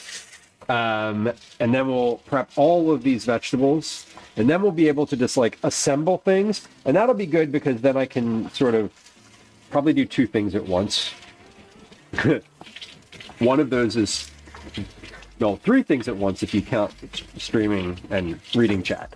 But I guess 3 things at once is what I really mean to say. All right. Oh, I meant to check my email too to like see if I got an email back from. I'm waiting on some feedback for the tomato soup recipe because I have like a couple different directions I can go with it, and I want to make sure I go in the right direction.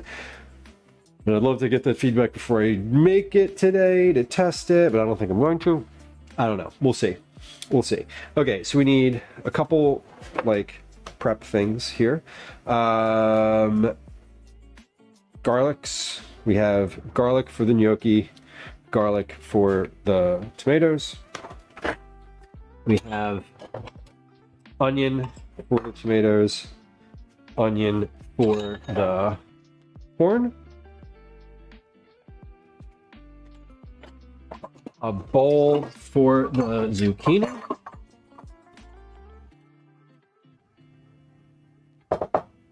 a bowl for the mushrooms,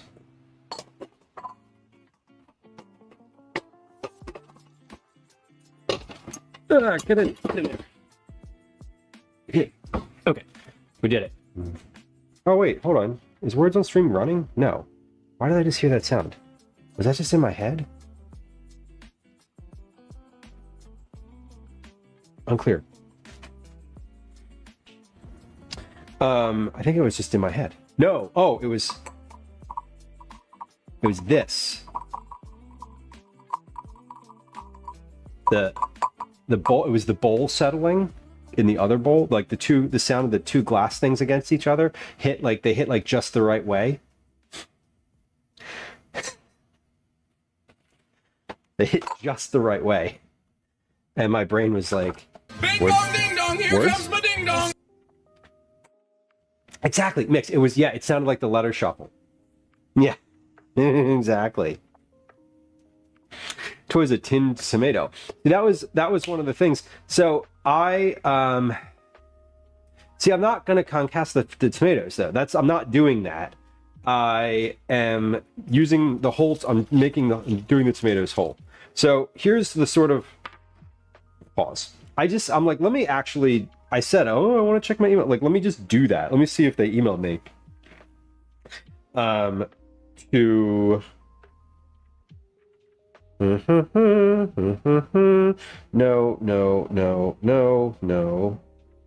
No. Okay. They did not email me. No. they did not email me. Okay, that's fine. And I don't need that. It would be nice, but I don't. Wait, do I have all my inboxes showing? I do. Okay, no, they did not. We'll check again later. But so here's the thing. This initial recipe was meant to have, let's do the garlic first because I hate the garlic. This is being real. The recipe as I pitched it was for a roasted tomato and lentil soup. And I'm using grape tomatoes. So we're not going to peel grape tomatoes. We're just not. Like, that isn't, like, if you have two options, or if your option is peel the grape tomatoes or don't make the soup, not making the soup is the better option. Peeling grape tomatoes is an absolute nightmare and a no. Like, we're just not going to do that. The idea is to keep it as simple as possible. So initially I had pitched do grape tomatoes, roast them on a sheet pan in the oven with some onion and garlic. Just onion, garlic, tomatoes. Roast it all together, put it in a blender with some stock, warm it up, and put it in a blender, filter it, like through a sieve or something like that. And then there's your soup, like you're ready to go. Easy. They came back and said, can you roast, instead of roasting the tomatoes, like basically pick one, use the oven or the stove. So I am now doing the tomatoes in oil in a Dutch oven, and I'm deciding, and I'm not really deciding necessarily, but ideally I'd love to just use a food mill instead of a blender, or instead of a blender and a sieve. I just want to say put the soup through a food mill. Like, get the seeds out, get as many seeds out as possible, get as much of the remaining skins out as possible, and then just like, there's your soup, like ready to go. But my thought is that a food mill is a little bit too niche of a kitchen tool for your basic home cook. Roasting then heating on a stove seems easier than paying attention to cooking tomatoes on the stove. It does. It does. And the point is that when you roast them, you get a different flavor than when you cook them on the stove. However, sidebar, what I came to was doing them in a Dutch oven with like just a little bit of oil, salt on like medium high with the lid on, and they basically like cook in the oil. It gets really bubbly and you end up with this really sort of delicious like oil tomato slurry, right?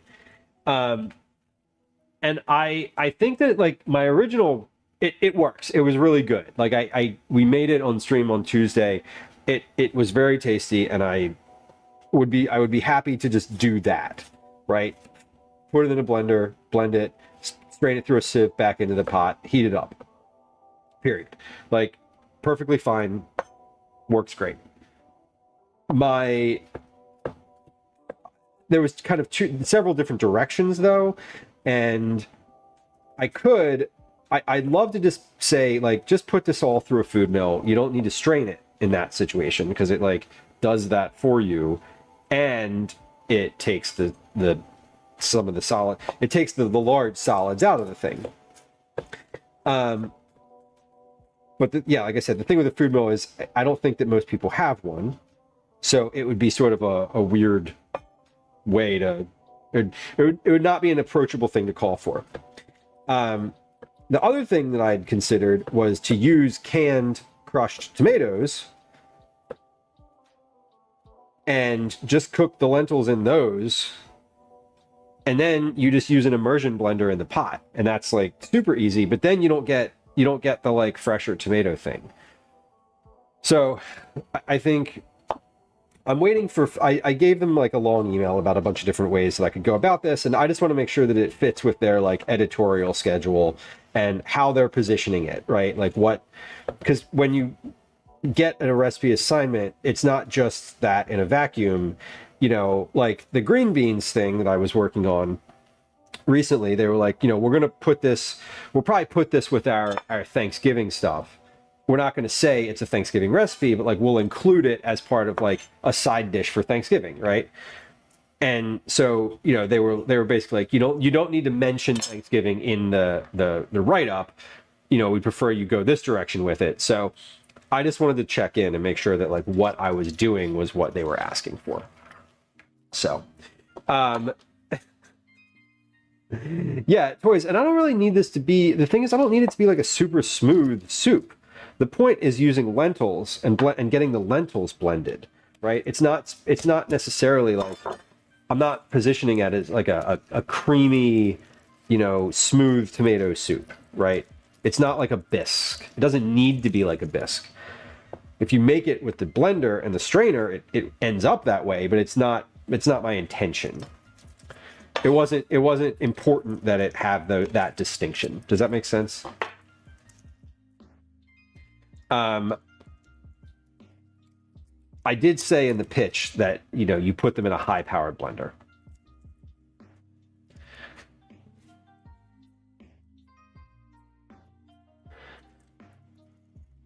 Yeah, the Roma tomatoes would be great for that. San Marzanos would be ideal. Again, I am sticking as close to what I proposed as possible. And what I proposed was using cherry tomatoes. The reason I proposed cherry tomatoes is because they are available year-round, not just during tomato season. So, like, I don't disagree with you on these points. However, like, I'm not working on a recipe for San Marzanos or Romas or any of those. Like, I'm working on one that is specifically for grape tomatoes. But where I've arrived is that, like, if they want me to use canned tomatoes, like, I could definitely do that. It would be pretty easy. It does kind of take away the whole roasting element of this. And so I'm just it's weird. I'm going to make it. But listen, I made the soup the other day. I made it on stream. I cooked it as described in the Dutch oven. I put it in the Ninja blender. I put it through a fine mesh sieve. And it was great. And it worked. It worked really well. So it tasted great. The lentils cooked really well. It all the flavor came together. We had it last night. It was peppery. It was tomatoey. And it hit all the notes that I wanted it to hit. So I was happy with how it turned out. I think that the process is a little up in the air still. That's where I'm at. And they are easy to find canned. Yeah. And that's why I'm waiting for this feedback. Because I'm like, you know, I could use canned crushed tomato. I could use canned regular tomato. And they had initially said, like, maybe see if this is something that you could do with canned tomato to avoid the roasting aspect of it. Like, can you use, like, fire roasted canned tomatoes? So, I'm, we'll see. We'll see what the feedback is. And I don't really care, honestly. I'm going to work on it either way. So I don't like, I have no personal pride in this one. I did get some feedback recently about another recipe and I like pushed back on it because I was like, no, it doesn't work like that. Like you have to do it this other way. Which they were very open and accommodating to hearing that. And I shared some suggestions about how how to overcome what they were asking me for, which was make it look better.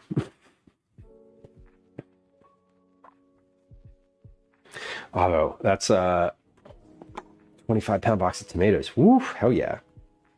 On November, I should say this now, because this is germane to the conversation. Darla on YouTube, welcome in. Hello, good to see you. I should make the announcement that on November 4th, it's a Tuesday, I'm going to be visiting the Philadelphia wholesale produce market. Wholesale produce, meaning you can only buy things by the case, right? So, you know, you want a case of spinach? Great. You want a bag of spinach? Too bad. You can buy things by the case or by the pallet, which is pretty fun. Vegetable Costco, totally. It's where a lot of the it's where restaurants in the city go to shop in this city, and throughout the region too. I mean, they're a regional market. They do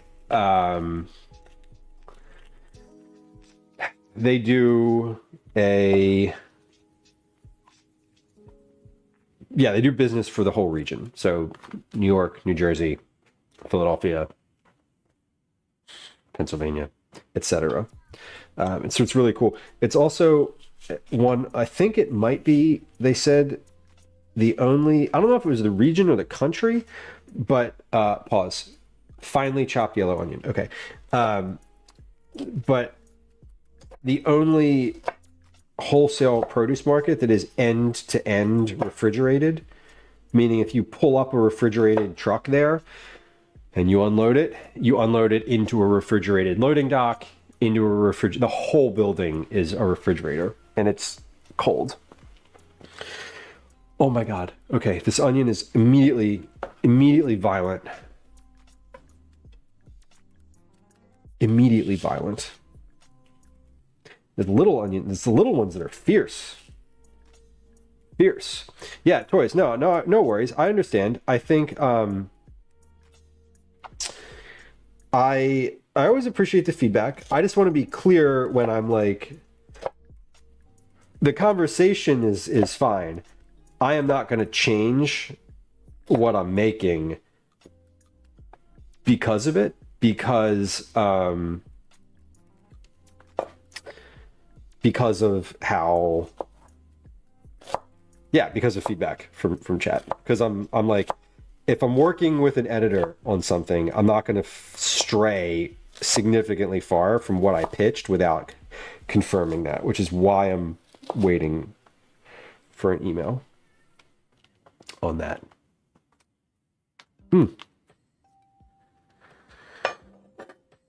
Oh my God.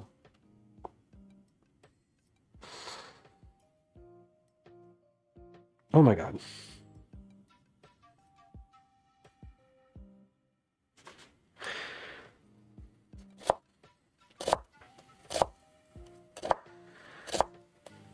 Yes, most people don't want to use fresh tomatoes for tomato sauce. Again, not a sauce, it's a soup. We're not making sauce. And I agree with you on that aspect.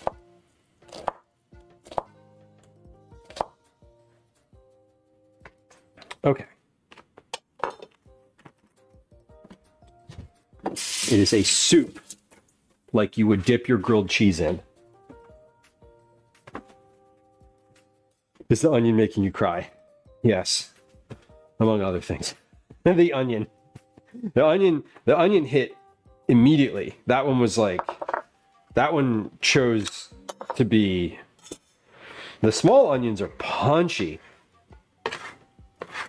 Yeah, oh, you're right though. The tomato soup is just grilled cheese sauce. Listen, I had this tomato soup last night. It was really good. I had all of it. Calvin had a bowl and I had all of the rest of it. So all that soup I made on stream on Tuesday is I ate, and it was delicious. Oh my God. Okay, what is this onion for? Why am I cutting this onion up? Oh, this onion's for the soup. Okay. I'm like, what is next? What's the next thing? Okay, this is for soup.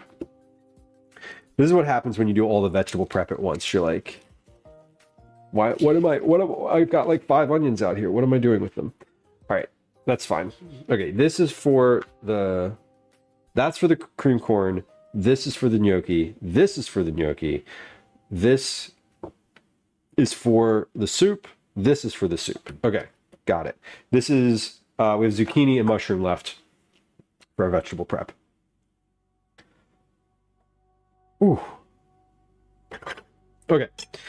And this onion doesn't need to be as fine diced, although it'd probably be pretty good to dice this fine, because again, the more I can sort of blend, the smaller I can make this, the more it'll cook down, and I'm not really trying to make this,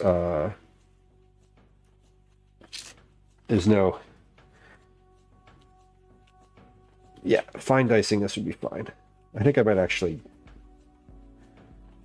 should I change it to fine dice? No. I'm just going to medium this one. A medium dice for this one. Or small dice, not fine. Medium. Small. God damn. Sorry, words. They're happening. Small dicing this onion. That's what I want to do.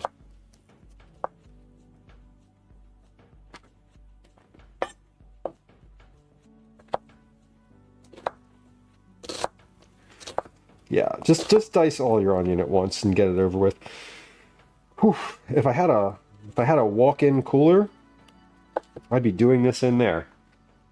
That's where you gotta slice up the onion, in the walk-in. That way your eyeballs are mostly frozen and they don't have you don't get the same reaction. Oh, okay. That'll do it. Where's this bowl? There we go. Chewing gum when you cut onions. Toys. That's enough backseating now. Thank you. I'm feeling backseated enough. I can appreciate that you said sharpen your knives twice now. I ignored it the first time. I'm now saying stop. I do sharpen knives. Onions also make you cry naturally. It's not always the knife. If I ignored it the first time, you don't need to put a happy face. You don't need to put like an angry face on it. Okay, that was enough. Thank you.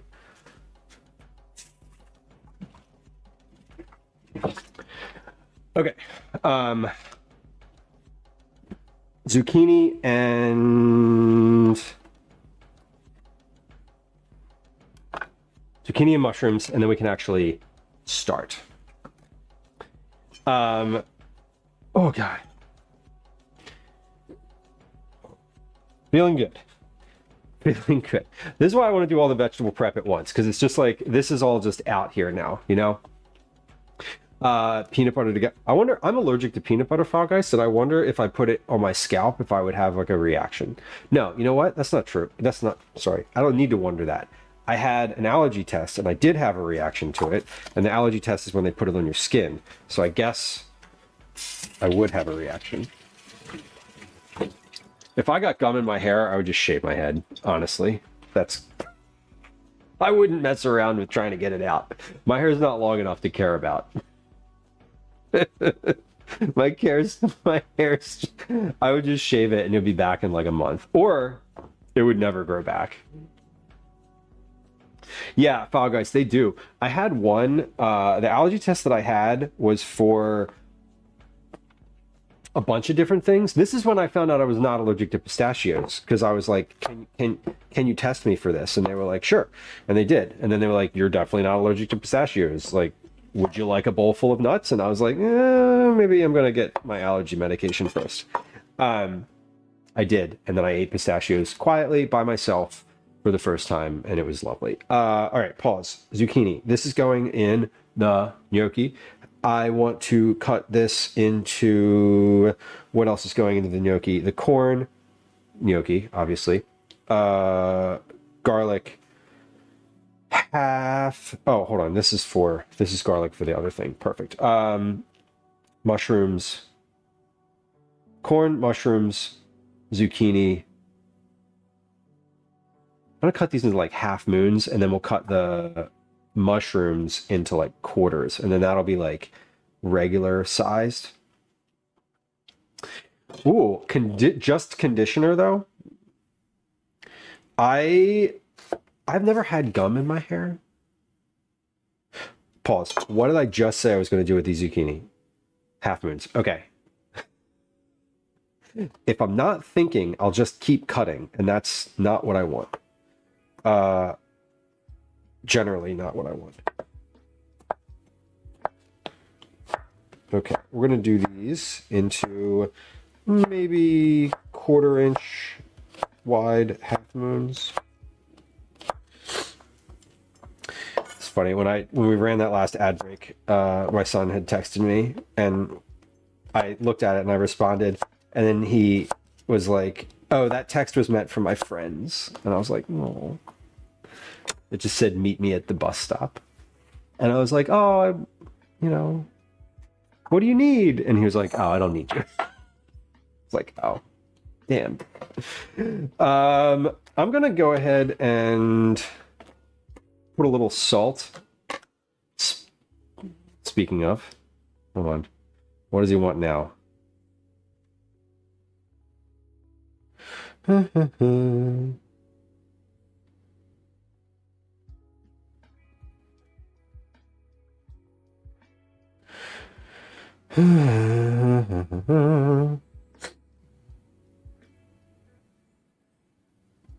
Cool. Man. Weird. So weird. Peanut allergies can be uniquely problematic. Yeah, August, it's the smells don't bother me, fortunately. I'm really glad that the smell doesn't bother me. We talked about peanut powder on stream the other day, and that's like terrifying to me. That like, oh, if there's like peanut powder in the air, holy shit. That would be devastating. I feel like getting that in my lungs would just be like the end of it. That's not true. I'd probably chew up like 4 Zyrtec. I have an EpiPen now. I didn't used to. And my doctor was like, "You're gonna get an EpiPen." And I was like, "But do I need?" And she was like, "You're gonna get an EpiPen. You literally just had an allergy test. You're severely allergic to peanuts. Like, you're getting an EpiPen. Congratulations." And I was like, "I'm getting an EpiPen." And she's like, "You're getting an EpiPen." And I was like, "I'm getting an EpiPen." So I have one now. I didn't, but it seemed like a good idea to the professional. Oh, fuck, guys. Gum on your leg on the bus is foul. Foul. Oh. My peanut allergy is fascinating to me because I know it's almost instant. If I eat something,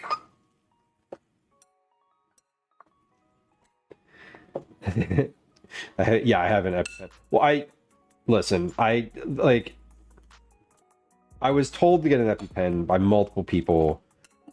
I was resisted having one for a long time, and they were like, "Okay, but you're actually pretty allergic to peanuts. Like, what if you needed one?" And I was like,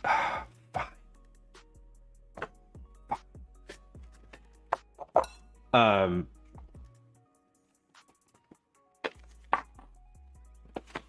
EpiPencil. Oh my god.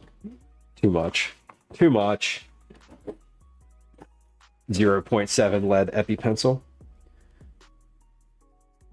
If you use a 0.5 lead pencil, you are an impressive human. I don't understand. If you don't know what I'm talking about, did you not have a mechanical pencil obsession in your school? I got the allergy test because I wanted to, one, it was like covered under my insurance, and I was like, okay, obviously I'll get that. I got one last year, and it was like a blood test, and they were just like, yes, you're allergic to some tree nuts. And I was like, which ones? And they were like, you some of them. And I was like, what do you mean some of them? Like, I can't, that's not, I know I'm allergic to some tree nuts. Like, that's not useful information. And they were like, well, it's a blood test. And I was like, okay. Apparently it's a waste of my time. So I went back and asked for like, I was like, isn't there one where you do like the skin poking and I lay on a table for a while and then you tell me if I'm allergic to something specific? And they're like, yeah, of course. You could have gotten that one before. And I was like, you should have offered it. Same office. But I got the one and they were like, what do you want to test for? And I gave them like a long list of things, pretty much all food related. And then they did some basic like airborne, like, environmental allergens. Apparently I'm allergic to rabbit fur too. Who knows?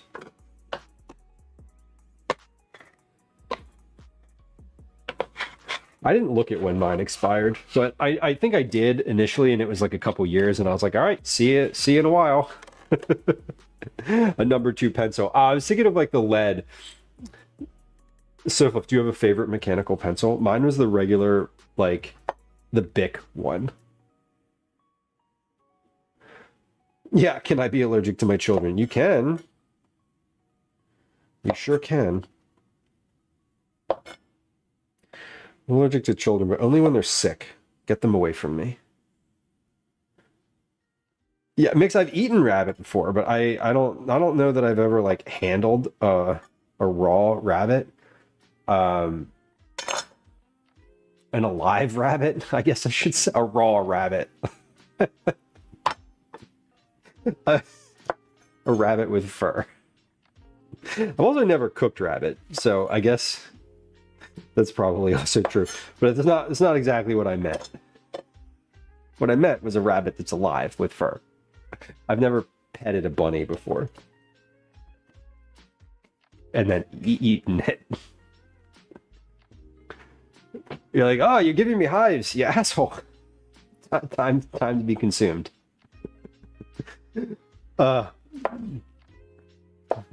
Too much. Open mouth coughs and forearm wipes. Whoa! I know. I was on a field trip yesterday, and I was literally around like thousands of children, and I'm feeling fine. I got my flu shot last week. I got my COVID shot last week. I feel okay. But chaperoning a school field trip is like taking your own life into your hands. I can't even imagine being a teacher in a school every day. I can imagine it. I don't want to be a teacher in a school every day. It seems like a lot. Oof. Welsh rabbit season. Hell yeah. I've never cooked a rabbit before. Definitely eaten them though. Perfect time to top up. I know. And I did so because TwitchCon is coming up and I wanted to like get it out of the way before going. Like, yeah, because before going, because I've gone to TwitchCon. This will be the 3rd year going, and one year I got very sick afterward. The other year I did not, and the year that I did not was last year, and that was because I got my flu shot like right beforehand, mid-October. Yeah, I got both of them at the same time this year, the flu and COVID, and it put me on my ass. I felt terrible. I didn't like take a sick day, I wasn't like down for the count. But I felt it. Like I definitely was like, oh wow, I feel awful. But I knew why. Like I knew why I felt awful. So I was sort of like, all right, I'm just gonna like power through this because I'm not actually sick. I was like, I asked for this. I've asked for this. Progress, that's great. I'm glad you have a supportive physician. Yeah, your animals and children sneezing directly into your mouth. Yep, that happens frequently. Not frequently anymore. My kid's 10, so a little less now, but it's I'm super familiar. Super familiar. With the COVID shot this year in the US, they're not giving it to certain, they're not giving it to you unless you're like immunocompromised or you have some other complicating factor. So in order to get one, you have to go on the website CVS and tell them that you have one. You have to click the yes I do button as opposed to the no I don't button. Which is stupid because like you can just click the button and get one.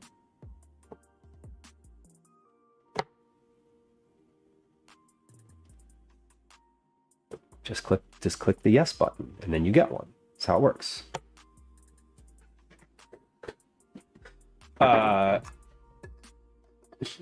And you know, I don't think that is a morally wrong thing to do, generally speaking. My doctor told me I need to get a booster and they were like, fine, whatever. Yeah, so exactly. They're not going to like argue with you. They're not like, no one's gonna no, on the internet, no one knows you're a dog. They're not going to argue with you about it. Like, if you signed up and the website told them you could get the shot, then they'll just give it to you.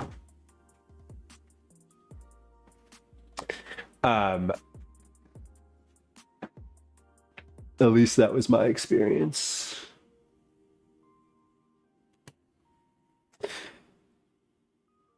Just click yes. Yeah, mix. It does. It took me like 5 or 6 days to feel like back to normal. Ooh, good point, Mix. Yeah, look for a day that's got like one appointment open. I like that. I like that approach. I like that idea. I got mine. I was just like randomly looking. I was like, I wonder if I can get this. And then I was on the site and it was like, would you like an appointment in an hour? And I was like, yeah. And I literally just went and got it. I got my flu and COVID on the same day. I didn't even intend on getting them that day. I was trying to make an appointment for before TwitchCon, sometime before then, but we did it. All right, look at this, y'all. We got meese, and the meese has been plossed.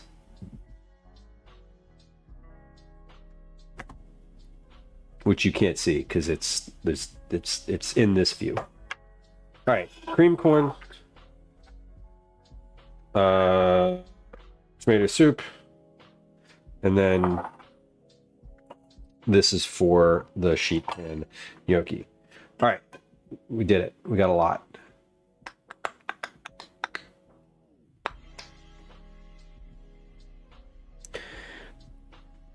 Let's do the cream corn because I want that to cool down a little bit too. I'm going to package the cream corn. The tomato soup I'm also going to package, but like that'll be later. And when I make the tomato soup, I want to focus on it.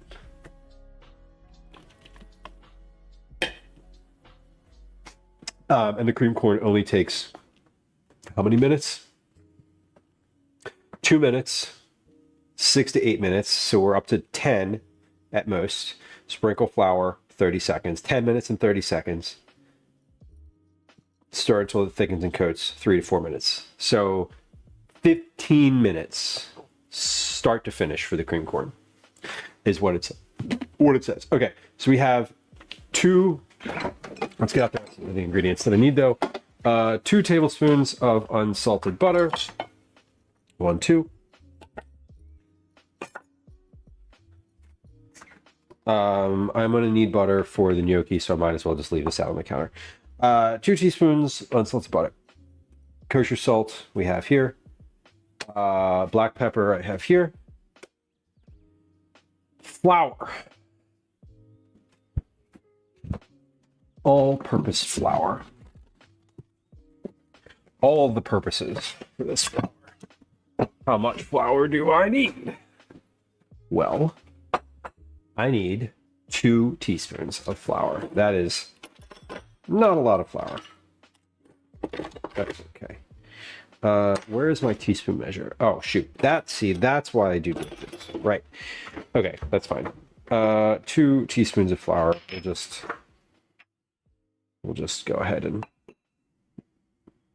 It's going to go ahead and, like, eyeball that. 1, this is a half teaspoon measure. 2. And I have more corn, so I'm going to get a... I'm not, like... There we go. Flour. Do I need flour for anything else? No. Okay. I do not need flour for anything else. Heavy cream. Heavy cream. How much heavy cream do I need? 1 1/2 a cup of heavy cream. Get my 2-cup measure out. Now I have more heavy cream in there. So this is not going to be... almost. Oh my God, we almost made it. We almost made it.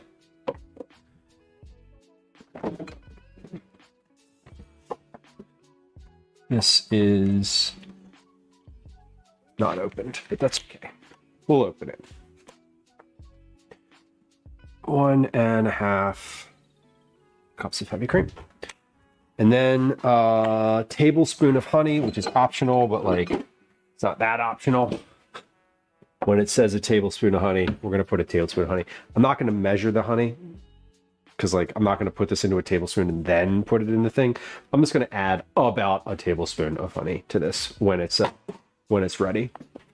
Let me wipe my stove off here. I have like from the rice pudding, I have a little bit of milk boiled over, and I don't want that to like burn onto the stove. So let me like scrub this off real quick, because that is not going to be a good look. Burnt milk on the stove. Kinda gross.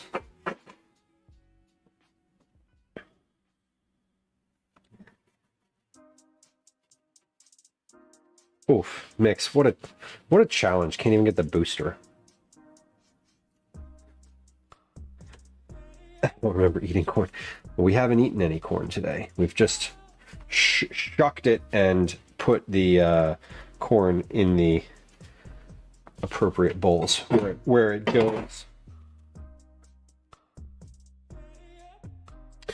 Yeah, I'm definitely gonna... I always get a flu shot because I have a kid. And I mean, I have a kid and he's around other kids and they're all kind of gross. And I don't want to get sick. So I just always get a flu shot. They are safe and effective. Okay, in a large skillet over medium, add the onion and cook stirring often until translucent, about 2 minutes. Add the corn, salt, and pepper.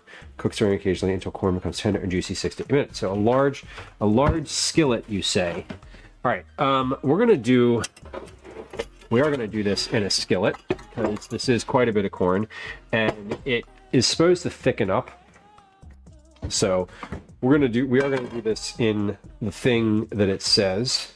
Calvin keeps texting me, so I'm trying to be responsible and respond.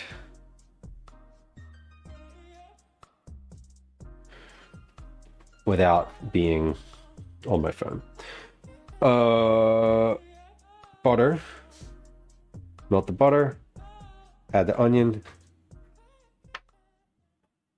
Add the corn. Salt and pepper. Salt and pepper, I'm just going to eyeball. I'm not like worried about that. Cook stirring occasion. Okay. This is for that. Then we add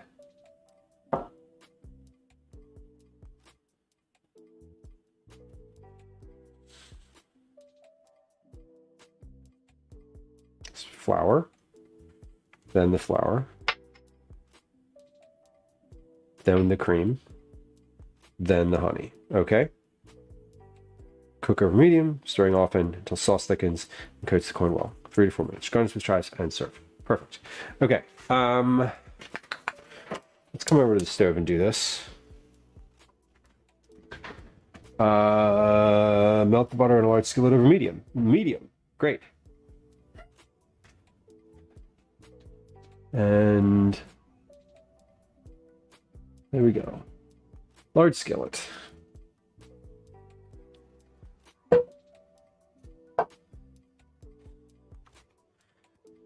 And I want to stir this with, I'm just going to use a wooden spoon here.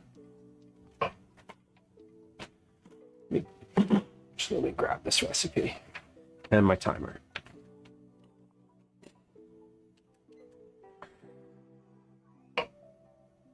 So we want to melt until translucent.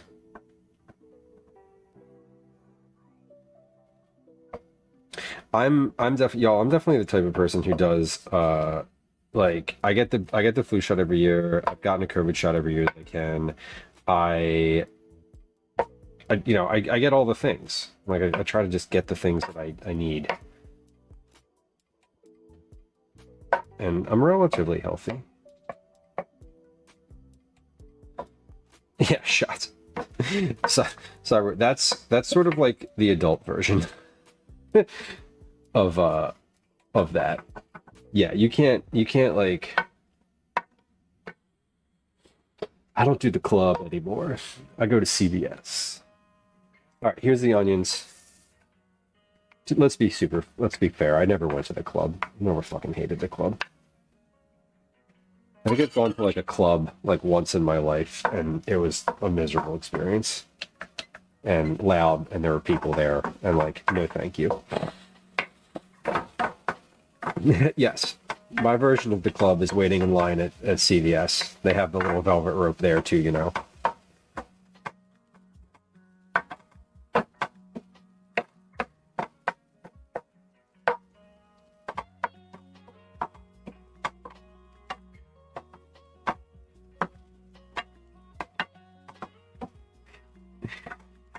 Yeah. What if you brought? You're like you didn't tell me that this vaccine appointment was wasn't a BYO. What do you think they would do? You just showed up with like a handle of vodka and started like giving shots to people. Oh my God, Joyce, how wild. That feels like it would be so awkward. Oh my God. All right, we're looking for this to be translucent. Corn, salt, and pepper. And then 6 to 8 minutes with the corn. And this is still on medium. We're looking good. Ooh, sidewar, I love that. I got a certificate with my vaccine too, but it's a CVS. So I'm like, what am I gonna do with this? You know what I mean? All right, we're gonna add the corn. So it says add the onion, stirring until translucent, add the corn, salt and pepper, and cook, stirring occasionally until corn becomes tender and juicy, 6 to 8 minutes. Okay, so 6 to 8 minutes. Now this corn, again, this is not really for dinner tonight, although we could have some of this with dinner. Maybe Calvin will want some creamed corn as a snack after school. Kids love a snack of creamed corn. All right, we're at my clock is at 2 minutes. Listen, y'all, I say that in jest, but yesterday he had the leftover pepper green beans for a snack. So I don't want to put anything after a camel pack. Oh God. Wait, how much pepper? A quarter teaspoon? I don't know how much that actually is. Quarter teaspoon. There we go. And then like a half teaspoon of salt. A teaspoon of salt. Okay. A teaspoon is a 3-finger pinch. Got a little string in there. Beautiful.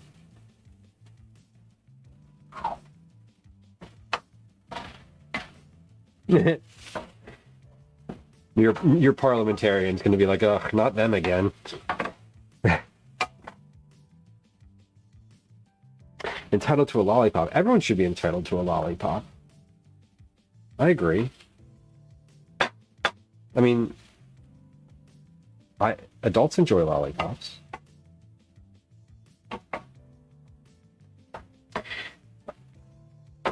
Yeah, bribery mix is the way to go, really. The thing that mine wasn't a gift certificate. It was if you spend $20, you get $10 off. So basically, you have to spend $10. So I guess that's good because I shop at CVS, so I'm going to go there anyway. Bribery works for adults as well as children. Arguably, it works better for children, but as we all know, it definitely works for adults too. I say as we all know, as if we have all been bribed, but what I mean is, you know, culturally, I'm sure you've heard of bribery.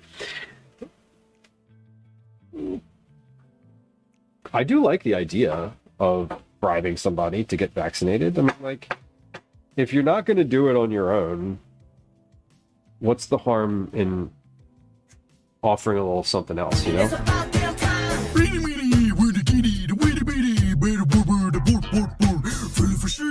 It still has feelings. This is true. Okay, valid take. Valid take. I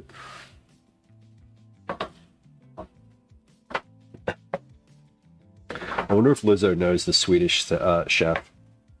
Lizzo was on Sesame Street, right? At some point? I feel like I remember that. That was a thing.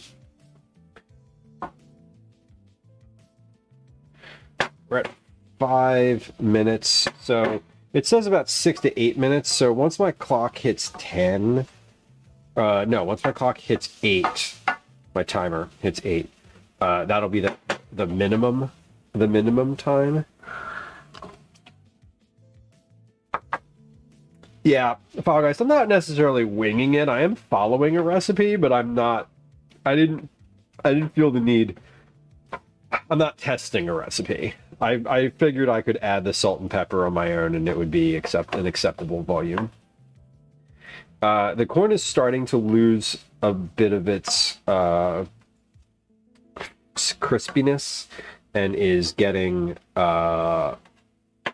is starting to get tender. As I'm going through here, I'm looking for pieces of corn silk and pieces of the husk to pull out. Hello. Calvin's home. That you've recorded. I mean, you're able to, but I'd like to see it too, and I am not available to do that. So I do not because they call me. Yeah, I'd like to watch that together, like when I'm finished here. Can we do that? Yeah. Okay. Mom wanted an iPad. Okay. Would you like some cream corn for an after-school snack? Okay. Cool. Well, it'll be ready in just a few minutes here. Oh, but I was all done. I understand that you would all. Yeah. Well, it's not quite one. It's not quite ready yet, and two, like, I can just give you a bowl of it. You don't need to come in. For me, Oh. I really like cold. What do you like about corn? It's cold. Up there in Vietnam. One of It these? Okay. It is corn. This is a very appropriate time for the corn song. We're at 7.5 minutes. So this is a little bit more corn than 4 cups. It's slightly more. So I'm going to give this slightly more than the minimum amount of time. A little more than the minimum. We're going to get, this should be relative. We're going to finish pretty quick here. I know we also have an ad coming up, I believe. Yes, we do. Let's snooze that for just a few minutes. There we go. Okay. We'll finish this corn before we go and take ourselves a little break. During the next break, I need to load the dishwasher. That is important it is important that happen, because the sink is starting to get full. So, I'm saying that out loud so it sticks in my head that I do that. It's looking good though. It's like we're starting to get tender. I'm at 8 minutes. ETA on the corn, Calvin, is probably, let's see, 6 to 8 minutes, 30 seconds, 3 to 4 minutes. ETA is 10 minutes.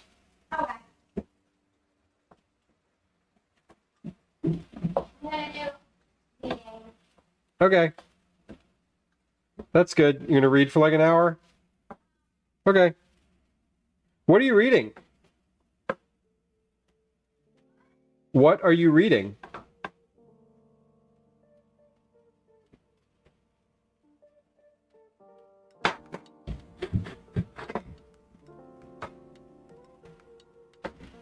All right. Oh yeah. Starting to get a little, I'm starting to stick to the spoon a little more.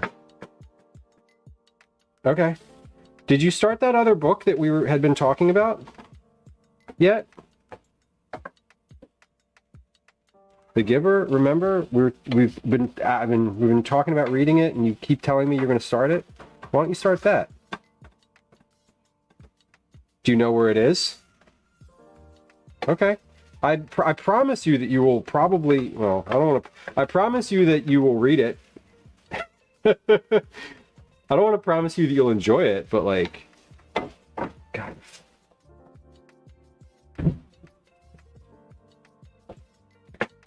Trying to get a kid to read a book these days is like, oh my God. Even like kids who enjoy school, who are good at school, who are like otherwise whatever, like the level of like focus that you need to sit and read an actual book is almost unavailable. I think a lot of adults have that too, though, to be fair. Okay, this is looking pretty good here. I would say this is tender. What is it? It asks for tender and juicy. Sprinkle flour over the corn mixture. Cook, stirring often until well combined, about 30 seconds. Okay. 30 flour, well combined, about 30 seconds. Okay, here we go.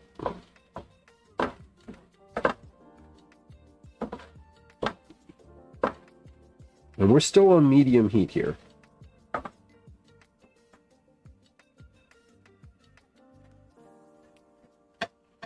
Okay, so now it's asking to add the cream and the honey. So let's add the honey first, because I'm right here and it's here and we're all here.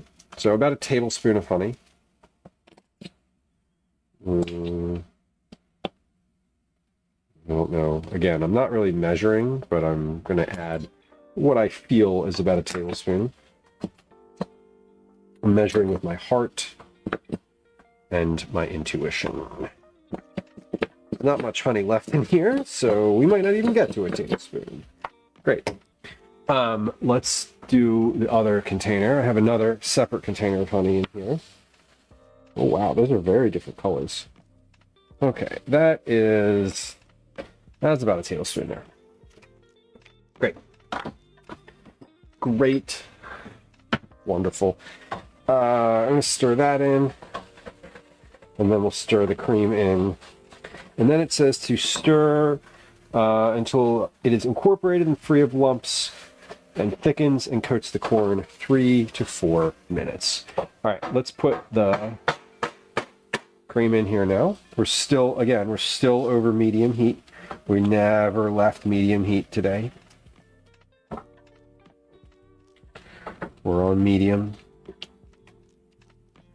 Beautiful. Okay, 3 to 4 minutes. So it is, we want this to be thickened.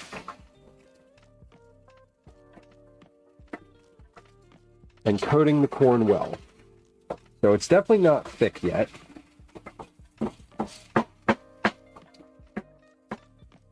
But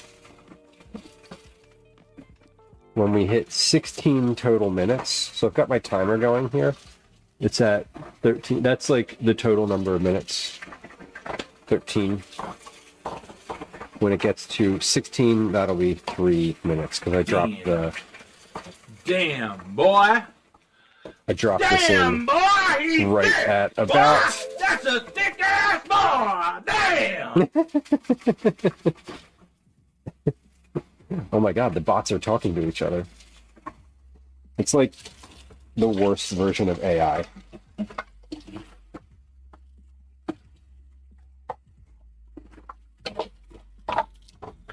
Alright. Alright, it is starting to thicken. Thicken and quicken. The thickening quickens.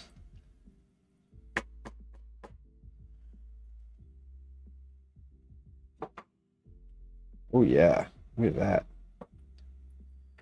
Starting to get a little bubbly in here. Jane, welcome in. Good to see you.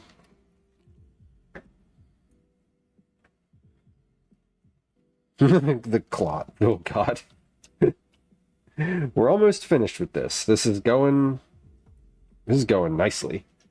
I love cream corn.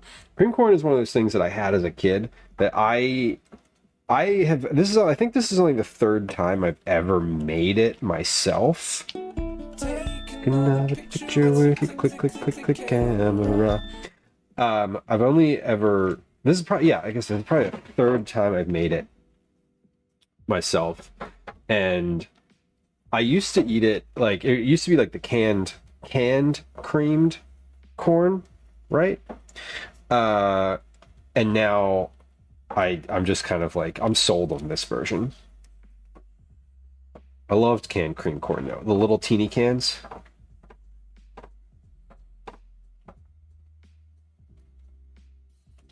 Yeah, progress pics would be nice here. Like if I was doing how to do this. This would be good as one of those like sped up videos too. Where you have like a nice time lapse. This is starting to go well though. I want this to be a little thicker than this, so when I'm drawing the spoon through it, right, you can see when I'm drawing it from side to side here, you can see like there's a little trail and it fills back in slowly. I want that to fill back in a little slower than it is. So just a little bit further here will be nice. A corn milk, indeed. You totally could scrape the cobs more than I did with like the back of a knife and put all of that juice in here too, which would be really delicious. And I'm just trying to make sure I get around the outside of the pan, around the edge. I'm trying not to let anything stick. I'm just kind of continuously stirring this because this is milk too, or heavy cream. And it's at quite a simmer here, so.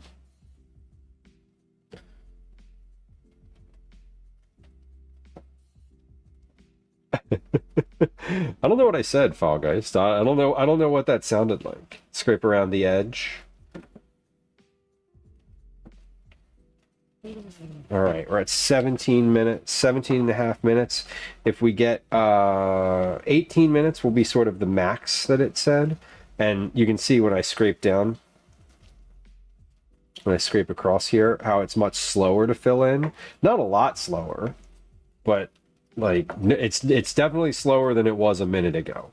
So we're getting there. And this thickens too when it cools down. So you don't want it to be like super thick right here. I mean, you do. You want it to be obviously thick. Sauce thickens and coats the corn well 3 to 4 minutes. Well, we're at 5, so this is probably a good time to consider this finished. And it will cool a little bit. I mean, the thing is with cream corn, you got to serve it hot, you know? But yeah, there we go. Look at that. That is not filling in at all. That's perfect right there.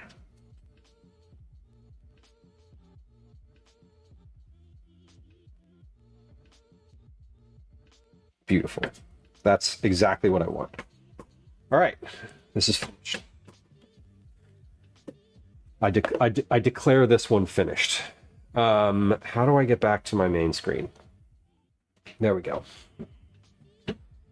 Let's try it though. That's the important part, that it tastes good. I'm sure it tastes good. I mean, it's literally corn and heavy cream. How could it not taste good? Dan, welcome. Good to see you. Good to see you. Hold on. How do I... Where's my mouse?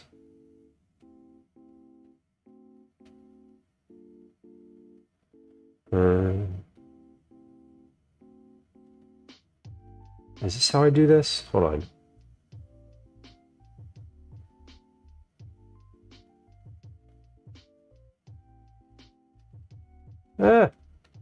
No.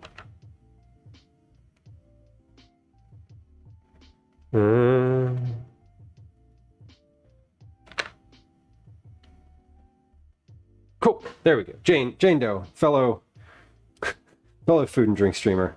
Up so off. So I was like doing the thing that I'm like here trying to do things and I just don't, you know, anyway. No, listen, you don't need to apologize. I appreciate it. Appreciate you no matter what. I was napping. I'm glad. Well, you were napping. Well, I'm glad I'm entertaining. I'm just kidding. I really am just kidding.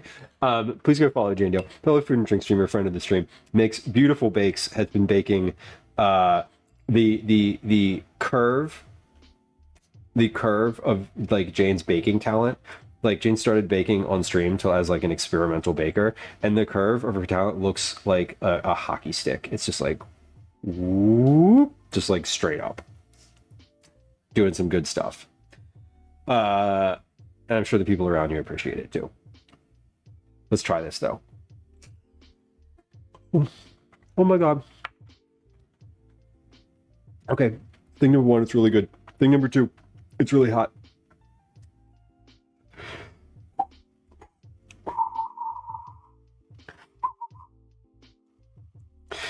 Whew. That's hot.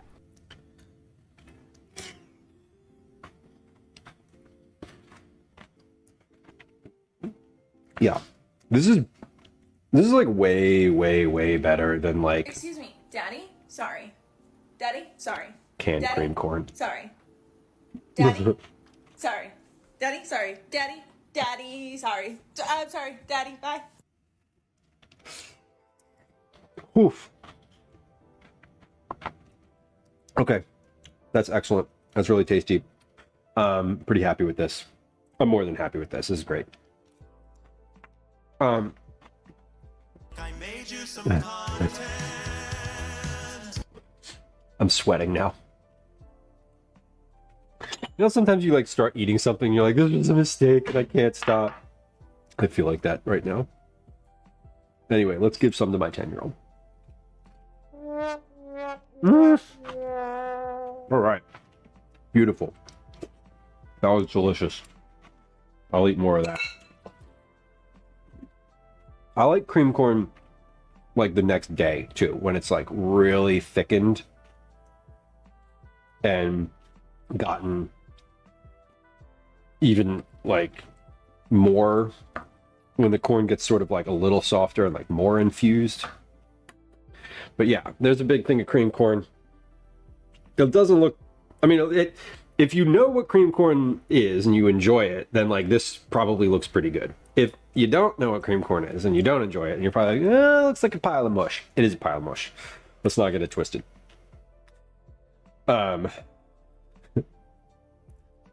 Yes, but let's give some of this to Calvin for dinner. Not dinner. This is like an after-school snack. Callie, if you want some cream corn, you can come down and grab it. I've got it in a bowl for you on the counter. You can just come grab it. It's on the edge of the counter. Okay, let's package this up. And then this will be ready to go in the refrigerator as well as the rice pudding that I made earlier on stream. I'm really happy with this rice pudding, by the way. I'm going to put this in the refrigerator now. Hi. Welcome to another edition of Damn it, I Commercials missed the Hate. beginning of this ads again. I hate when that happens. Oh, Callie, I made rice pudding today too. We can have some of that for after dinner. Nice. Okay. Hopefully you like the cream corn. Sorry, I just missed the beginning of the ads. My bad. Sometimes when I am just talking and I've extended the ads, I forget that they're gonna go, and then I did. This black match. Okay. This is the rice pudding. That's gonna go in the fridge. I'm gonna package this cream corn up now, and this is gonna go in the fridge. Dan, I'm glad you liked the cookies. Thank you for letting me know. And I'm glad that they arrived. One, I'm glad that you liked them. Two, and I appreciate you for having an entry in Cookie Club at all. Because that means that you've hung out and been part of the stream and the community. And that is always lovely. Okay. We're going to package this. This is not as much as the... Not as much... I think I can fit all of this. This all should fit in one container. Wilma, welcome in. Hello. Good to see you. Happy Thursday. Happy Friday, Junior. As we say sometimes. Like right now.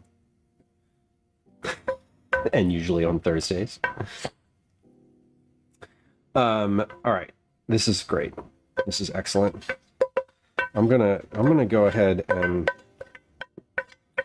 scrape this down. And good. All right.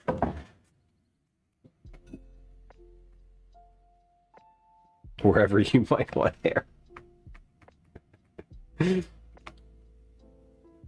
You do you.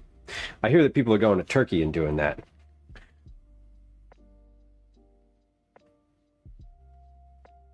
Unless my name is Junior. Yes. Well, that's valid. I didn't think about that. You know, going to Turkey and getting hair implants. That's a thing that the men are doing these days. Kind of awful. You know, I said that during the ad that I was going to load the dishwasher. And I forgot the ad was going. Oh, you got 160. Okay, thank you for pointing it out. I appreciate it.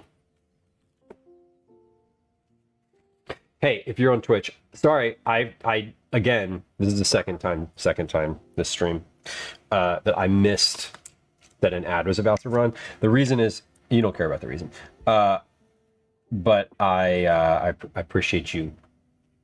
I appreciate you waiting patiently, and if you left because of the ad, we're not speaking anymore because you're not here, obviously.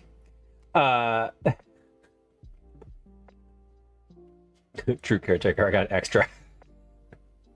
You could be a donor. Funny that they go to Turkey for that. Oh yeah, I mean it's like a medical thing, right? They get like hair plugs. I don't know. And we're back. Yeah, sorry. I usually run an ad and then intentionally and then like play words and stream and like do some dishes, and I even said that I was going to do that, and then like I got caught up in time and didn't. Apologies. All right, here's where we're at today though. We have made rice pudding. We've made cream corn. The cream corn is sitting out on the counter here for just a little bit because I want to let it like steam. I'm gonna let it steam before popping it in the refrigerator. I'm going to, what are we going to do now? I'm going to, let's put the sheet pan gnocchi together, like assemble it. We'll assemble it on the sheet pan. I'm not going to pop it in the oven just yet. I want to make this tomato soup again. So I'm working on a recipe for tomato soup. It's tomato and lentil soup. Originally, it was a roasted tomato soup. Not using the oven for that now. I'm using a Dutch oven. Still cooking whole tomato, grape tomatoes. And I want to check. Let me check my email again. I'm waiting for some feedback, and if I get the feedback, then I will.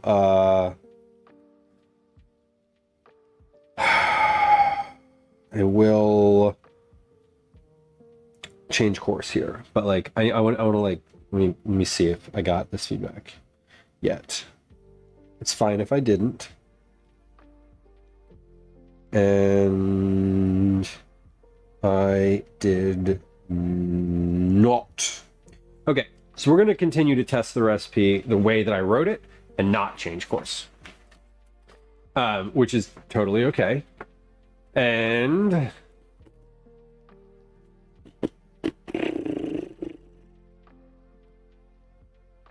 let's assemble the sheet pan gnocchi first, because that way I have everything just like ready to go.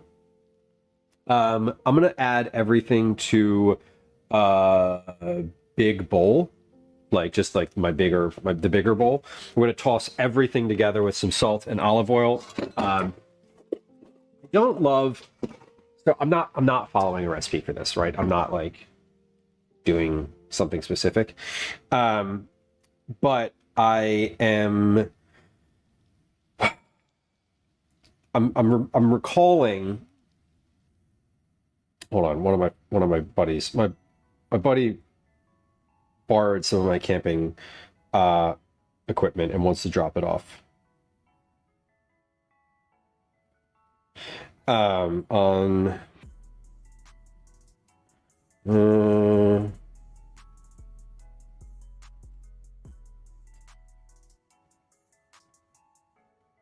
there we go. Okay. I always hate when a recipe says like combine everything on a sheet pan and then like mix it together, because a sheet pan's like not a great way to mix shit, right? Like it's flat, it's huge, it's like flat, and it's just an awful way to like mix everything together. So I am going to mix everything together in a bowl and then just like dump it on the sheet pan. That way I know that it's got oil on it, I know that everything is salted, and that's a better method for me. Barnes, welcome in. Hello, good day, or good whatever it is for you. Day, evening, morning, afternoon, late afternoon. It's late afternoon for me. It's 16:36. 16:38, my bad. I salted the zucchini like an hour ago, so I'm going to dump the water that has accumulated in the bottom of the bowl out. This is like extra zucchini moisture. So we're gonna do all of that. Lazy people like me who try not to have dishes and ultimately fail to mix it properly. The proper mixing is the thing where I get hung up, where I'm like, it's just like it didn't get completely coated, it didn't get covered, whatever, you know. I feel like listen, I'm already like way too far gone with the fact that I put all this stuff in bowls first. If I'd thought about it like that ahead of time, I would have just gotten this bowl out and dumped everything in it from the start. But I didn't, because content and mise en place. That's, you know, that's why. Congrats, I made it look nice for you. I hope you liked it. Never stir on the sheet pan or in a baking dish. Way easier, more efficient. Use a large bowl and pour it out. Totally. I just want to make sure everything's coated. That's all. Like, there's no like big important reason that you would do it in a bowl, and you definitely don't have to. A lot of recipes are like, you know, they don't care. They do not care. It's just like mix it on a sheet pan and you're like, okay. And ultimately, if you're mixing it on a sheet pan, it's going to come together anyway, if you like have it in a flat layer. So we're making the sauce basically right on here. So I'm gonna I'm pretty much roasting everything like together in this situation, and then at the very end I'll put a bunch of butter like on the sheet pan, and I'll kind of stir that in. Like I'll stir all the butter in at the very end. But right now we just have a big bowl of like summer vegetables. We have corn and zucchini in here. Mushrooms, of course, because we love mushrooms. I love mushrooms. Zach, welcome in. Good to see you. Hey Zach, your link works. The one that's in chat now. I fixed it. It didn't work before. I didn't fix it. I just made a new one. Bitly was like, hey, we think this is bad for the internet. And I was like, I don't. Let's do it again. Where's my salt? Here it is. Soflove, thank you for the shout out. All right. And about that much salt. I don't know how much that was, but there's the right amount. Mixing, just mixing.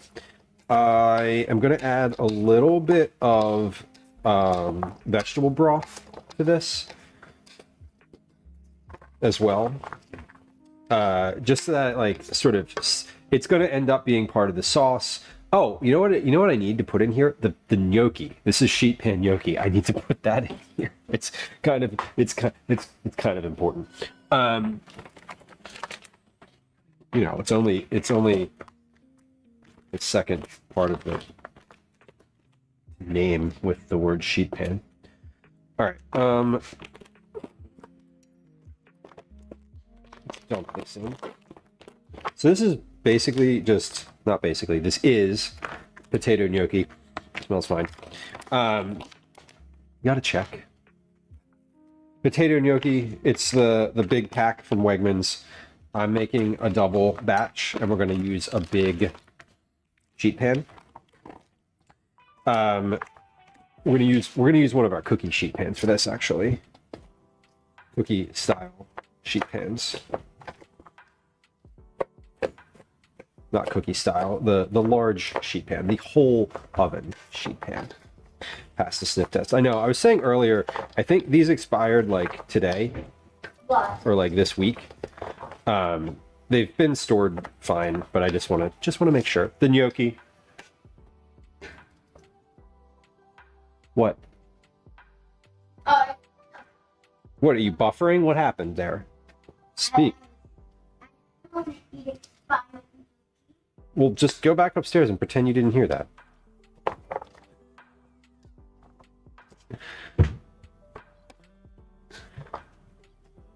What are you up to? I'm gonna do my YouTube time, and then when that's up, I'm gonna do the other 30 minutes. Well, you can't just do 30 more minutes? What happened? Like, okay, that's fine. Do what you want. When... I just feel like it would feel like less time. Sure. Did you start the book that we were talking about? So you can't just do one consecutive hour of reading. You have to do 30 minutes, then YouTube, and then 30 more minutes? I can do one consecutive hour of reading. Yeah. I would just like to do 2 different. So you want to do 30 minutes of reading, like... my worry, Calvin, is that no one's monitoring you for when you don't know when this is going to be over. You don't know when dinner's going to be ready. And I don't want to be responsible for making sure that you do the rest of that time. I'll bring Right. this down here when Sure. the rest of my reading. I'm just saying that you went upstairs with the expectation of doing an hour's worth of reading.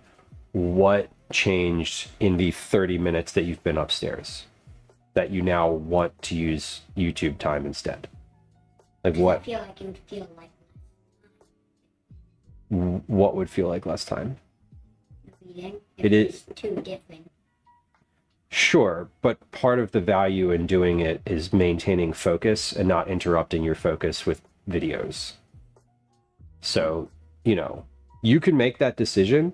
I'm telling you that from a value perspective, it's better to just sit and read a book for an hour of time than it is to stop what you're doing, completely break your focus from the story and the energy that your body uses when reading, which is different than the energy that your body uses when like consuming media, right? Very different energies. It's valuable to stay in that same energy for a while so that you get used to it and it feels good, right? As opposed to just leaving that space, because reading, as you said, is hard. And when you get into it, it's good to stay in it for a little while to remember that it feels good to do the thing. So that said, if you insist and you must stop and you must do YouTube, I'm not going to tell you no. I'm going to tell you that it would be more valuable to just do the hour block of reading that you planned all at once and then have YouTube be open-ended, because you know how hard it is to stop watching videos. You found it really easy to stop reading. It's really hard to stop watching videos, and you're telling me you're going to stop when my YouTube time is up. When your hour of YouTube time is up. Yeah. Okay. Okay. Proceed. I'm telling you how I feel about it, which is negative. Okay. Yes, stamina for reading. Exactly. Like, if you don't sit and do it, you don't learn how to do it. And that's what I'm trying to tell him. Like, stopping after 30 minutes doesn't build any stamina. It's like exercising for 5 minutes and then resting for an hour and then exercising for 5 more minutes, just like exercise for 10 minutes.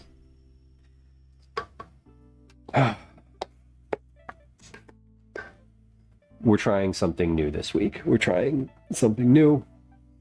And yeah.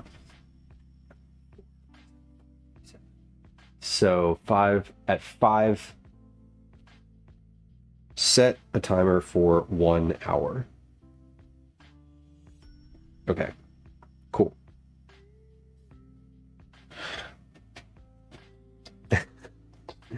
Y'all, parenting is an adventure.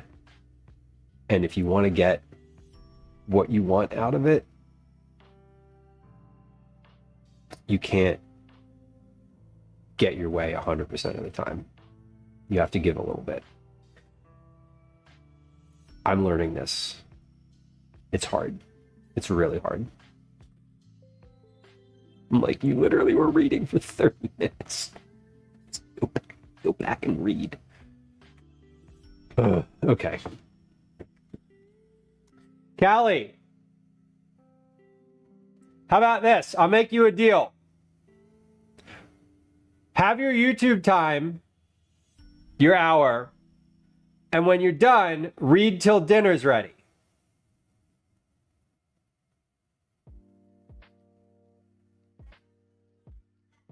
What are you going to do after that next half hour?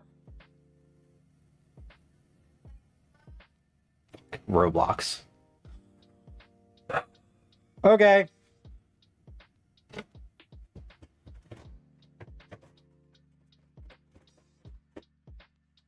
Uh,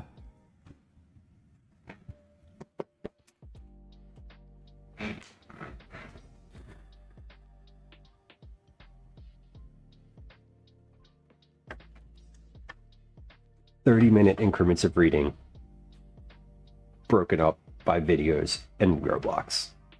This is what you get. This is what you get. Okay. I know. I just like I said, you need to give a little bit. I'm gonna we'll talk about my expectations at dinner.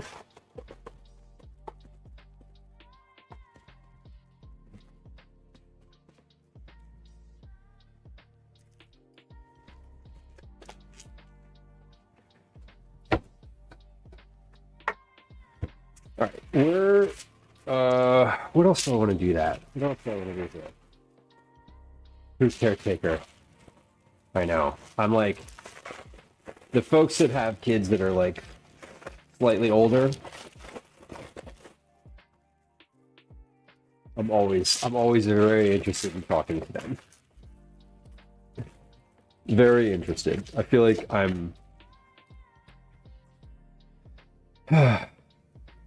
feel like what I've learned is that if you just pull back a little bit, like, because I need to evaluate how I feel first before I like push in any direction. You know what I mean? Sometimes you just don't know how to respond to the thing, and I think not for me anyway, my first reaction sometimes isn't the right one. Isn't the most productive one. I already salted that, didn't I? I did. Okay, what else do I want to put in here? We have, I'm breaking up this gnocchi too, because it's like, there's little chunks of it. It's stuck together, because it was packaged, it's all stuck together. I have zucchini, I have corn, I have mushrooms.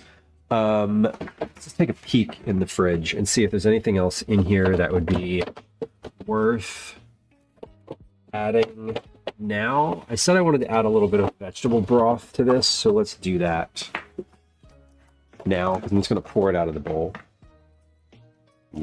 So that'll be good for sauce. I'd love to add some, oh, I have garlic in here too, I forgot about that. I'd love to add some onion, but I don't really want to cut up another onion. No lemon. Let's see what kind of herbs I've got in here. Let's do a little bit of basil, a little bit of oregano, garlic powder, onion powder. Oh, I have onion powder. We'll just use that. Yeah, garlic, oregano, and onion powder. That's what we're going to put in here. Is this powder? Yeah, onion powder. Actually, I don't know if this is actually onion powder or not, because I've refilled this jar like a bunch of times. Okay, that's good. Now it has onion flavor. Oregano. Oh, right. This new oregano. I used all the other oregano. So this is definitely like a summer, like a late summer pasta style. Especially with the zucchini. I'm glad I salted the zucchini ahead of time. Down detector. Down for everyone or just me? Yes, down for everyone. Mix. Yeah, it takes a lot. It takes a lot to sort of, you have to be able to get that space for yourself. If you never get space, if you never get the space, you just start getting overwhelmed. It starts like, you start to feel imposed upon constantly, and that's not good, because then you get like annoyed. Like, I don't want to feel annoyed. I want to feel composed. And the longer you don't get space to yourself, the less composed, the less ability to be composed you have. All right, we're gonna roll all of this out onto a sheet pan. Oh my God, this is so much. It's fine. Oh, this is great. Actually, no, it's not that much. I thought I had less sheet pan than I did. There was a lot more sheet pan on the side. You know what I need to do? I need to turn the oven on. We're going to turn the oven on here.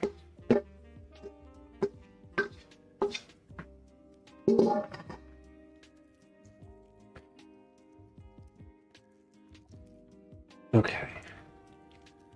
Part of the thing is that the iPad is such a draw because it is such an all-inclusive device. Texting your friends. You know what I mean? Like, it's just everything. Like, you live your life on the device. Just like people use their phones. All right. I'm gonna want cheese on this at the end. So let me grate some Parmesan here. I'm not putting this in the oven just yet, because this doesn't take that long. I mean, sheet pan gnocchi, this will probably take like 30 minutes in the oven. So not that long. Fellas, I think that's a good approach. You're like, well, I read the room and I'm good. Thank you though.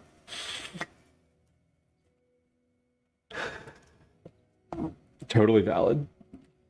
It's funny, a lot of my friends don't have kids. Like, there's a large contingent of my friends who are child-free by choice. And I think that's fine. Like, I've never once, like, asked any of them, like, when are you gonna have kids? Like, I fucking hate when people do that. It's such a shitty thing to ask somebody. Because, like, maybe they want kids and can't have them. Maybe they've been trying for years and can't. Maybe they had a traumatic childhood and don't want to impose that on other people, or don't feel qualified or capable, and like then you're making them explain that to you. And if they don't actually explain that to you, or like they don't want to talk about it, then they have to like make something else up, and it's just like terrible. Like, if someone doesn't have kids, you know, you just don't need to ask them about it. If they want to talk about it, like, trust me that the people who like want to talk about wanting to have kids, they're going to bring it up. It's just like, no offense, it's just like vegans. You'll know. You'll need to ask.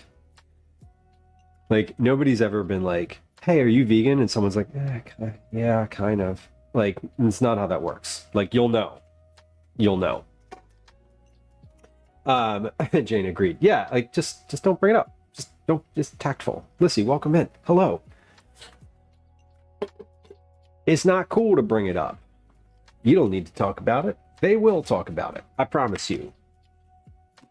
I'm going to pop this over on the stove here. I'm going to turn the stove on. Let's turn the stove on to, what do we want to cook this at? We don't want to cook it on the stove, that's for sure. Let's cook this at 420 degrees. Okay. The gnocchi is ready to go. We're not making it yet. We're going to put it in. We'll put it in when my alarm goes off. Or maybe a little bit before then. I don't know. We'll see. So thank you for the shout out.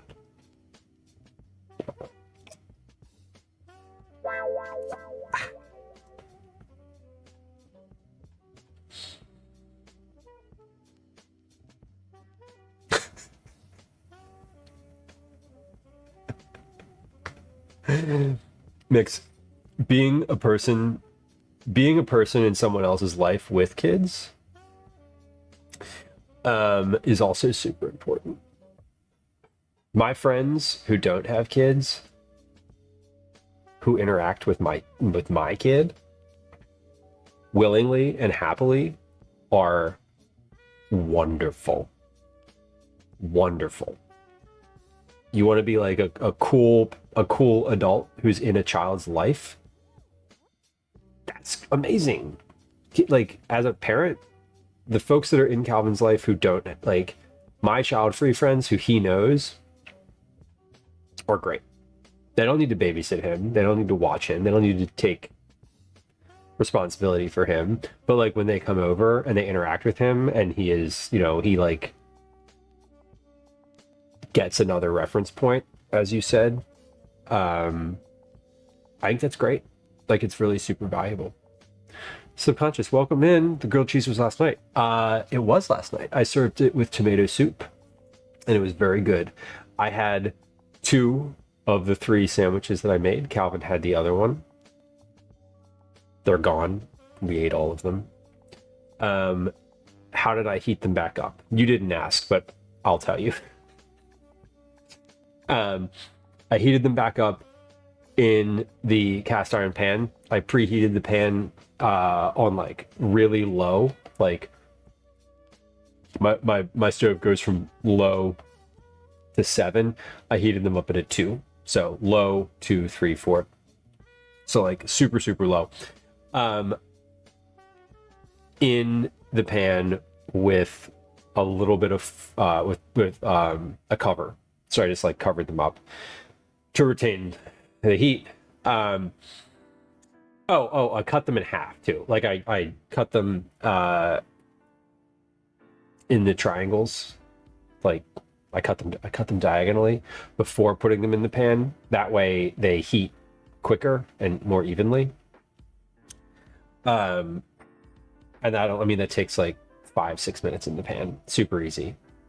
Flip them, eat them. They're great. It takes the same amount of time to heat the tomato soup, which I served them with, which we're going to make again right now-ish.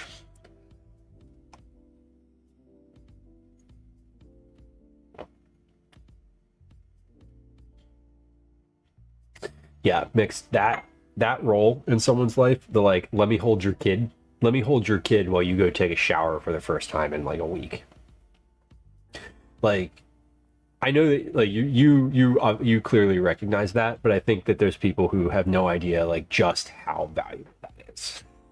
Like, or like, you know, hey, let's like, do you want me to pick up something? I'm gonna like swing by. Do you want me to like pick something up on my way over? Like, yeah, toilet paper because we need it or whatever, you know. The cool babysitter, exactly. That's the role you want. Like, here, kids, have some pizza, watch a movie, let's play this video game. Parents are home, peace, bye. Like, amazing. That's like the best role to have. I would like that role sometimes. It's a good one. Child tolerant, child free folks in community. Right. Like my buddy Drew. Right. He doesn't have kids. I texted him just yesterday and was like, hey, do you want to like drive to like my dad's house to get this thing, to like pick up this thing with me on like some random Tuesday or Wednesday? And he was like, yep, absolutely. Like, and so he's not interacting with my kid, but he's like just another adult, you know, an adult who I'm friends with who is valuable to me because, one, because I like him and we've been friends forever, but two, because like I don't have to worry about him getting a babysitter, you know, things like that. So exactly why I'm fixed now. Yeah, getting. I love the terminology. Getting fixed is important. It's a fun club to be in. Speaking as a member. New baby days are terrible. I don't remember those either. I remember not liking them. I remember being tired. I remember Gwen being more tired. Like a lot more tired. Like far more tired than I ever was. So I don't have any like space to complain. I was tired, but like there's tired and then there's like birthing a child kind of tired. And those two things are you can't know the one. I will never know the one. Uncommon, welcome in.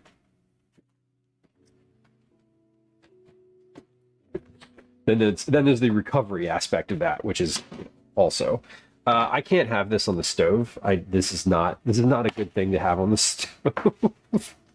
Because it is, one, precarious, and two, extremely in the way. So let's move that. Hell yeah, rice pudding. Rice pudding is in the fridge. You want to see the rice pudding? Here's the rice pudding. Rice pudding is in the fridge at the moment. It's looking good. It has real blueberries in it. It's brown because I used brown sugar. Yeah, mix. Yeah. Listen, for me as a parent, here's the yes. Yeah, like if you tell me that you're taking my kid somewhere,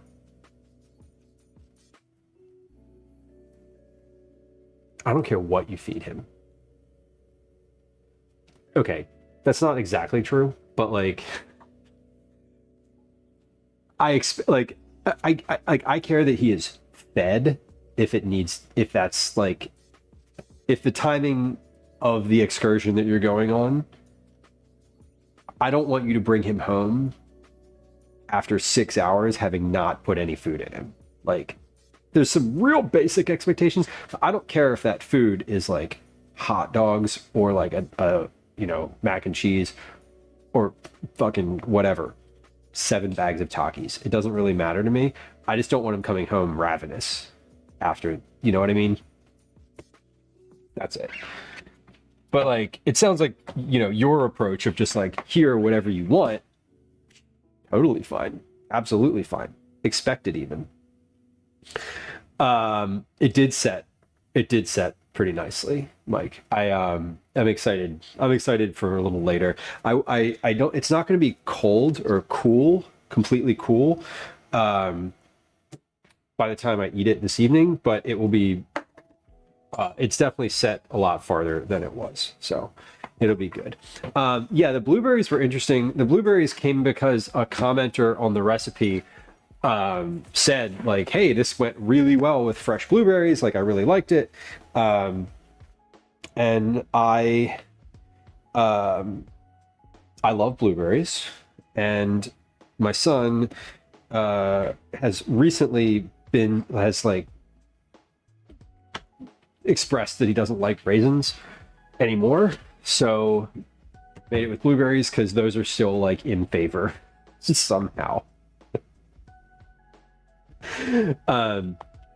Yeah, raisins are dog toxic.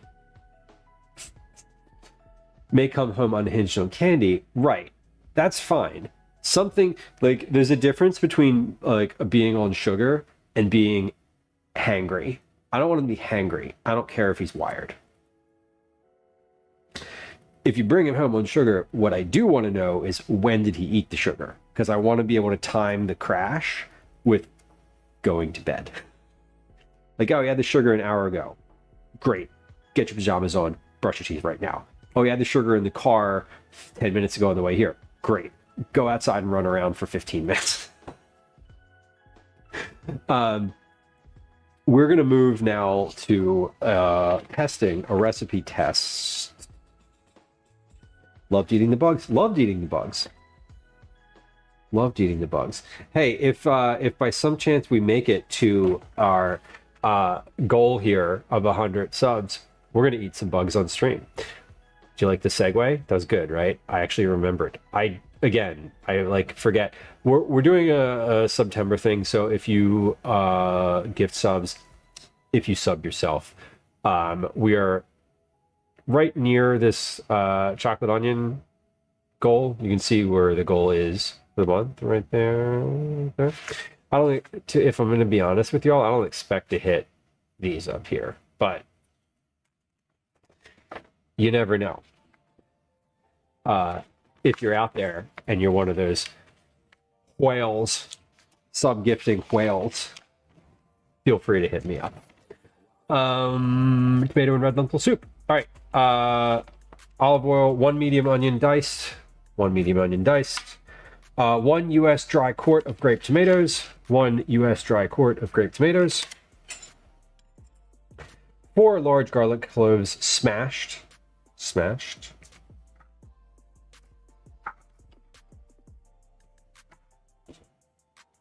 1 cup of dry red lentils. Let's get those out. A cup of dry red lentils. Now, we did establish the weight of this is the same, so we're gonna weigh these because that's easier. This is supposed to be exactly a cup, but it kind of mounds up in the middle and whatever. 45 times 4, 180. 180.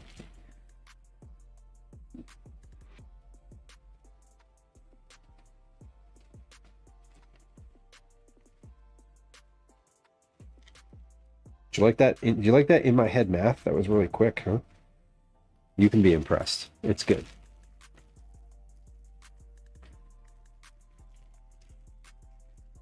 Damn, mix.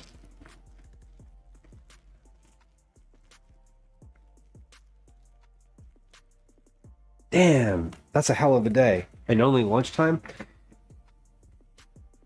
And the nice thing about it, the nice thing about that kind of day is you can like plan for the following day to be a day of rest.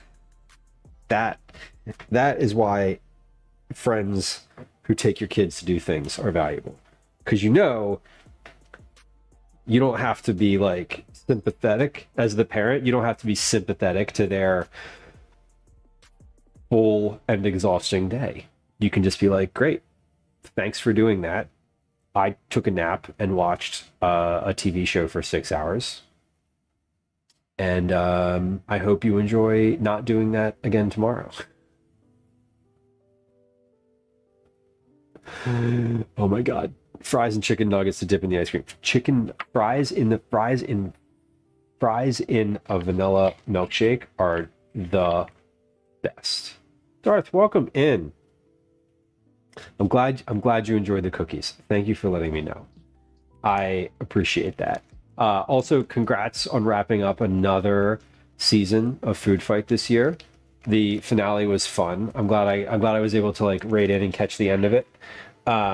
It seemed like y'all had some good folks this year, and it was really well done. To me, like, just as an observer, it seems like it was just more. It was like dialed in. It was really nicely dialed in.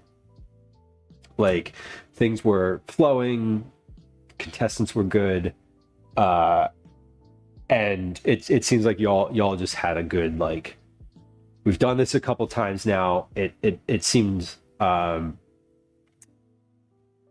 don't want to say more professional, but like it was good. It was good. I think y'all did a really fantastic job with it, as usual. Yeah, creativity too. You had some good folks. Good folks. And I bet you're glad it's over, because it seems like a lot of stress. I mean, I know it's a lot of stress as a contestant, but the contestants are only there a couple times. You have to do it every time. So there's a lot. 1 box of vegetable broth. Okay, so we need a box of vegetable. Oh no. Okay, I do. Okay, good.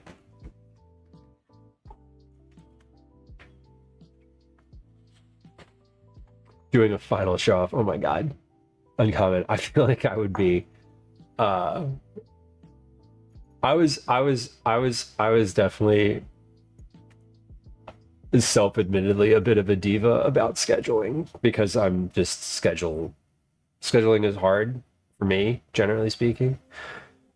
I was really thankful that last season there was Dana was like, let's do all of the, like, here's your schedule. Like, basically she was like, if you win week 1, this is the date for week 2. If you win, then this is the date for the, she gave me all the dates ahead of time, and I cleared all of them ahead of time, and like, it would be fun. It would be fun to do something with John and the Pretty Good Gaming folks. I really love the different style of the two folks that were in the final too. The, like, I mean, visual style. Like, obviously they had different cooking styles, but like, Pretty Good Gaming has a clearly unique style of stream. I thought it was interesting to see just the two of them side by side. Impressive. Yeah, the visuals are crazy. They use StreamerBot. Like, I use StreamerBot, but they like use StreamerBot. In ways that I definitely do not. I'm very sort of, I use it for a lot of things, but they like really make it work well. Oh shit, are there things in here heating up? No, okay. Sometimes I leave all of my sheet pans and stuff in the oven, and then like I open the oven to put things in, and it's like filled with sheet pans. Oh, you know what we're gonna do? Hey, remember when I was like, I'm gonna make this brown butter for the cookies, and we'll use it on something. We're gonna use it for this pasta. That's what we're gonna use it for. Not all of it. It's a lot. But let's get out some butter, and then we'll be finished with what I need for the pasta. How many grams is a tablespoon? Tablespoon, for 113. How many grams is a tablespoon? 113 divided by 8. 14 grams. Okay, so let's do 6 tablespoons because it's a big old sheet pan. And that's going to be a good amount of butter. 84 grams. Call it 85. It was 84.75. All right, I want 84 grams of this brown butter. And that'll be 6 tablespoons.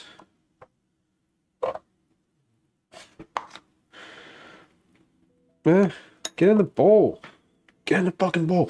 All right, here we go. Let's get, that's 88, but we're going to grab some of these little brown bits anyway, because that's what brown butter is best for. Jamie, welcome. Welcome. 2 more check-ins. Hey. Hopefully our check-ins are working this weekend. Y'all, I'm planning on going to the Renaissance Festival on Sunday.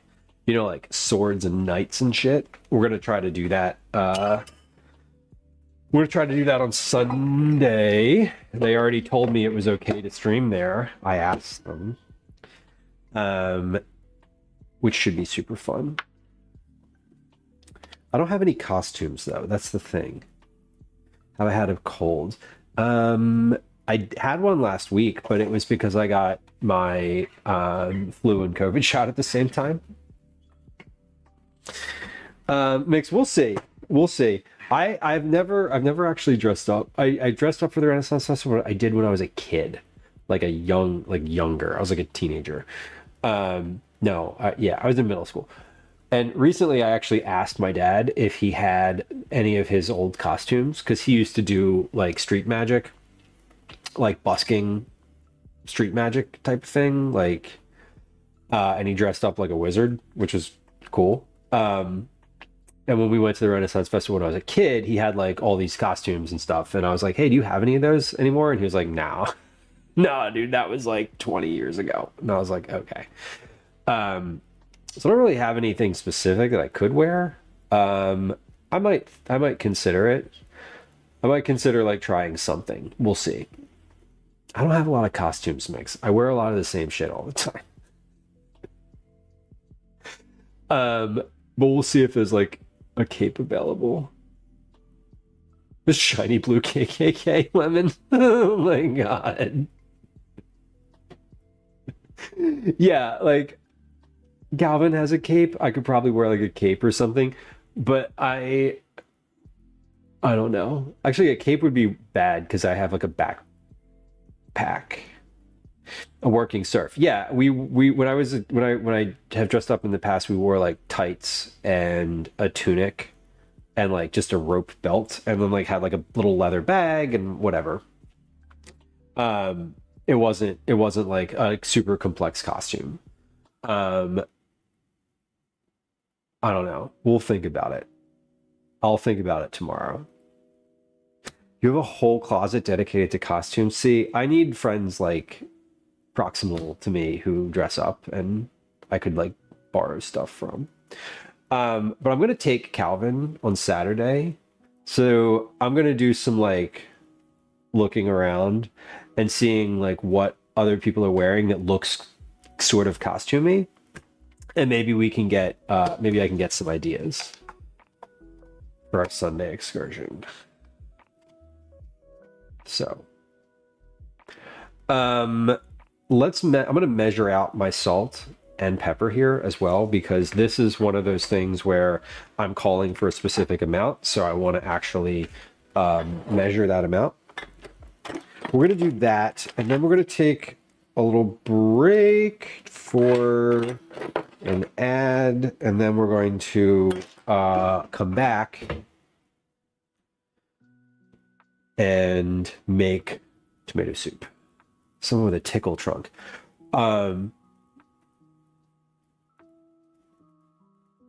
What's a tickle trunk? I've never heard this term. I don't want to agree that yes, I do. That's for us Canadians. Is that a Canadian term? What does it mean though? Like, what is the Mr. Dress Up? I mean, clearly this is a known entity. The tickle trunk was where Mr. Dress Up kept his various costumes. Okay. Okay, that sounds cute. That sounds cute. 1 teaspoon. 2 teaspoons and a half. Okay, this is all of the salt that I put in this thing last time. That's a lot of salt. Jeez. A cherished collective memory. It's your Mr. Rogers. Got it. Okay. That's super cute. And yes, I do. I do need that. Like, Calvin has costumes, right? He could dress up, but I don't have any costumes. I genuinely don't. A teaspoon of pepper. Okay. Well, I added a teaspoon and a half last time, and that was too much. So we're just going to stick with a teaspoon. You have touched the trickle trunk, and I choose to believe that makes me special. It does. It does. It really, like, it definitely does. Seeing something like that IRL would be impactful. I think it's impactful even if you were like an adult when that happened, because adults still enjoy magic, that type of magic, or at least you do if you're, I don't know, well adjusted.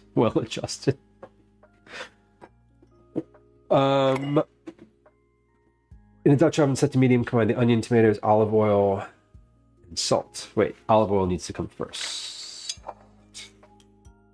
You're near the Canadian border. There you go. That's funny.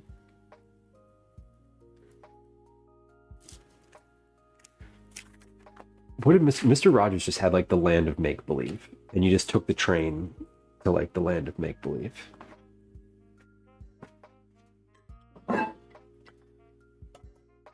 I'm gonna put my onion, tomatoes, olive oil, salt, and pepper. All right, we're gonna, you know what? Pause. I said I wanted to do our break for words and stream first. I do. And also I want to follow the directions that it say on the when it's on the stove. So here's what we're gonna do. We're gonna take a quick break. We're gonna run 3 minutes of ads. I swear to you that this time I'm gonna load the dishwasher. Yes, I'm gonna load the dishwasher. That's the plan. We're gonna run 3 minutes worth of ads on Twitch. If you hate ads and you're like, ooh, don't run ads, Luke, don't do that. Don't do that. You can just go watch on Twitch. No, here on Twitch. Go watch on YouTube. There should be a link to that in chat. There's not. I clicked the button.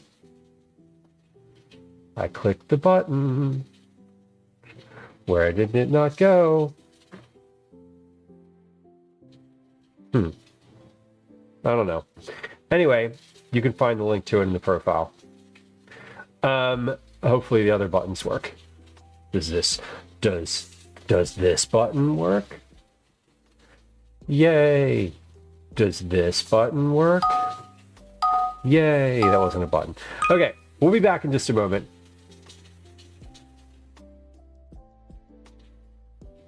We'll discuss the tickle trunk further. I'm intrigued. Okay, BRB. Yes? Hi. Yes. Okay. Welcome to another edition of Commercials I Hate. Okay. Dishwasher load time. Everything's been measured, so I don't need anything else. Oh, you know what? I will want to measure the soup when it comes out, I guess, maybe. No, I measured it the other day.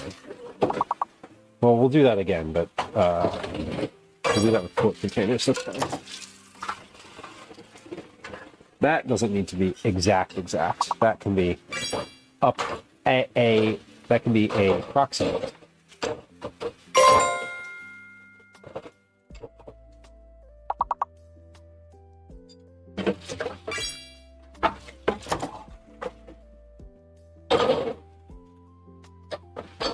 Approximate.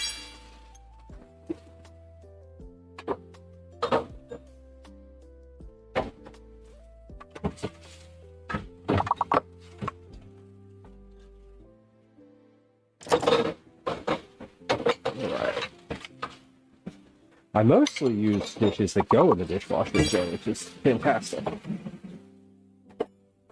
I love it when I can load everything into the dishwasher and there's like 3 things in the dishpan, so it's fine. The only thing I can't really put in the dishwasher is this massive bowl that I combine the gnocchi in. It's a bit large. It's dishwasher safe, but like I need a bigger dishwasher for that, which I do not have. All right,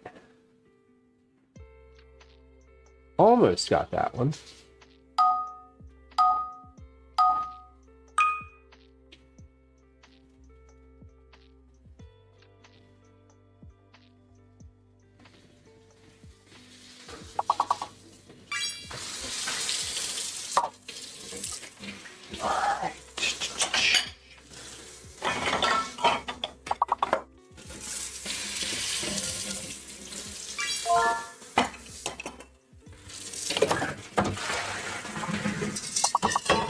That's where all of my teaspoons and such went. Ah.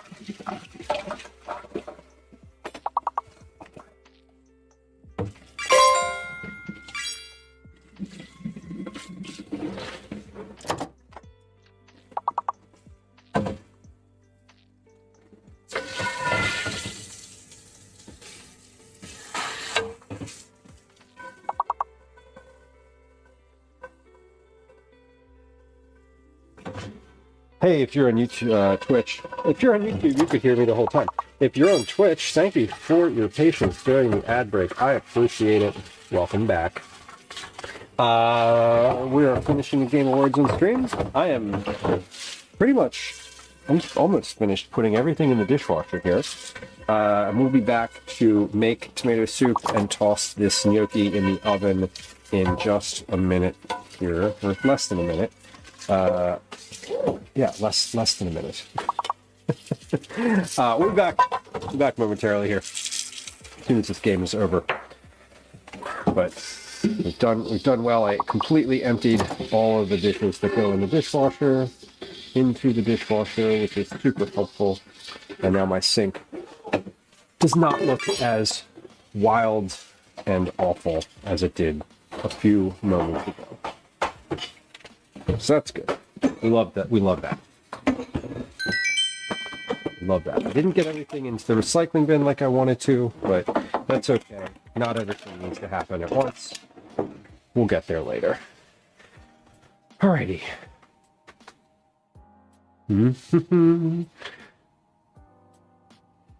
1, 2, 3, 4, and we're back. And we're back.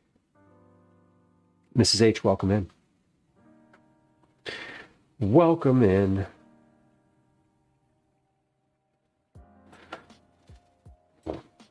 Do y'all have, other than Cyborg, do y'all have costumes, like that type of thing? Access to like just generalized costumes in your life? I feel like I just don't. I mean, I know I don't. Phoenix, welcome. Good to have you. All right, we have a recipe here. In a Dutch oven set to medium, combine the onions, tomatoes, olive oil, salt, and pepper. Okay, let's come over to the stove camera. Whoa, that's very close. Let's back up a little bit, shall we? Good. That's better. Don't have as many as I used to, but I don't have none. Yeah, see, like, I just have none. The thing. That's not the right color. That's the white balance is always weird with this camera. It's not weird. It's like this camera focuses on like two very different types of things. Yeah, not Getty. We're in the pot. I'm trying not to be in the pot. I don't want to exist in the pot. In a Dutch oven set to medium, let's set this to medium. So I'm going to follow the directions exactly. We've set the Dutch oven to medium. We discovered we have matching lemur costumes. Oh my fucking god, that's so cute. That's so cute, though. But like, honestly, that's kind of amazing. In a Dutch oven set to medium, combine the olive oil, yes. Onion, yes. Tomatoes. Look at these tomatoes. Make sure these are still okay. These are still okay.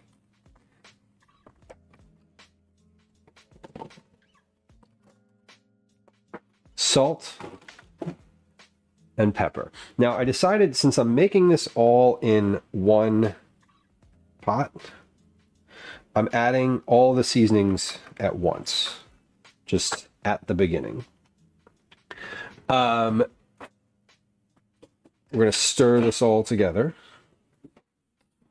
until everything is coated.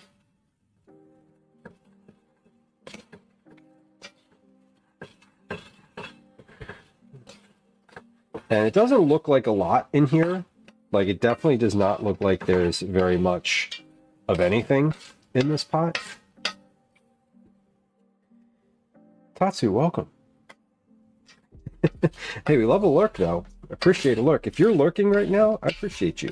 You don't even have to say anything. Just know that I appreciate you lurking, leaving the stream open, whatever that means for you. Okay, these are all combined. And we're going to put these in kind of as much of a single layer as possible, because this is, the idea is we're roasting these just on the stove. I'm already starting to hear the sizzling. Cook covered for 12 minutes until the tomatoes have burst. Okay, covered. Let's set a timer for 12 minutes. And the mixture will be liquidy and bubbling. Add the garlic, stir, and cook covered 3 minutes more. Okay.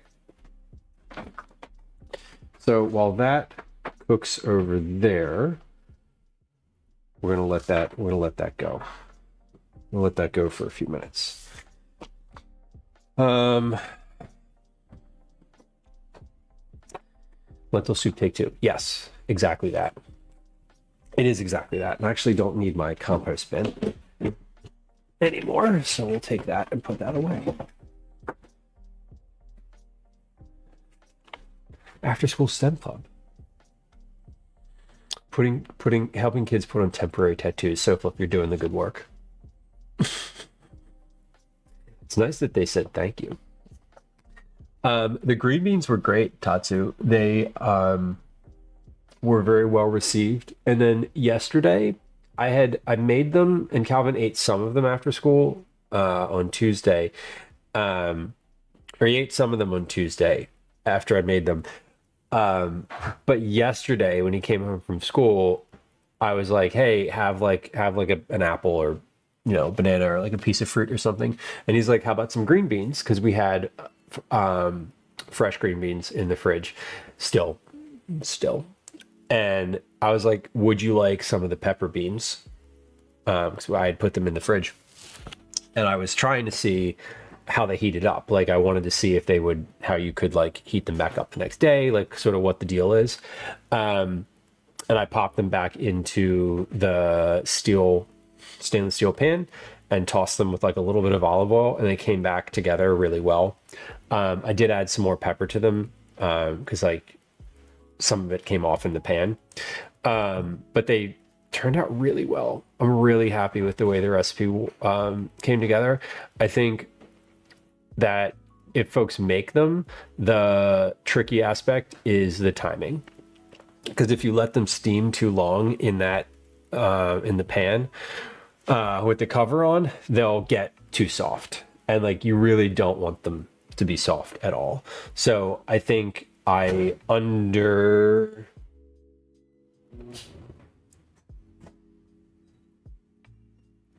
think that the timing that I put in the recipe, you could probably cook them for like 1 minute more and be safe. But I let them go where they were. I thought they were pretty good. Thought they were pretty good that way. But I'm really happy with them. They were excellent. And I'm also glad that they challenged me to find a way to make them that didn't include blanching them, because I have always and forever made them by blanching them for like 2 minutes, 2-3 minutes, and then just like hitting them in the steel pan for like 30 seconds. And the feedback that I got on my initial pitch was like, you're using 2 pans to cook green beans. Like, don't do that. That's unnecessary. Like, figure out this can be done better. And I was like, okay. And they were right. They were basically like, can you do this in 1 pan? And I was like, probably. And it turns out you can. But the trick is cooking it. The trick is the water, because if you add too much, it's going to be in the pan at the end, and it's going to be like wet. And if you add too little, the beans are going to burn, and they're going to they're going to burn. So you need to have like the perfect amount, so that when you take the lid off and you cook it, basically you have like the directions that I gave say cook for 1 minute further or until the water is gone. So the goal is like it will evaporate, it will finish evaporating in that 1 minute as you continue to cook it and toss it with olive oil or butter. I ended up using olive oil in the final version instead of butter because functionally the way this site works is the way that this particular website considers ingredients. They don't consider olive oil, salt, and pepper to be ingredients that count towards your like number of ingredients.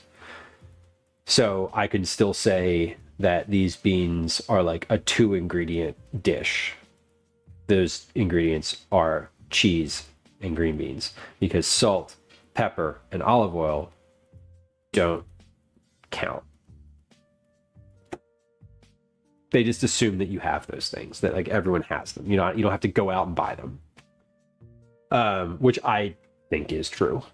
If someone was like, this is a 2-ingredient dish and it included like, Jesus, whoa, come here.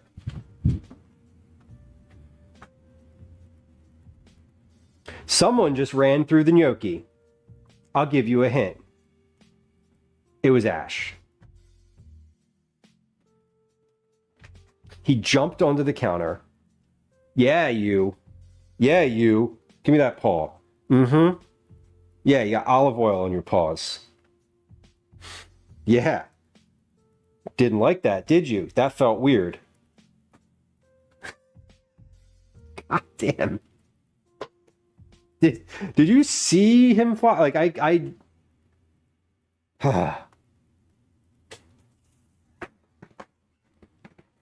So you know how, oh my fucking God, there is gnocchi and corn all over the floor. Look at this. See these gaps in here? That's where there was a cat. He didn't realize that what this was, and he jumped onto it and then freaked. You little shit. Yes, you. Don't start purring. Don't start purring. Aw. We can't be mad at you. We do need to clean up all the gnocchi that's on the floor, because Daisy will eat it and then she'll poop everywhere. Excuse me, Daddy? Sorry. Daddy, sorry. Daddy, sorry. Daddy.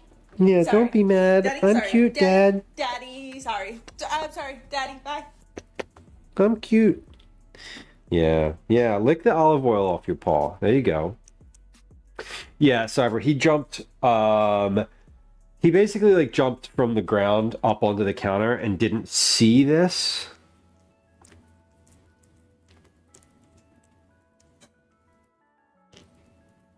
And now he's licking olive oil.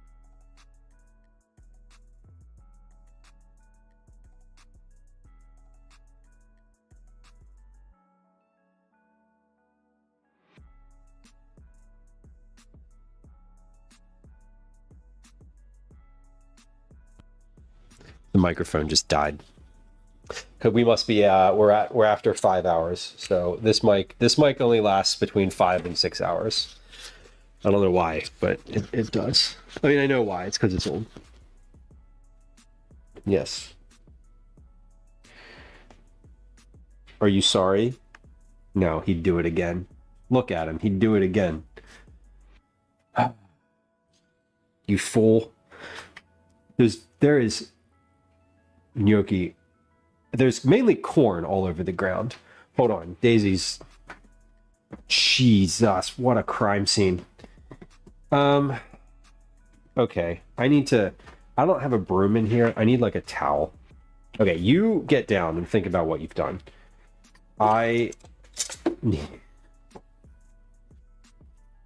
We'll just pretend that didn't happen.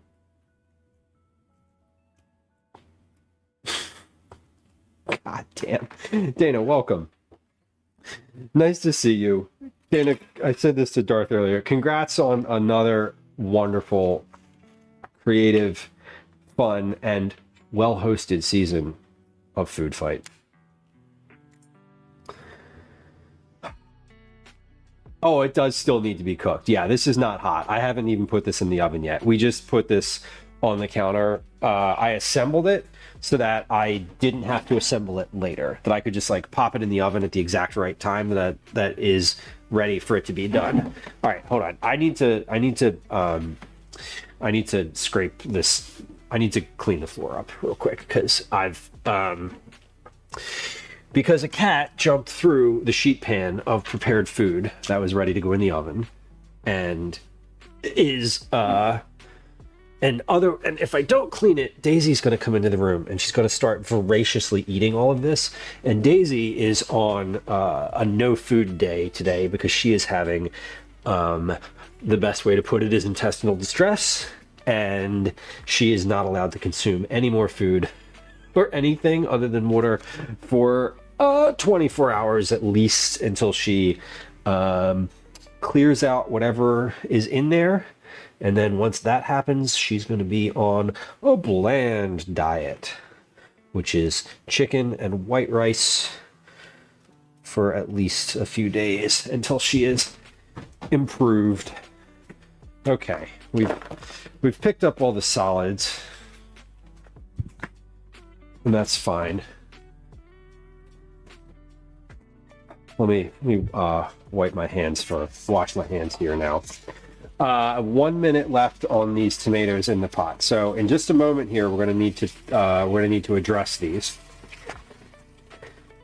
And you know, I was just standing there just a few minutes ago thinking, what are we going to do for the 12 minutes between when these tomatoes are cooking? We're going to hold the cat and hold them accountable. That's what we're going to do. God. He's back at my feet now. He was at my feet earlier in stream, and now he's down here cleaning his paws. That's right. Until the tomatoes are burst. The mixture will be liquidy and bubbling. Add the garlic, stir, and cook covered 3 minutes more. Cook the lentils. Okay, stir in the dry lentils and 3 cups of the broth. Okay. In 15 seconds, we're going to open this up, and we're going to get a look at what's going on in here. Now, the other day I was doing the timing for this. I was like figuring out was figuring out the timing. So today I'm just following the recipe for the cooking aspect as it was written. All right, come on over here to the stove. Let's take a look at this together. We have tomatoes and onion and olive oil, salt and pepper. That's the only thing that's in here. Yeah, these are looking good. Looking good. Everything has burst. What I want is all the tomatoes to be popped, and they are. This could probably cook for like a minute longer, but I'm going to go ahead and add the garlic right now. I mean, I know that it can cook for a minute longer. I'm going to add the garlic like it says, and we're going to close the lid again and cook for 3 minutes further. I don't want the garlic to burn. We've just got like crushed garlic in here. So yeah, all these tomatoes have popped. Beautiful. All right, 3 more minutes. Timer started. Lid is closed. We're still keeping this on medium. So nothing has changed. I'm not adding any liquid to that, and I'm not adding anything else to that. I just put the garlic in, started the timer. Next we start in the lentils and 3 cups of the broth. I did make a change here from what I did on Tuesday. I'm using the broth in this part of the process for the lentils because I want the lentils to absorb. I mean, the thing is with the lentils, like they're going to get cooked and mashed anyway. You're going to get cooked and mashed. It doesn't really matter. So now I'm actually like rethinking this aspect of it. No, I want the broth to go in because it's flavor. I'm trying to create more flavor with it. So we're gonna add 3 cups of broth, reduce the heat to medium low, cover and cook covered for 15 minutes. I don't need that second word. Cover and cook for 15 minutes, stirring occasionally with a wooden spoon to loosen any bits that have stuck to the bottom of the pot. Okay, great. So we should be almost there. Great. Go ahead. Ash jumped up on the counter. He didn't realize the sheet pan was there with all of the gnocchi on it. And he freaked when he jumped onto the sheet pan and freaked. And there was, he went flying. There's Sophia clipped it. And there was just minutes ago, there was corn and gnocchi all over the floor over there. And now he's down here licking his paws because he's got olive oil all over his paws. Yeah, and he flew. I mean, he flew. It was like, you know how you've seen the videos where the cats like go flying? Okay, I'll put him down. Good call. Okay, let's do this. Here we go. We're gonna go over to the stove here. I know. I wish the third screen wasn't up either. I wish that we had, because he came right across where that camera covers. It was funny though. It was still very. He was still very, very surprised, and then he came over at my feet and was all puffy. Aww. Okay, so this is great. I mean, what I'm trying to do. Oh my god. We're trying to stew these. Okay, timer is up. Stir in the dry lentils and 3 cups of broth. So dry lentils.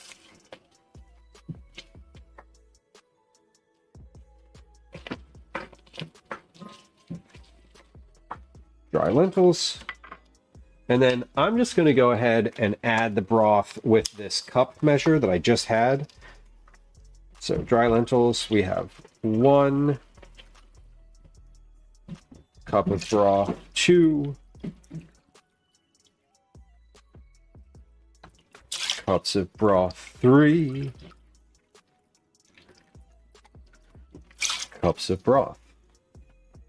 Now this broth is going to kind of go away over the next like 15 minutes or so, as it gets absorbed by the lentils. But then, fun fact, the lentils are going to get blended in, so it's not really going anywhere. Okay, we are going to reduce heat to medium-low. So medium-low is a 3. Cover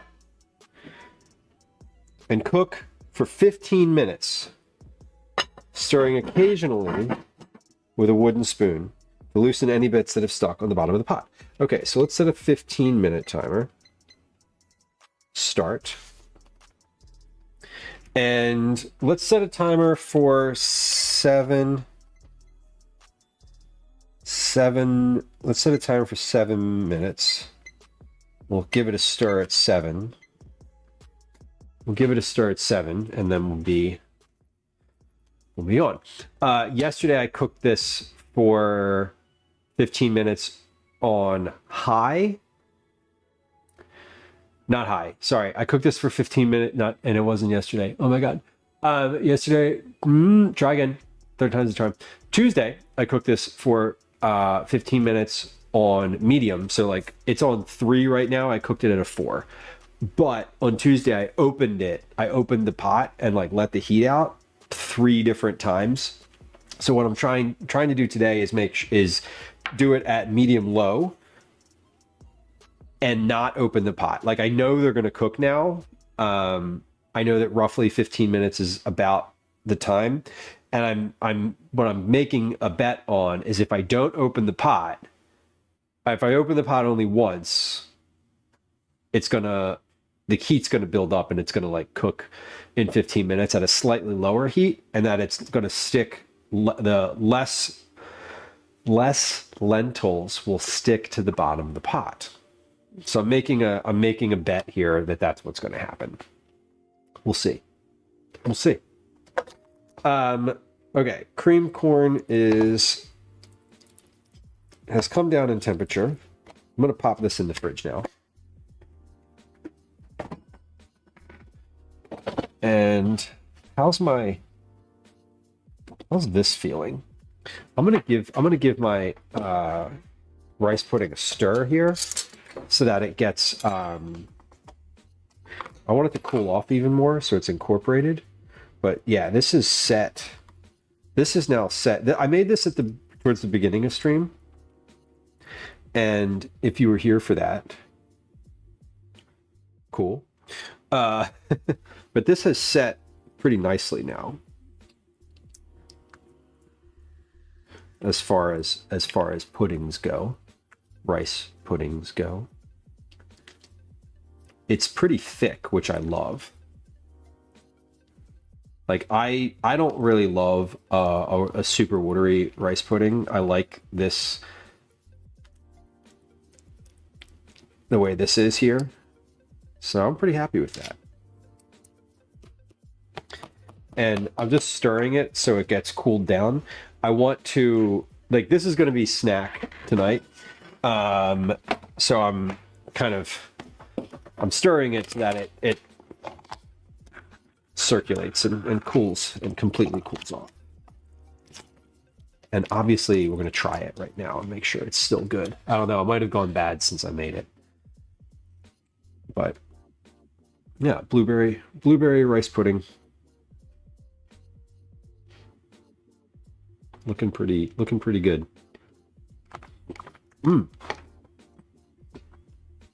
Yes. Yeah, this one is a much smaller, is half as full as the other one, and it is cool already and quite good. All right. Timer set on here. 3 minutes until I stir that. I'm going to, when I stir that in 3 minutes, I'm going to pop this in the oven, because then this will cook for like 30, a little more than 30 minutes, and then that'll be done. When that's finished, I can just turn the oven off and let it like stay in the oven a little bit, because this will hold hot. I don't need to worry about like overcooking this, generally speaking. Man, that cat got quite a surprise jumping up on that counter.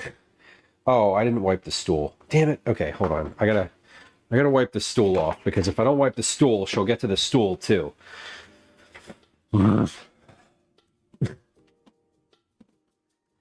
Lemon, I love the idea of the sheet pan. I think if we leave fruit on the counter at this point forward, that's gonna have to be the move, because these cats are insistent. Now, when I do, like, when I'm doing Cookie Club, so if you scroll up in chat, it did get clipped. I don't know if you can see. You don't get the full flying cat perspective because of the way that the camera setup is, but it is there. Okay, we'll wash my hands here, and then we'll be about ready to start. Yeah, he could definitely. Cats are funny. Like, you know, they move quick. They're super quick when they're incentivized. Ah, it is in the clips channel. Amazing. Thank you. We love a clip. Oh my god. Okay, how is this? How is this coming along? I'm trying to listen for bubbling in the pot. Now, lentils take anywhere from like 20 to 30 minutes to cook. So, if you have them in a pot that doesn't have a lid. So I'm like keeping the lid on this. I'm not trying to stir it constantly. That's the goal. I'm going to stir it though. 45 seconds. Okay, I don't need my olive oil anymore. I should have about 1 cup of liquid broth left in here. And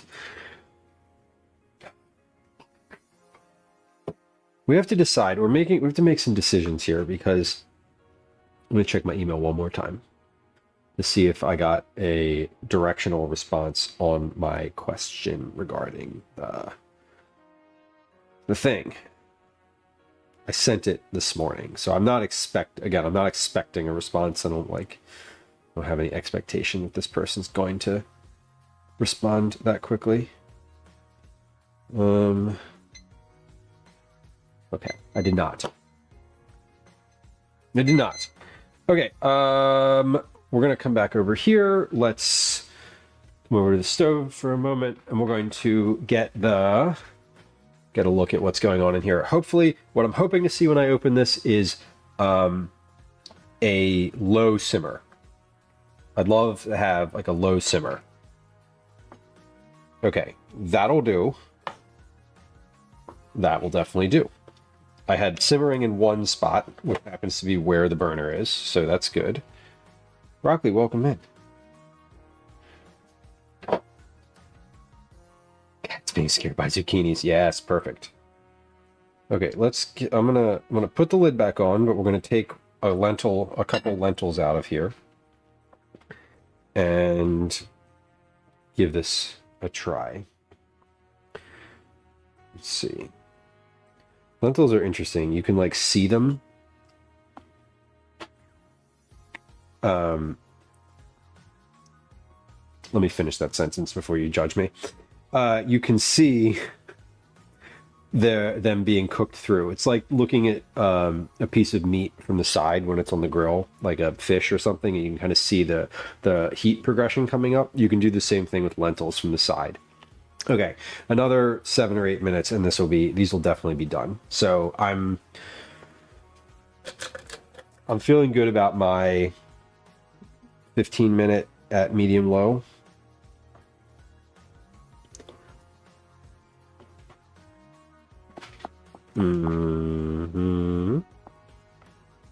Okay.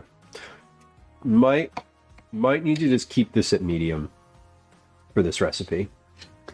We'll see. I'm going to give this another couple minutes. All right.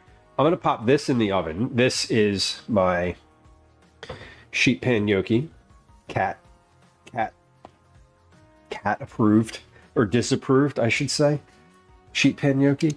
If I dropped this whole thing on the ground right now, I would just end stream.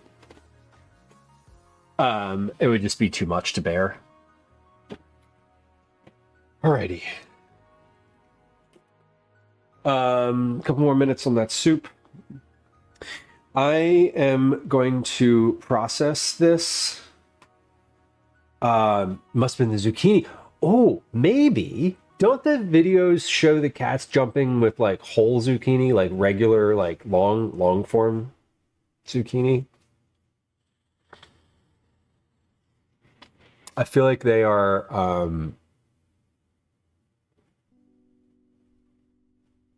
do they react to sliced zucchini? I feel like Gwen tried that with the cats at one point.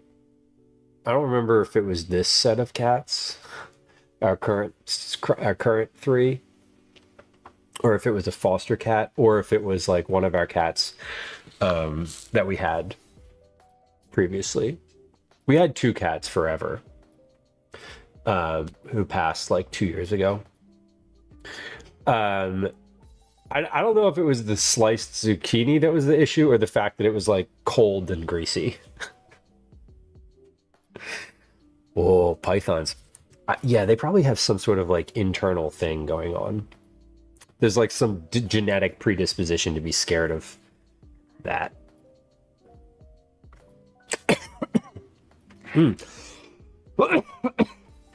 Excuse me.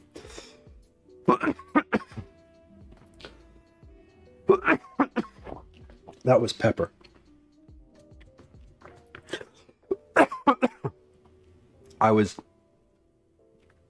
So I took a little bite. Excuse me. I took that like little bite out of the pot, and I must have had like, I was just like idly picking what I thought was a piece of lentil out of my tooth. It was a huge piece of pepper, and I bit it and immediately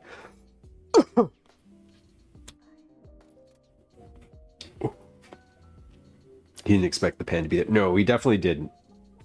Okay, welcome in. How am I doing? I'm great. I'm great generally. The past 30 seconds have been challenging. Prior to that, and assuming after that, will be perfect. Welcome in. This is syntax, cucumbers mostly. The shape makes them queasy. Scientists think it's their brains making them believe it's snakes. What else would it be? How else? Like, oh, I'm scared of gardening. Probably not. Okay. When I am ready to do this soup, I am going to. Here's what we're going to do. I want to test it with the food mill. I want to make sure that the food mill can be used to process this. So we're going to put some of it in the food mill over this pot and make that happen. Make sure this is like working.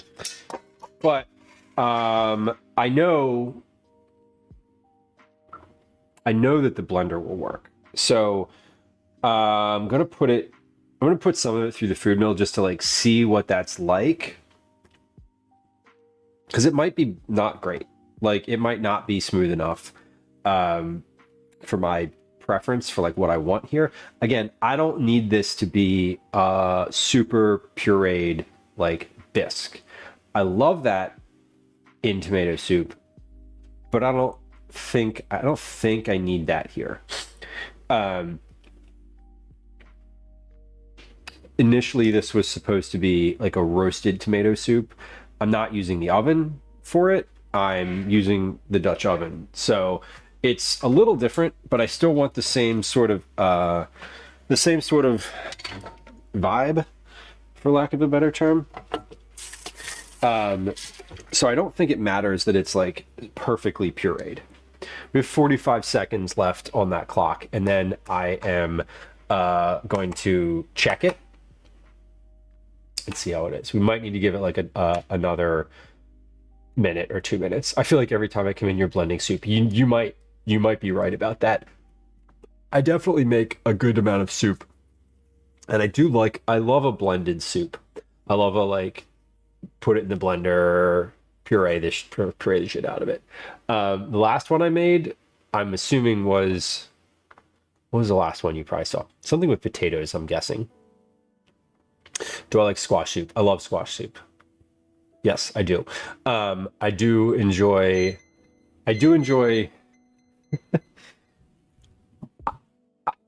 how do I say this? I enjoy a blended squash soup. I do. I love, and we'll definitely be seeing some of those this fall. Okay, when finished, the lentil should be soft and broken down. Stir in the remaining cup of broth. Okay, so let's take a look here. Come on over to the stove with me, if you will. We have a pot. This has lentils and tomatoes. They're looking good. These lentils do not look broken down just yet, but let's see if they're cooked. Because again, we're going to blend them, or at least we're going to put them in the food mill. So let's try this.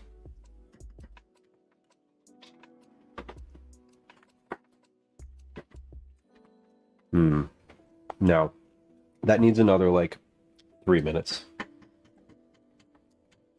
Yeah, okay. I am going to go back to just saying to put this at medium. I'm going to leave it at medium low for right now and give it another 3 minutes.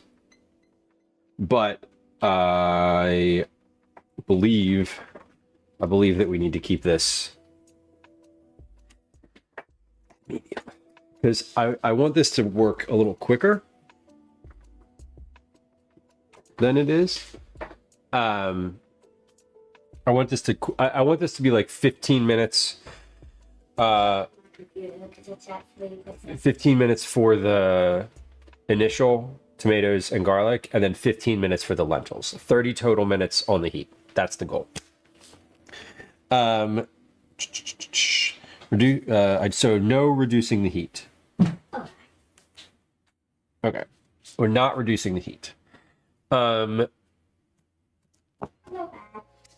Ash jumped on the sheet pan of gnocchi and like freaked out. While it was hot? No, it wasn't hot. It hadn't gone in the oven yet. What are you doing? I'm getting a bookmark. No, not from there. No? No, that's a pile of receipts. No? Just pick a different thing. Do you want to use what I use as a bookmark? What?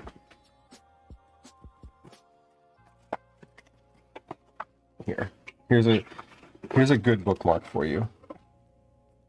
Oh. It's a picture of me. Yeah. It's a business card. If you've gotten cookies for Cookie Club before, you have received one too. Anyway, they make great bookmarks. Okay. I set the timer for that, right? I did. Okay.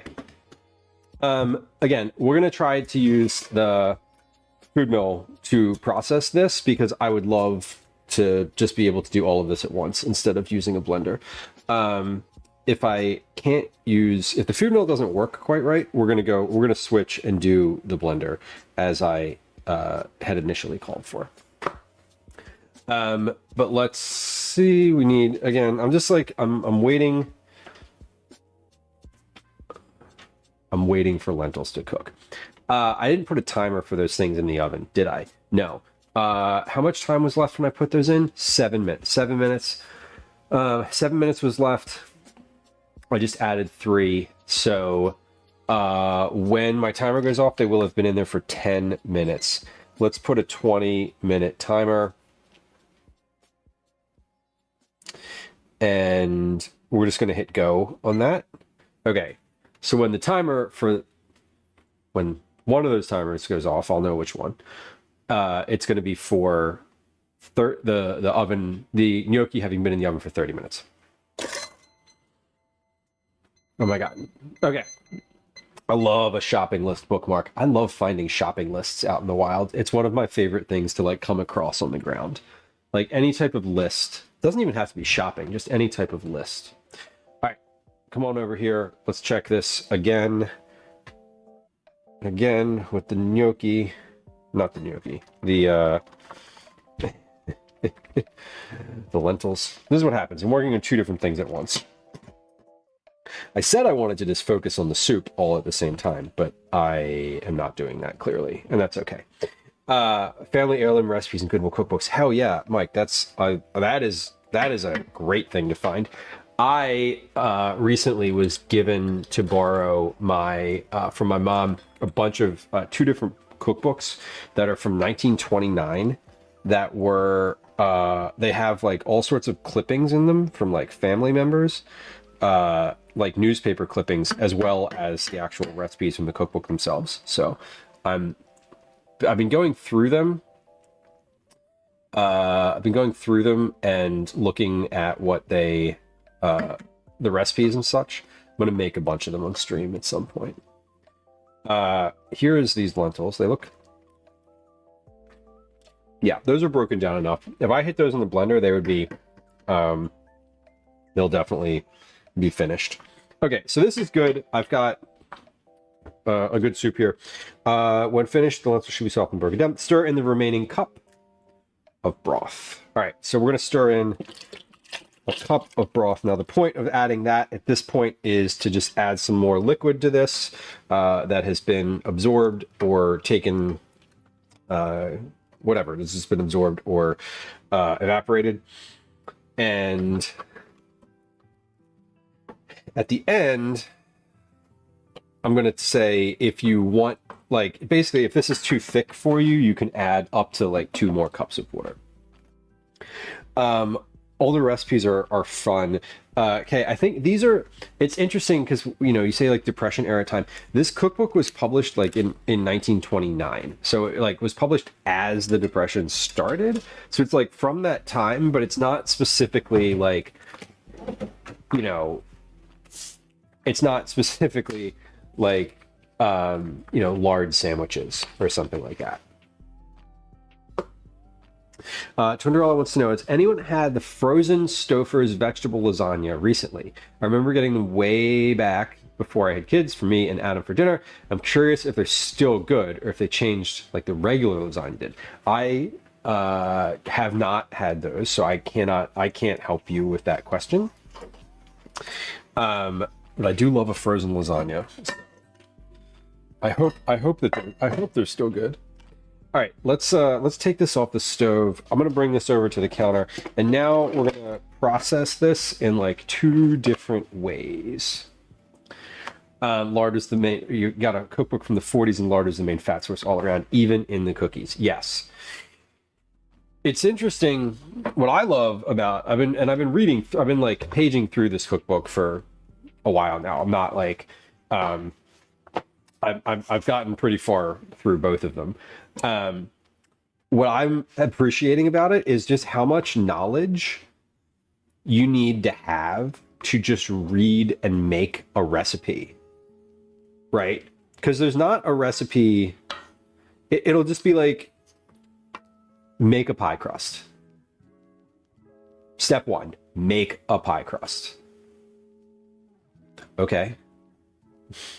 More info, please. Like, and like they assume that you'll just know how to do things, you know?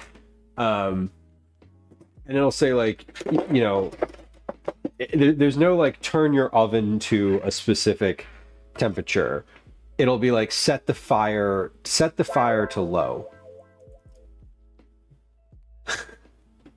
Right?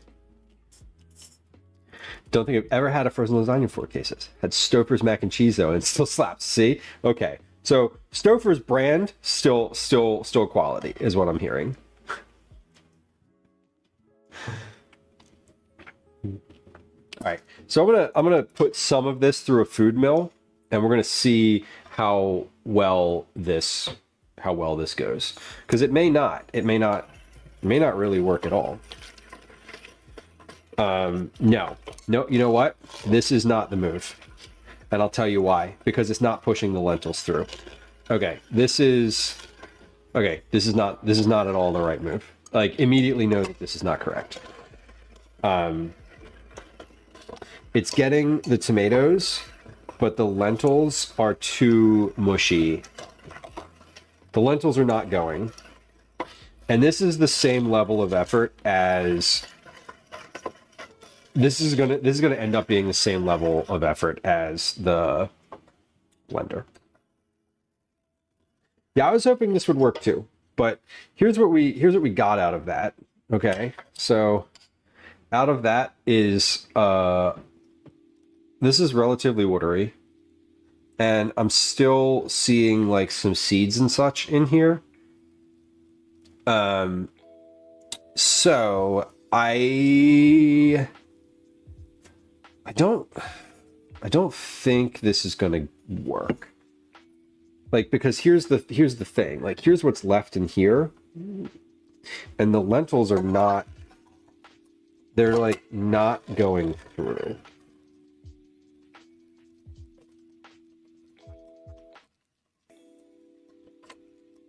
Yeah, this is not good. Okay. Good. We'll email them back and be like, hey, let's not do this. Let's not. Wisteria, thank you for the sub. Thank you for the Prime sub. We love a Prime sub. Hey, you know what that means, right? We have a subathon that's going... Subathon? No, wrong word. We have... Oh, hold on. Hey, that graphic doesn't work in this view. It's fine. We're going to go to this view anyway. We have September going on, and one of the rewards is if you subscribe or you gift a sub, you get 2 minutes. You get 2 minutes of a hairnet. So we're gonna switch it out. I'm gonna switch it out to a hairnet here, and we're gonna put 2 minutes on the timer. Are we ready? Bing. And then we're gonna get the blender, because we gotta blend this. This is a blend situation now. Which is really good to know. Okay. And I'll immediately email them back and be like, never mind on the food mill. Never mind. Okay.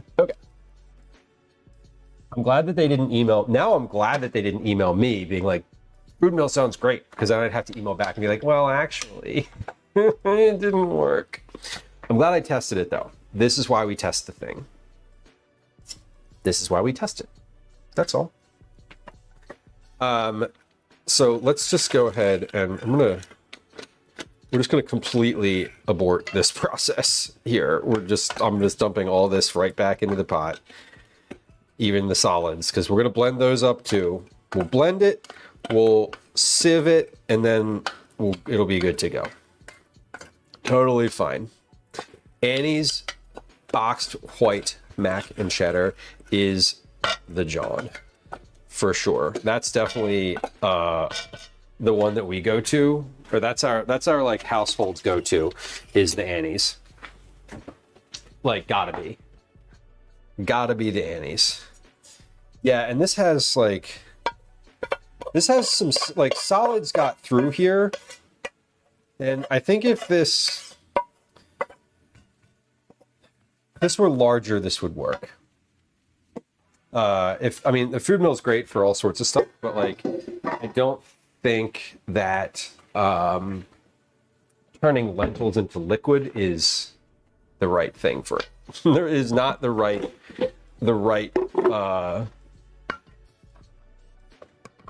not the right tool for that job. Hey, thank you for the sub, Wisteria. I appreciate it. If you would like more hairnet or any of the prizes that are on the rewards over here, you can hit the subscribe button. Prime subs count.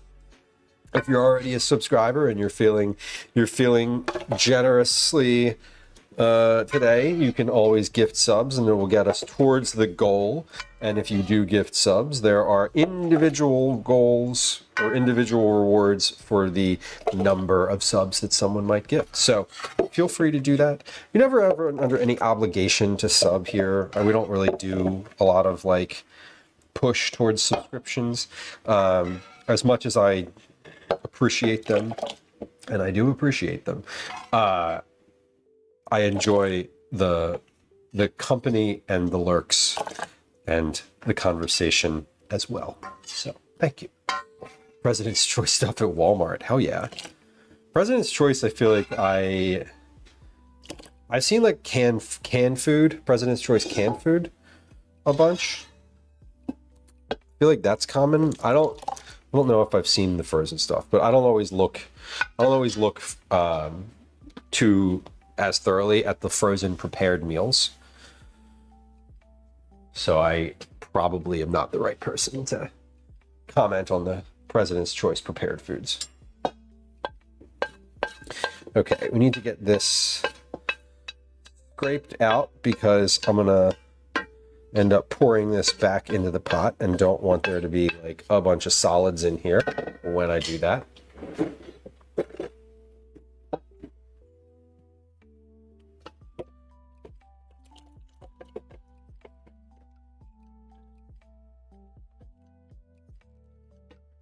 Okay, makes a decent amount.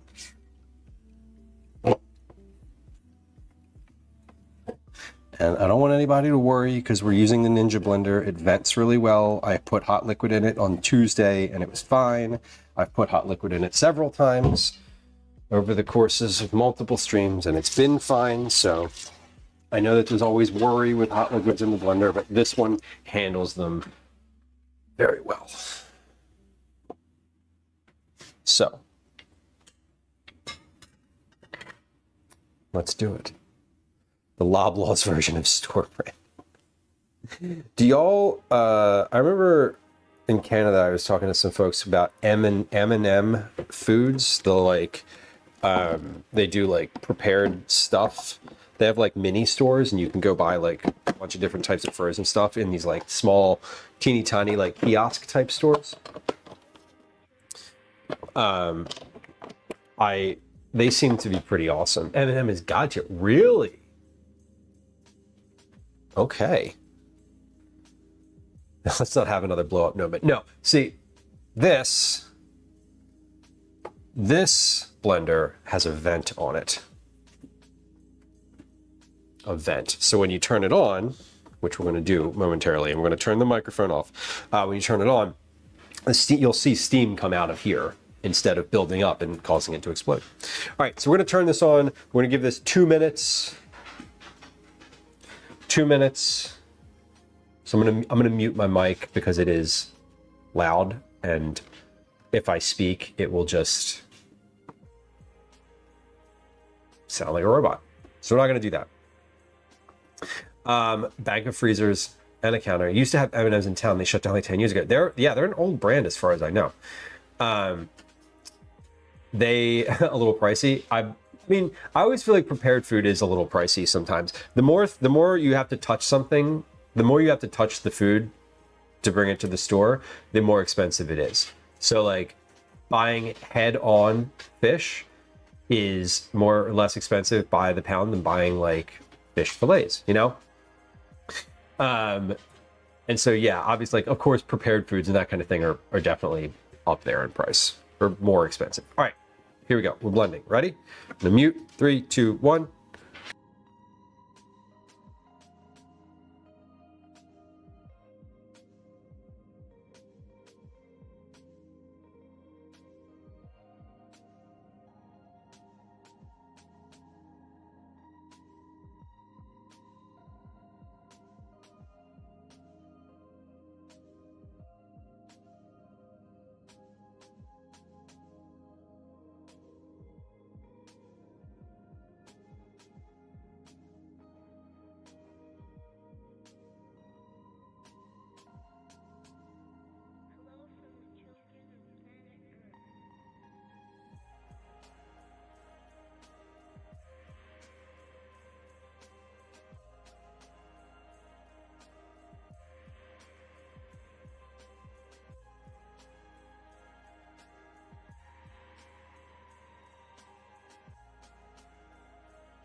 All right, we're back. Jane, welcome back.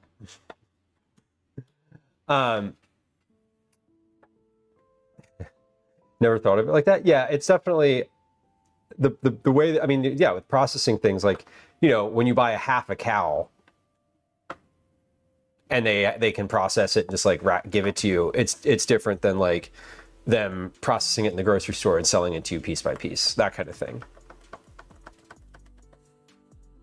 So I feel like that's, you know, with prepared foods, the trade-off is like, I don't have to do any work and there's usually no waste. But at the same time, I could buy all those things and do the work myself, but then it would, the cost is my time. That's it. Okay, we're going to, where are we? There we are. Farmers market, so I'm off to lurk again. So enjoy. Sounds like you're having a nice evening. This looks ready to go. We're gonna sieve this, strain this into this pot. I think one of these strainers is a finer strainer than the other one, finer mesh. Is it? Yeah. Okay, so I'm going to use the medium strainer, and we'll see if that makes... Yesterday, or Tuesday, we had such a weird time trying to strain, and it was not very fun to try to get all of it back through. So we're going to use a strainer with a little bit less mesh today, and we're going to...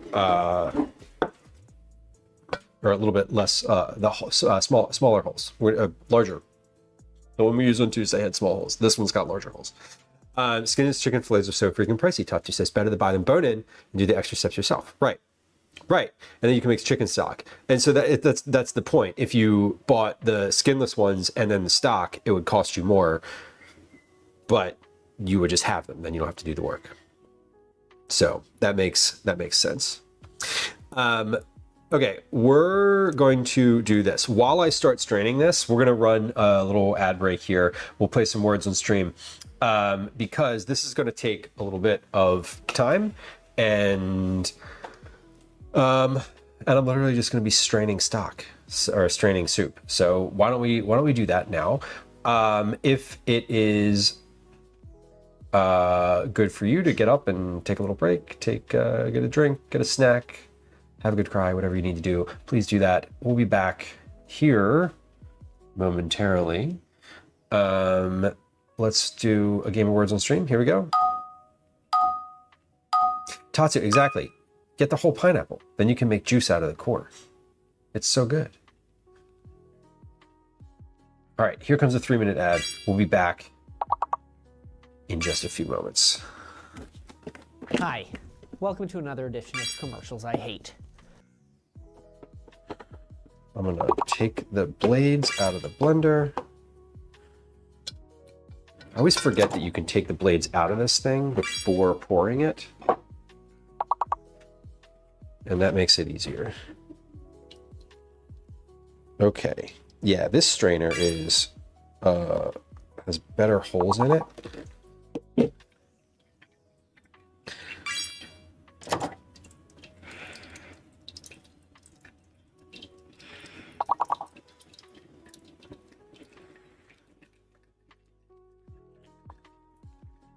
Yeah, this is way better. Way better. There's also more surface area for this to drain. Okay, timer's going off. So that means that the gnocchi's been in there for 30 minutes.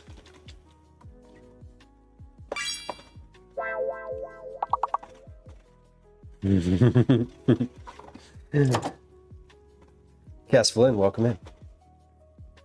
Muted. Oh, the word was muted. The word was mute. Got it. My apologies. I'm like, I'm not muted. I can see it working.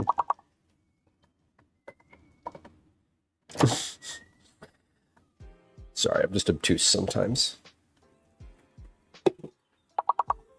Y'all, do you remember, if you were here on Tuesday, do you remember how long it took for this soup to strain? It is not taking that long today.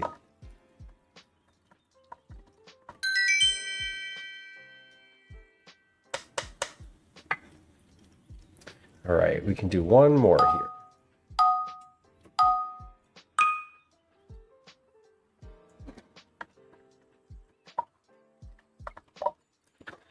One more.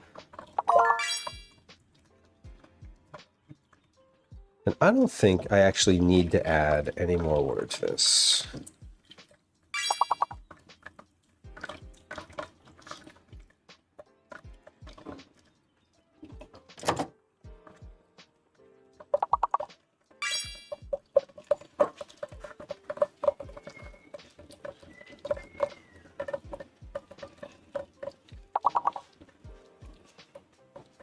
Beautiful.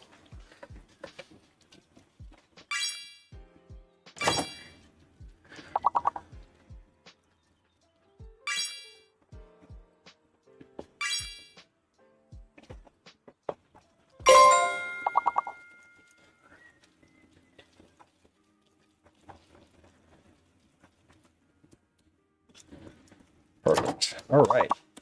If you're on Twitch, welcome back. Thanks for your patience. We're wrapping up a game of words on stream, and we'll be back to evaluate this soup situation here just as soon as we've finished with our guesses, which is pretty soon here because there's only everybody gets at least one more guess.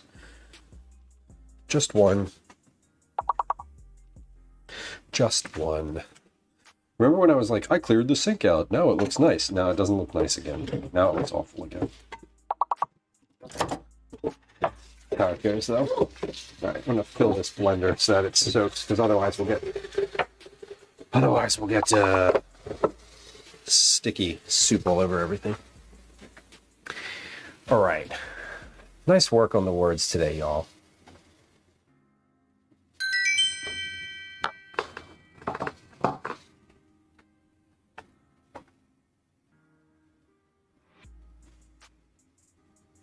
Oh, that's not what I want to do. There we go. All right. Y'all, remember, if you were here on Tuesday and you remember me like fussing over how to strain this thing, right? How to like the straining process for this. It was definitely the strainer's fault. Like, blame the tool, right? Because I just strained that soup with enough time. Like in the 3-minute ad break, I strained that soup, finished it, put the blender in the sink, and waited. Filled it with water and waited. Here's what we have come up with. This is what's left.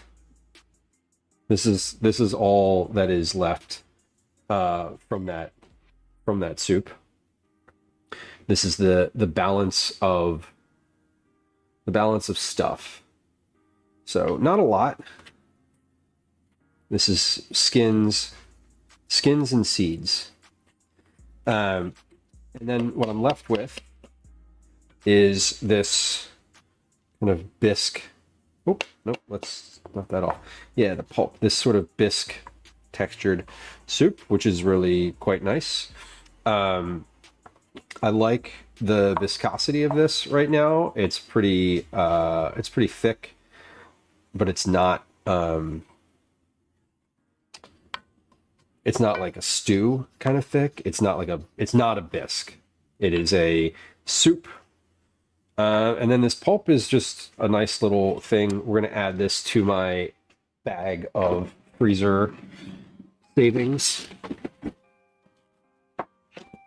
So the pulp is really nice. I don't want to throw that out. I want to put this in my bag for stock for the freezer. So we were talking about this earlier. We were just talking about chicken bones, and you can use those for stock. Well, a lot of this stuff you can use for stock. This bag, everything that was in this bag was from today.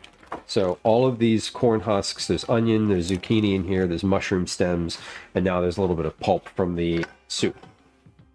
So that's really kind of nice. There's no onions, it goes direct to the egg whites. Oh yeah, that would work. Yeah, I always put onions in mine, but like that's, you know, that's how it goes. I'm not accommodating any egg laying friends in my life, so don't worry about that. And I'm gonna clear this off. Let me check this gnocchi real quick. Oh yeah, that is looking great. I'm gonna give that a stir actually before I do anything else with this soup, because then I'll finish the soup and then the gnocchi will be done. So the only thing I want to do left with this soup is figure out what volume that's at. Volume meaning how much there is there. So I want to be able to give like a serving size. So we will pour that into some kind of measurement vessel. And then I'm not going to pour it back into the pot from there, I don't think, because I don't need to. Okay. Let's give this gnocchi a stir. I forgot that I like to stir it too. Like, I don't know why I forgot that, but I put this on parchment paper, which is not the right thing to put this on, because I'm like worried about ripping it at this point, but it's fine. I'm just using a flat spatula and sort of gently lifting and flipping, so we're good. This is looking great here though, and there's a ton on this tray. So we have leftovers for tomorrow. I don't have a dinner plan for tomorrow, so we'll probably just have this again. And if we don't have this again, then we'll have this again on like Saturday or Sunday. So here's what we're going to do now. I've got this is like the final step on this, is to add the butter. So we're just going to go ahead and add butter to this. We're going to take it and kind of cut it up and put some chunks here and there. This is the brown butter. Remember when I made cookies last week, I did an extra batch of brown butter, and this is what I'm using it for. So not cookies this time, we're using it for gnocchi, which is great. Okay, we're gonna leave that spatula right there. Let's get this over here and throw that back in the oven until I'm ready. Let's rotate the pan just because, and there we go. All right, let's figure out how much this soup serves. So I have an 8-cup glass bowl here. And then I don't know how much is in here, but hopefully I'd love this to be somewhere near 8 cups. Pause, stop. Not you, me. Into a food mill, set over a large bowl. No, we're not using the food mill. I'm trying to soup to the pot. Now, blender. Pour the soup into a high pad blender. Blend on high for 2 minutes. Pour the soup in the pot or the blender into a mesh sieve, stirring until all liquid is passed through and only the solids remain in the sieve. Done. Finished. Finishing. Return to the Dutch oven to medium-low and heat the soup until warm through if it has cooled during the blending and straining process. If adding, stir in the cream at this point and heat until warm through. Taste and season with additional salt and pepper as needed. Okay, so we're going to taste this and see if we need additional salt and pepper. I think this is pretty good. Should be pretty good.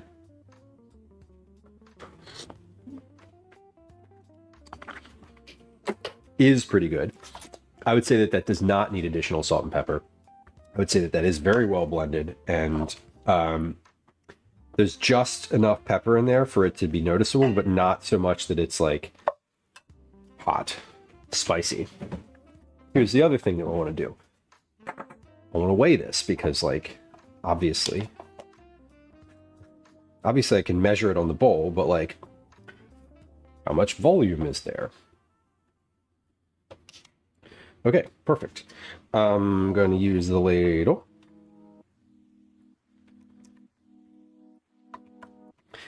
Mix, you're very thoughtful for your animal husbandry.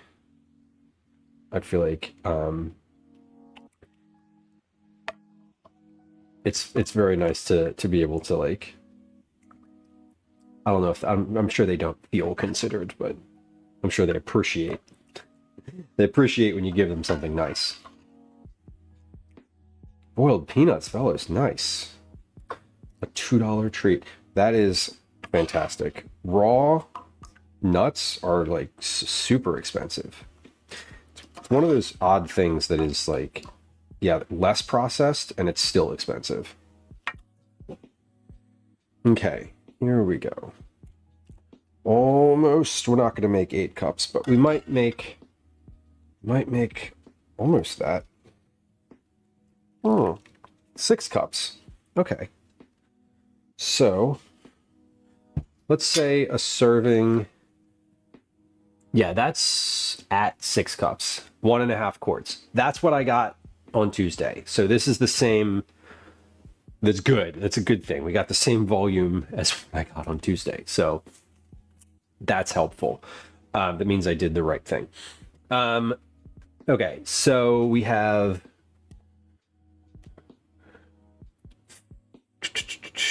6.5, 6 with 6, yeah, 6 cups. So I think 1.5 cups is probably the right serving here. Let's see what 1.5 cups looks like in like a bowl.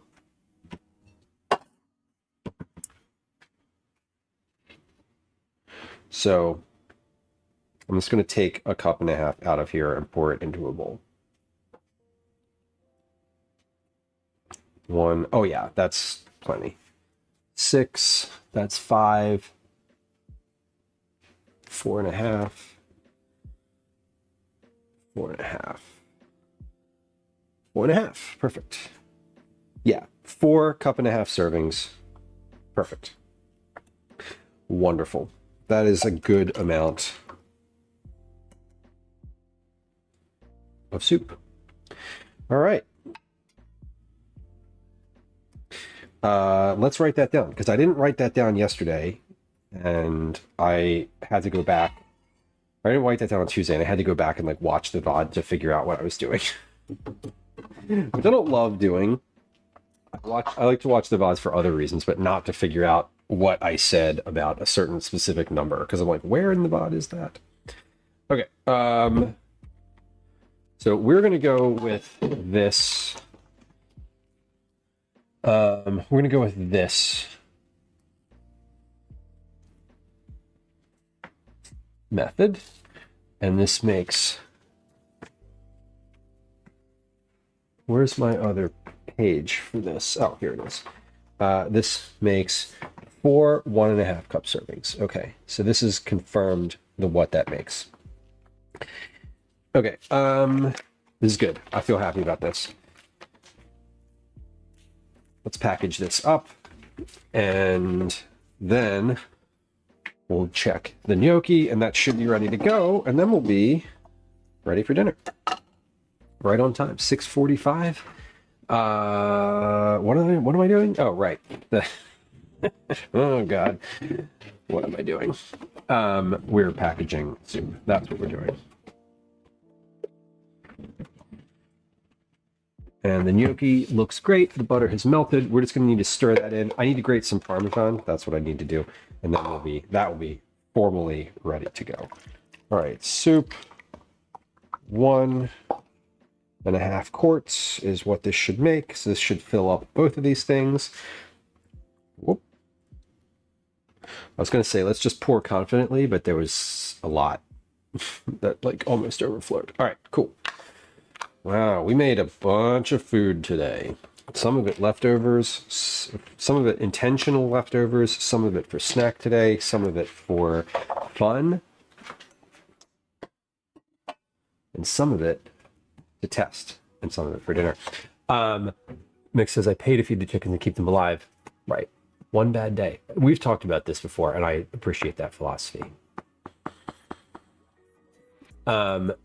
Much easier for me with the Instant Pot. It's easier to make. Yeah, you can also control the level of like salt in there too, Rellis, right? That makes sense to me. That definitely makes sense. All right. Feel good. 1, 2. Do I want Parmesan? You know what? I'm not going to bother grating cheese today. You know why? I already did enough. And I'm going to be real. If I grate the cheese, my family's going to put it on there, but they're going to put this on there anyway. So we're just going to use the shaky cheese. Who cares? Just let it go. Let's get this gnocchi out of the oven and put some of that in a bowl, and we'll give it a try. Shit, I need to take a picture of that soup. I'll do that tomorrow. That's okay. We don't need to do that right now. The light will be better tomorrow. All right, gnocchi is finished. Yes, it sounds good and looks good. I can turn the oven off. We're gonna watch that camera. Get over there. Get over there. And let's give this a stir. Yeah, that smells wonderful. That smells just delightful. And everything is cooked through. That is a huge, huge pile of. But like honestly, everyone loves the pasta night, so I'm not going out on the limb by saying that probably a lot of this is going to get eaten. But let's serve. And there we go. There is a bowl of dinner ready to go. Here's what we made for dinner tonight. This, whoa, is really zoomed in. This is gnocchi, sheet pan gnocchi to be specific. It has fresh corn, it has zucchini, it has cremini mushrooms, it has salt and pepper, olive oil, garlic powder, oregano, basil, and brown butter to finish. And if I can get it to focus on the damn thing, that would be great. But there it is. That's dinner tonight. And obviously, I want to try it because I'm sure it's fine. I'm sure that this is good. I have no doubt that this is good. I also know that it's very hot. So like, just a second. We already did this once today.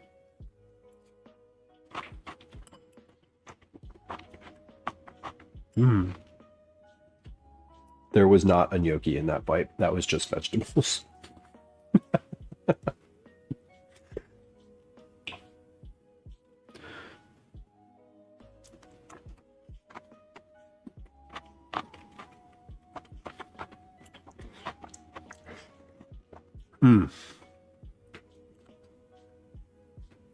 I love it. Mix, that is fantastic. Do they do tours? Snackety Metamucil.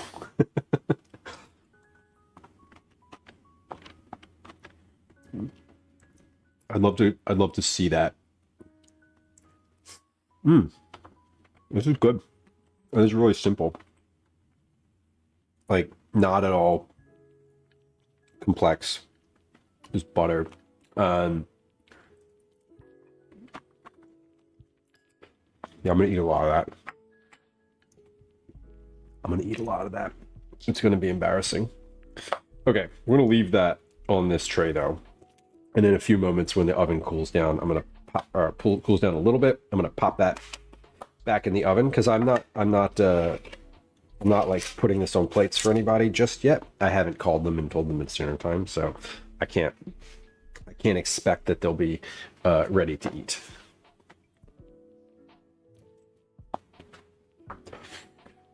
Yeah, we'll get Ash over here and see what he thinks of it now. No, I just said we're not going to put it in the oven yet, Lou. Don't open the oven. You do. I put on, see what happened is I put on the gloves and I was like, wait, now it's going in the oven. No, it's not. Okay. Let's just evaluate quickly what happened today. What happened? When I say that, I mean like what did we do? What happened on stream today? Stream today was very, very productive. We're not getting all of the things out, but we'll get out the relevant ones. Get this cheese over there, ready to go. Country, gonna eat a lot of peaches. Moving to the country, gonna eat me a lot of peaches. Jen, welcome in. It's good to see you. Hey Jen, the other day, so here's when I say that like things stick in my mind when I'm streaming, right? The other day you redeemed a stretch. You redeemed a stretch and I didn't do it. It was just sitting in the queue.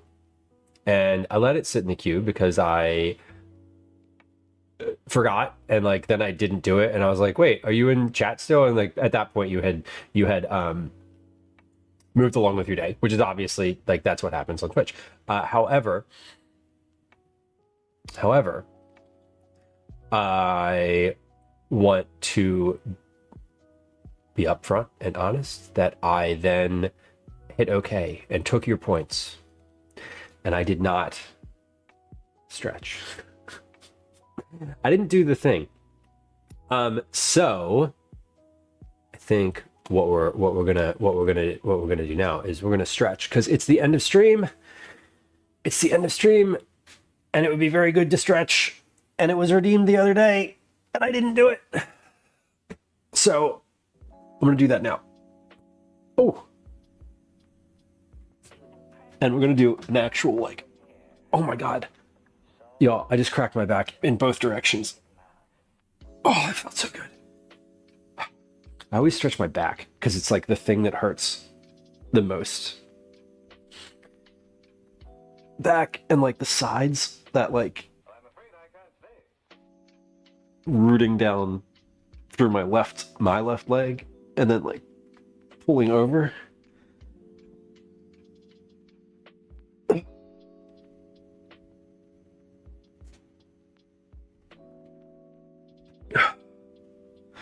Yeah, crinkled. I am definitely crinkled. I feel crinkled. If you are checking in, you got to put the command check in, the exclamation point check in. And that will count towards the thing. I don't know how to program it. I guess I could program it to accept check in. I guess I probably should do that. Or you could just do command chicken. That works too. Oh. Oh, God, that felt so good. Oh, that felt amazing. I feel loose now. Thank you. Thank you for the stretch the other day. I was going through redeems, and I was like, oh, click, click, click. And then I was like, oh no, I meant to give those points back because I didn't do it. And it's stuck in my head. And I'm glad that you have returned here to say hi and to get that stretch that you did redeem. Okay. Here's what we did on stream today. We made several things. One, the first thing that we made today was a rice pudding. Excuse me. The rice pudding. Let me do this here. The rice pudding used whole milk, uncooked short grain rice, an egg, brown sugar, vanilla extract, cinnamon, and blueberries, fresh blueberries. That is what that looks like. It's set up really nicely. You can tell it's set up really nicely because I'm holding it basically horizontal. And it is like, I'm holding it like this, and it is not coming out of there. So that is a nice looking rice pudding. I'm super excited to eat this. It feels cold on the outside now. I'm glad I made it first, which means it's been in the fridge having time to chill. So we made rice pudding. Then we did all the prep for everything else that we made. So we made rice pudding and we prepped all the vegetables. Does it pass the Wendy's Frosty test? That one? Yes. Isn't that the Dairy Queen test? Whatever. I hope that's the test you were talking about, because otherwise that was just me showing off. It is, yes, and it would be good with French fries too. It's kind of like a thick. We also made creamed corn. The creamed corn has butter, yellow onion, fresh corn kernels, flour, whipping cream, and honey. Serving suggestion is with fresh chives, but I'm not serving this right now. And this is also super thick. I'm holding it kind of like that, and it's starting to ooze out. This would pass the test, but only for like a second. Yes. So we made creamed corn. Then, these were just 2 recipes. The rice pudding was from Simply Recipes. The creamed corn was from Southern Living. Then we made a yes. Then we made a recipe we tested a recipe that I wrote, which is for tomato soup. The tomato soup is not going to pass that test. We can just look at it like this, because if I turn this in any way, it's going to, pour out because it's soup. Indigo, welcome in. The meringue test. If you wouldn't hold the whipped egg whites over your head, then you're not done whisking. That's valid. Made tomato soup. This is tomato and red lentil soup. So it is more nutritionally dense than just regular tomato soup. No sugar in here. Ingredients in this are an onion, grape tomatoes, garlic cloves, dry red lentils, vegetable broth, salt, pepper. You could add heavy cream to this if you really wanted to. I did not today, but if you like your soup to be a little creamier, you could add heavy cream to this for sure. So that was really good. And then for dinner, which we're gonna have momentarily here, which my cat jumped in before. One of the cats jumped in before I put it in the oven. Kind of an adventure. Was a sheet pan gnocchi. The sheet pan gnocchi has shelf-stable, pre-made gnocchi, fresh corn, the same corn that went into the cream corn. So gnocchi, shelf-stable gnocchi, fresh corn, zucchini, cremini mushrooms. It has olive oil, salt, pepper, basil, onion powder, and brown butter. That's going to be dinner. So we had a very productive day, lots of different things. We are testing viscosity. If we're putting these in order of viscosity, the rice pudding would be the densest, then the cream corn, then the soup. But that wasn't the experiment today, but we did. Anyway, that was our output today. With enough centrifugal force, the soup would stay, and achieving that state is the problem. Yeah, exactly. Eating it in that state, eating it from that state is also kind of awkward. Okay, I know what we're going to raid today. We're going to raid our fellow food and drink streamer, friend of the stream, Kitchen Confidence. Assuming that Kitchen Confidence is still online. I saw them online a little bit ago. Where are you? KC. KC, I saw you. Kitchen Confidence. There they are. Okay. For some reason, I was not seeing it. Now I am. All right. Before we go, just a little reminder that we are doing a subathon. So if you are interested in subbing, not a subathon, September, if you are interested in subbing, there are some rewards here. We are definitely doing a pumpkin carving stream. We're very close to doing the chocolate onion consumption, which should be fun and interesting. And then we have some other things over that: Lego build, bike ride, cricket snacks, Wegmans, erotic recipe reading. Individual sub rewards: if you gift any sub or subscribe yourself, you get a hairnet for 2 minutes. I'm wearing it. You don't get to keep it. If you gift 10 subs, you get caramel corn. I'll mail it to you, similar to Cookie Club. I'll bob for an apple, and then I'll eat that apple in a very strange way, which is very, very satisfying. Will be very satisfying to watch. And then on from there. See you. Welcome in. We are, like I said, going to go raid Kitchen Confidence today. Kitchen Confidence is a fellow food and drink streamer.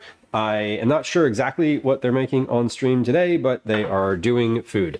I can confirm that they're doing food. I see green beans in a pan right now. We love green beans. Good point, Indigo. If you are still looking for check-ins, get your check-ins in today. Command check in. We will be live again. Jen, thank you for the bits. I appreciate you. We will be live again on, hold on, let me hit raid before I start this spiel. There we go. Okay, we're going to raid Kitchen Confidence. We'll be live again on Sunday. Sunday is not a normal stream day for me. So, Sunday we'll be doing the Renaissance Festival. Nights, food, cosplay, that kind of thing. Here's some raid messages in chat. No, I'm just kidding. Wait, yes, there are. Okay, we did it. Yay. We'll be live from the Renaissance Festival. I think I'm going to start around 11 a.m. Eastern Standard Time, and we'll probably go all afternoon. Bob, welcome in. Good to have you. Here are some social media links in the chat. Best place to chat is still on Discord. I don't always respond immediately, and by not immediately, I mean sometimes it takes me weeks. Sorry, I am who I am, and that's how it is.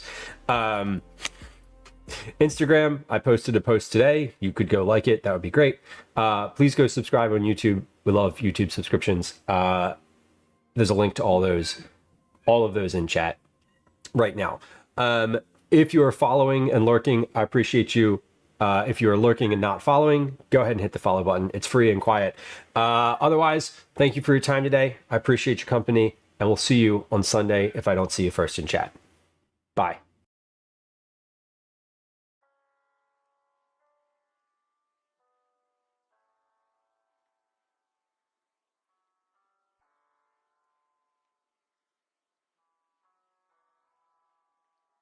Yes.